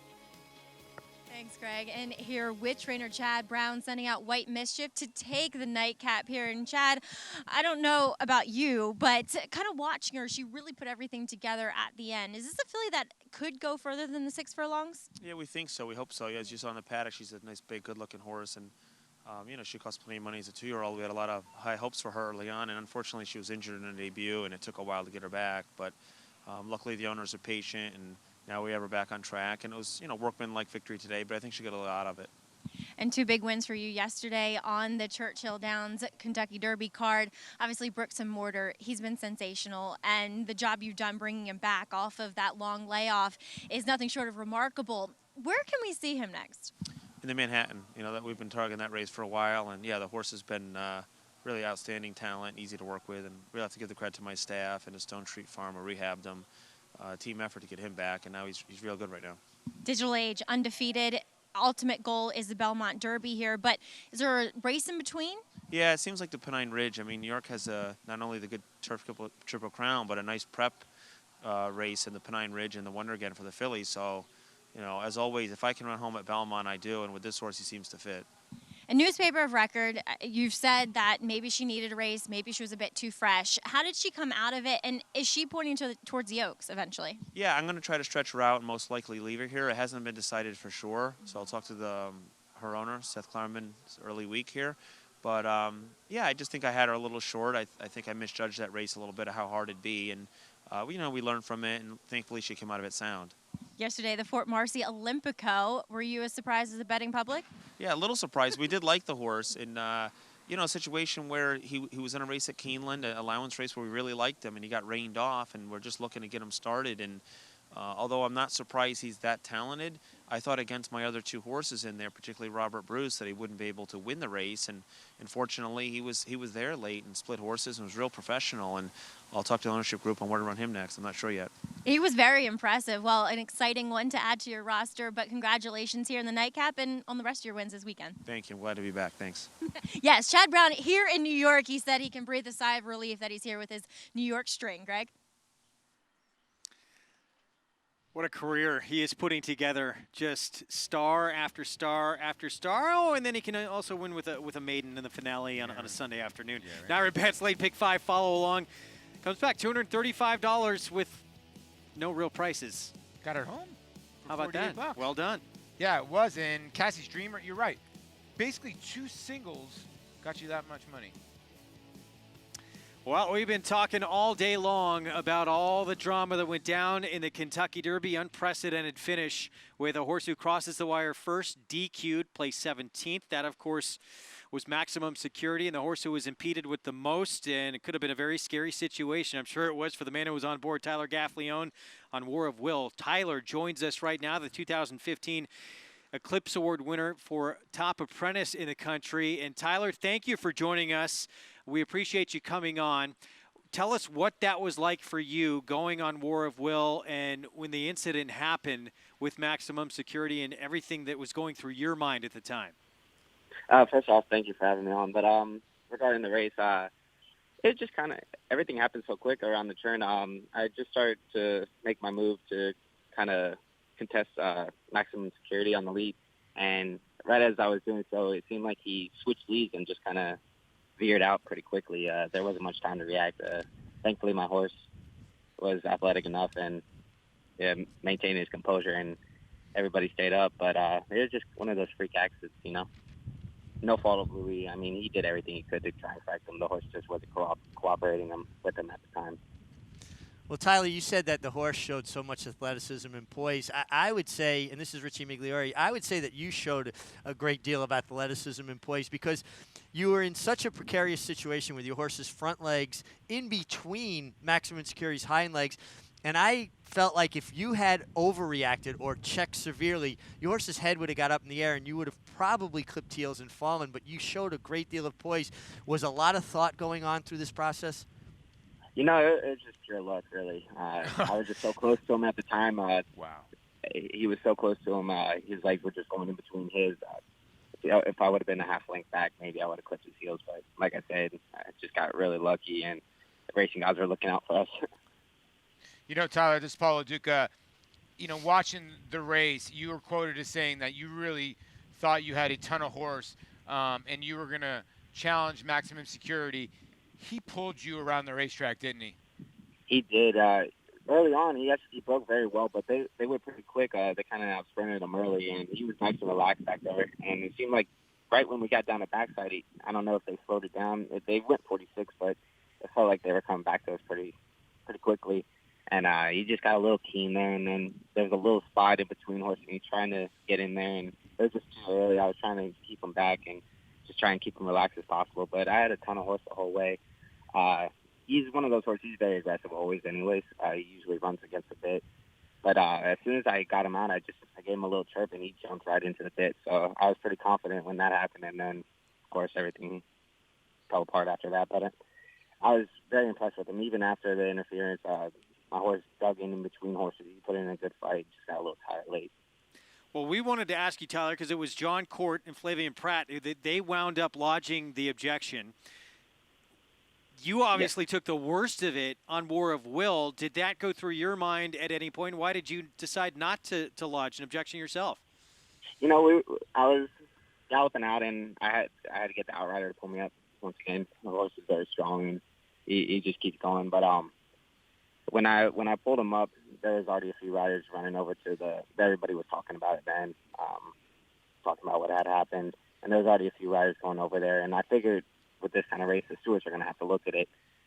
So I figured there was going to be an inquiry. So I went back and I talked to Mark, and we spoke, and he agreed that it wasn't going to help us. Our race was lost, and we couldn't gain anything from it. So we just let it be. Everybody else kind of took care of it. So one more objection wasn't going to make a difference, you know. Wow, that's actually what we wanted to hear, and I think that's what a lot of people wanted to hear. It's just that you didn't need to, that the stewards probably should have handled it the way they should have. Let's put it this way, Tyler, let me ask you this question. Did you think you were going to win the Derby if you didn't get fouled? Do you think it was going to be you and him down the stretch? I did at the 5-16 pole. Like I said, when I got outside the back from security, I checked if my horse was there for me. He had done that in the past. the Risen Star, the Lacoste, he just kind of takes you there. You seem like he was doing it again. And it's tough to say. You never know, but I definitely think I would have been right there. What was the mood with the jockeys after? I mean, this was unprecedented that something like this happened. A DQ in the Derby. Were most of the jockeys in shock at what happened, or did they think this was warranted and expected? A little bit of both. A few guys were. It was going back and forth. Everybody has their own opinion, but it's pretty even in there. It was very quiet. I will say that everybody was just kind of waiting in anticipation. But once again, I feel so bad for Louis Saez. I couldn't imagine being in that position. Like I said, it really wasn't his fault. It's just one of those freak things. What do you think, happened, Tyler? What do you think he saw in the infield? Was there something? Did you see anything? No, but there was a spot on the inside. I don't know, because John, if you look back, Johnny's horse kind of saw it, and he didn't really spook from it, but he definitely saw it. You could see his ears come up, and he kind of sidestepped it. I don't know if it was the crowd. There was a spot on the inside. I can't really speak for it, Yeah. But just one of those freak things. Well, I got to tell you, Ty, I'm so impressed with you in the way you handle yourself. And to me, you're a bit of a throwback. I appreciate and actually like that you didn't claim foul because it wasn't going to benefit you in any, your horse, the connections, or the betting public in any way. And, that's kind of how things were handled as I came up many, many years ago. So I applaud you for your poise, the way you're handling what has to be a disappointing turn of events, considering that, you had an opportunity to win the Derby at that point. But I really think you're an impressive young man. Thank you so much. That means the world coming from you. I'm a huge fan. Well, Tyler, too, 2 weeks from now, of course, the second leg of the Triple Crown. Everything I've heard from Mark Cassidy has said we want a chance to go back and prove that we may have the best horse, a 3-year-old in the country. Have you spoken with Mark, and is that the plan right now with War of Will? I actually spoke with him this morning, and he said all signs were pointing towards that. We'll have to see within the next couple of weeks, but that's what's so encouraging about it. I'm just so thankful that the horse came back healthy and safe, and we can live to fight another day because, like I said, I think he's a very nice horse, and I'm hoping he can prove that. Well, I just got a text from Tom Amos, and he wants to throw you an assist because you worked Sergio the Empress, and you had told him that this horse has got a real big shot, but you had committed maybe to a Chad Brown horse. Tell us what happened there. Well, I actually wound up having to serve a suspension on those days. I got in a 3-day suspension over at Keeneland, and the stewards wanted me to take it this week, so the entries were already out, so I wound up having to take Wednesday, Thursday, and Friday. So I wasn't able to ride anything on those days, but I was really impressed with her filly. I was happy when they asked me to work her. I've been a big fan of hers. I watched her last year when she won at Churchill, and then Fairgrounds, of course. And just to even get to work those kind of horses for those kind of trainers is such a privilege. And I'm just glad to be a small part of the team. I'm very happy for Tom and the owners and Jose, of course. And Jose rode a great race, and she's a very nice filly, and she proved that. Well, you work hard in the mornings. I've seen you out there, and you put yourself in a position to pick up good mounts when you work good horses. So your work ethic is certainly carrying you a long way. Thank you. I owe a lot to my agent, too, Matt Musiker. He does a great job. Well, big assist on that Oaks victory with Serengeti Empress. Man. I know Tom Amos is very happy that workout wound up going the way that it did, because otherwise he was thinking about not even entering in that race. Yeah. Great job as well, just athletic ability on your part, and to not panic in that situation on War of Will. Best of luck if you do move forward in the Preakness on that horse, but you have a tremendous career ahead of you no matter what happens. Thank you for coming on, Tyler. We appreciate it. Thanks again for having me, guys. Great talking to y'all. You too, Tyler. One of the great young riders in the country, Tyler Gaffalione. He was the jockey aboard War of Will, who absolutely took the worst of it in the Kentucky Derby yesterday. What a professional kid. I mean, he's been riding since 2015. He does not make one excuse about the inquiry. He basically gets taken off the Oaks winner by accident somehow. I mean, and he's handling it all with grace and congratulating anybody. That's called karma. It's going to come back to this kid. It is. It's a confluence of things that comes together that makes a champion rider. You know, some people have great physical prowess. Some people have a great mind. The champions have both, and he obviously has it. His poise and the way he handles this and the way, like you say, he congratulates people, he talks about it. He's very clear-headed and understanding, and only really good things in his future. Yes. You will see him with derbies and Oaks on his resume before. So, and you said something earlier. Knock on wood, stay healthy. Yes. We've got an extremely talented group of young riders, the Ortiz brothers, Manny Franco, Dylan Davis, Tyler Gaffalione.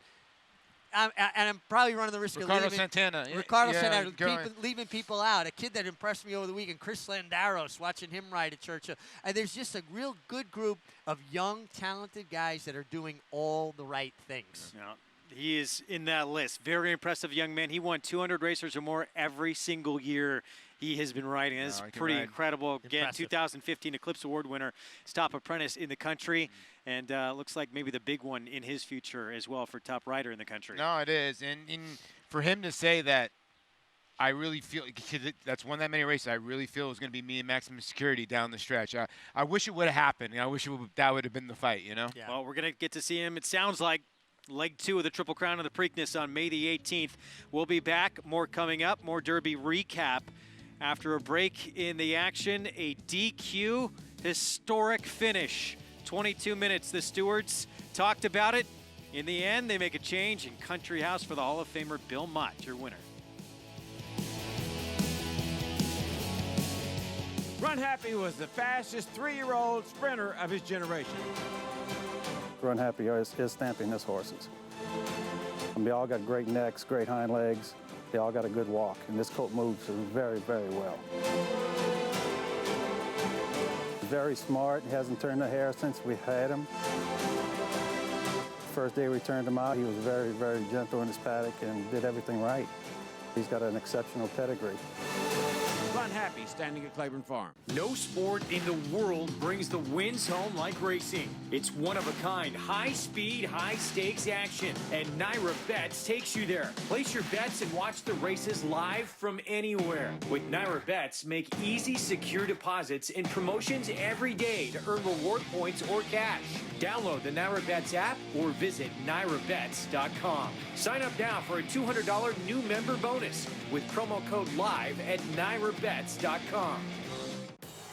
It's America's original sport, and no one covers it better than America'sBestRacing.net. From the sport to the lifestyle, the best races, horses, and destination venues, cocktails, gambling, fashion, and more. America'sBestRacing.net is a sport for you. Live it, love it, bet it. See the sky open wide, catch the dream, the fire inside, standing tall until the end. I'll survive, I'm not falling down. Justified, a 2-length lead as they come to the front of the field. The 37-year wait is over. American Pharoah is finally the man. Secretary is lightning now. He is moving like a tremendous machine. American Alliar hits a bird. A bird's got it out. They got it. They come out of the way.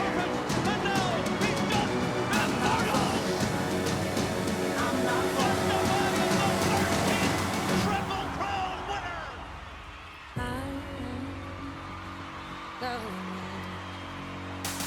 Something we never thought we would see in a Kentucky Derby. It had never happened to this point. We'll talk more about it coming up. America's Best Racing, bringing you our show in part this afternoon. For the love of the game, visit americasbestRacing.net today. Soaks of the Triple Crown winner from last year, Justify there in the infield here at Belmont Park. Never know, could have a Triple Crown on the line when we get here again for the third and final leg of the sequence. Up next, it is the Preakness, of course. We'll see if Country House does indeed go forward for Hall of Famer Belmont. Certainly not the way he wanted to win this race for the first time in a career that's accomplished just about everything you could imagine except this. But now, of course, he has his Derby, but he will take it. One of the great trainers in the history of our sport. And now he's got the big one. Sometimes it's better to be lucky than good. And I know Bill doesn't want to win it this way, but he's had some great champions in Cigar. And, you know, and you can keep going on and on. It's so somber. You can talk about this Derby so much, and it's somber. It's just, I don't know what other word to use, Rich, to be honest with you, because the best horse won, but he should have got taken down. If we're playing old school in the 70s, he doesn't get taken down. We're now in 2019 where probably he has to get taken down. I don't even know how to explain it anymore, you know? Well, I think you're right. It's left a little bit of a dissatisfied aura about it. Now, that being said, let's give Country House his due. He ran a heck of a race. That's what I want to say, too, right? yeah. If people are knocking him, the horse ran a great race. He ran a terrific race. He did get lucky, to back into the win, but he ran a great race. Belmont's a great trainer, Hall of Famer, youngest trainer ever inducted into the Hall of Fame up to this point. Replacing Alan Jerkins. Alan Jerkins had that distinguished honor before. Ellen J. Foxwoods, the Shields. These are great people that have put a lot in the game. I'm happy for the connections. I'm like you. I just was dissatisfied with how the result came about. It's a shame it had to be that way.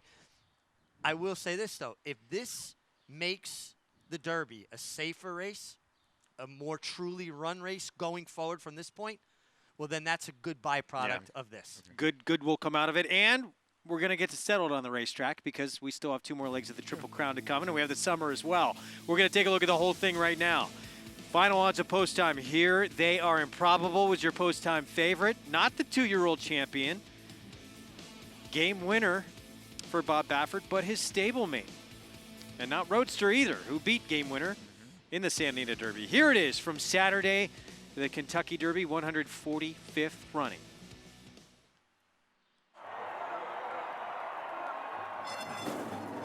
They're off in the Kentucky Derby. Maximum Security and Vekoma had good beginnings, and they go out to the early lead, and Long Range Toddy's close too, and there goes Bodie Express on the outside into the early mix. So they will lead the way early on. And then it's War of Will running in 5th on the inside. Spinoff is 6th. Improbable is 7th position in between horses. Then Cutting Humor to the outside, followed by Country House. Then Code of Honor, Tax, and Pluska Parfait. By my standards is alongside about 10 lengths off the lead. Gray Magician rides the rail into that turn, and then comes Roadster alongside of the Gray Tacitus. Break of another 2 lengths more. Back to Win, Win, Win. Game Winner is in behind him. He's second last, leading Japan's Master Fencer to the backstretch. So on to the backstretch they go, and through this first quarter mile in a sensible 46.62 seconds. Maximum Security leads the way by 3/4 of a length. Long Range Toddy pressing the pace under John Ford on the outside second. War of Will is down toward the inside under a snug hold in 3rd. Then it's Bodie Express 4th. Improbable behind horses in 5th. Vekoma 6th on the outside. And then it's Code of Honor who rides the rail into the far turn. Country House is alongside, and then Spinoff. Pluska Parfait is next, and on the inside comes Tax. Game Winner is wide on the turn, beginning to pick up his stride near the back of the pack. But Maximum Security continues to lead the way. Midway on the far turn, he's a length and a half in front. War of Will is second. Long Range Toddy 3rd, and 4 wide and moving up is Country House's Bodie Express plummets through the field. And here comes Code of Honor, and he bursts through an opening on the inside of Maximum Security, and they're into the stretch. Country House on the outside.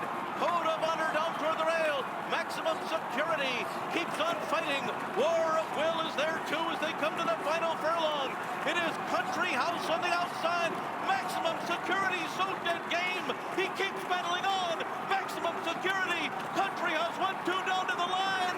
Maximum Security wins the Kentucky Derby. Maximum Security DQ'd. Country House put up for the victory.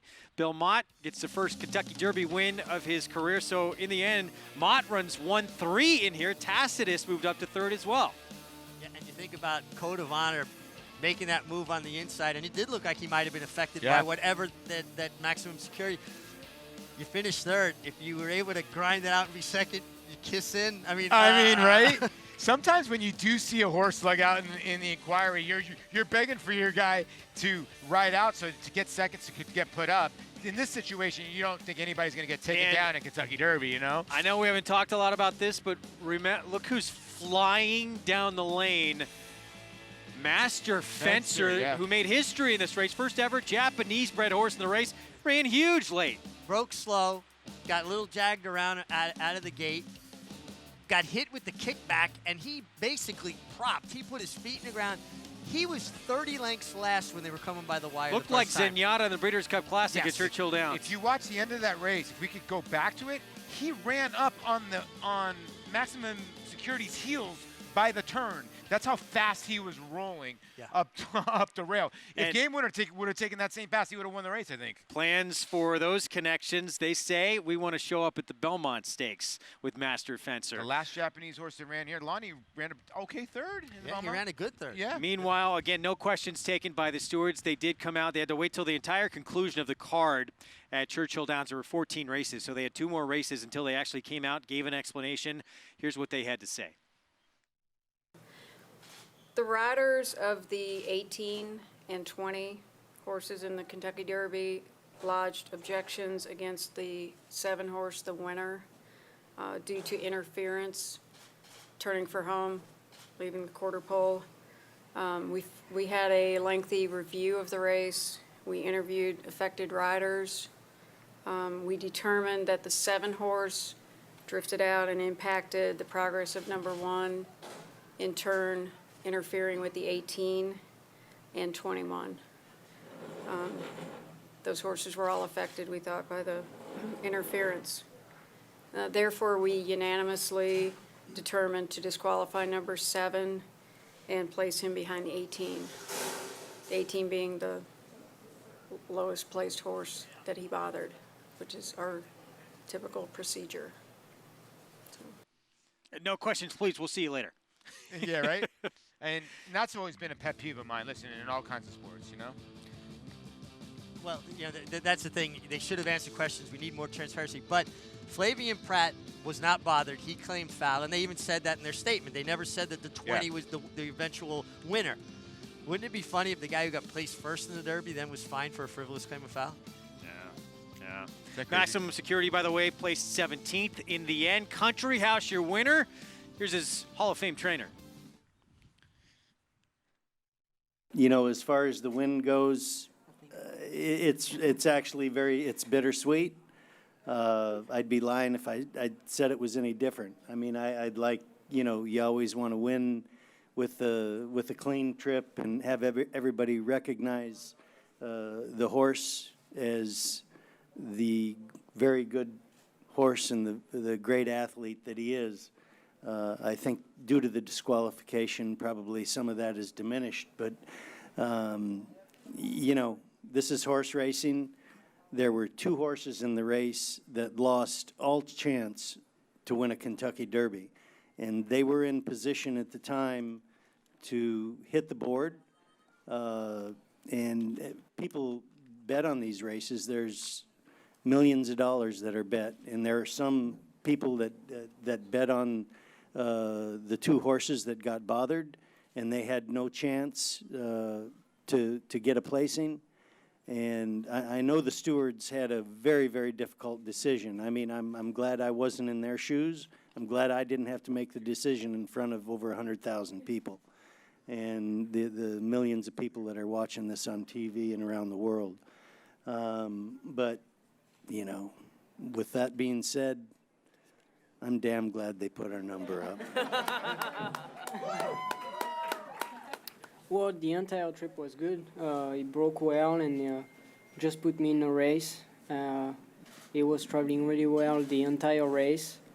And once I got him outside and I started to make my move, well, the Maximum Security kind of it drift out and kind of turned us sideways. Like you say, I wasn't the the 2 horses inside of me had a lot of more trouble than I did, but it affected me anyway. I can't get past thinking what Mig brought up here, too, as we take a look at Country House and what this horse has done. By the way, Luis Saez rode Country House to the maiden score. If John Court, Flavien Prat don't claim foul, we've not seen a claim of foul in the Derby since 2001, Monarchos Invisible Ink. He might not be the Derby winner. Well, it's because there was no stewards inquiry. You know, that's what's a bit disconcerting to me. If it takes riders to point out an infraction, then someone's dropping the ball someplace. You're right, because when I was watching the race, when I saw War Will traveling, I thought he buckled. I thought he took a bad step, and because when it's around the turn, it's really hard. This is the one issue we have in horse racing too, is that we don't have cameras around the turn, so a lot of guys will, let's be honest, will get away with a lot of stuff around the turn because they know there's not a great camera angle. there was a great camera angle because it was a Kentucky Derby. Right. And you know, that's an interesting point right there. If it is a regular race on a Wednesday and you don't might not even see that. Might not ever see it, or at an angle that's sufficient to explain it to the public. Yep. Yep. In the end, unprecedented finish to a Derby with a horse taken down. Unbelievable. Biggest price we have seen in this race since 1913 when Donerail won at 91 to 1. Under Roscoe Goose. That was his jockey. Look at this. I know. Look at this knowledge Roscoe from the MIG. Goose. That's gonna be my nickname for the rest Hey, of the show. late start time. It's Just call Twilight me Racing Roscoe. on Thursday. We start at 3 o'clock with the Belmont card on Thursday. FS2, we're on 3 to 8:30. MSG Plus, we come on at 4:30 to 7. So we'll see you Thursday again, 3 o'clock start time on FS2, 4:30 MSG Plus. So you get 5.5 hours of Andy Serling. And this guy here, Paul LaDuca. So we'll see you back on Thursday. Hope you enjoyed the show, and a wild day at the Kentucky Derby. Again, 2 weeks from now, we're back for Leg 2 of the Triple Crown. How about this mare? Come Dancing. She has become an absolute superstar for trainer Carlos Martin. She wins the Grade 2 Ruffian. On to bigger and better prizes now. She is becoming a true star in her own right. And she follows up that big win with another one today. Country House moved up to victory in the Kentucky Derby after a DQ of Maximum Security. We'll see you on Thursday. No sport in the world brings the wins home like racing. It's one-of-a-kind, high-speed, high-stakes action, and Naira Bets takes you there. Place your bets and watch the races live from anywhere. With Naira Bets, make easy, secure deposits and promotions every day to earn reward points or cash. Download the Naira Bets app or visit NairaBets.com. Sign up now for a $200 new member bonus with promo code LIVE at NairaBets.com. This graded stakes winner and multiple Grade 1 performer by Tapit has become one of the nation's leading sires of 2-year-olds. Ranked number 1 in his crop by number of winners, he sired 11 stakes horses in 2017, including graded stakes winners Wild Shot and Oklahoma Derby winner Untrapped. At the sales, his yearlings have sold up to $480,000. Trap Shot, standing at Claiborne Farm. Whether you have Derby dreams or Midsummer Derby dreams, this is Tom Durkin to tell you a registered New York bred can take you there. Diversify! That New York bred Exact and the Whitney by multimillionaires Diversify and Mind Your Biscuits shows the kind of quality that allowed New York breds to earn more than $93 million on the world stage last year. On-track successes have spurred New York bred sales result. At the March OBS sale, Chestertown sold for $2 million. And this New York bred 2018 yearling brought $1 million at Saratoga. So get with the program at nybreds.com. Run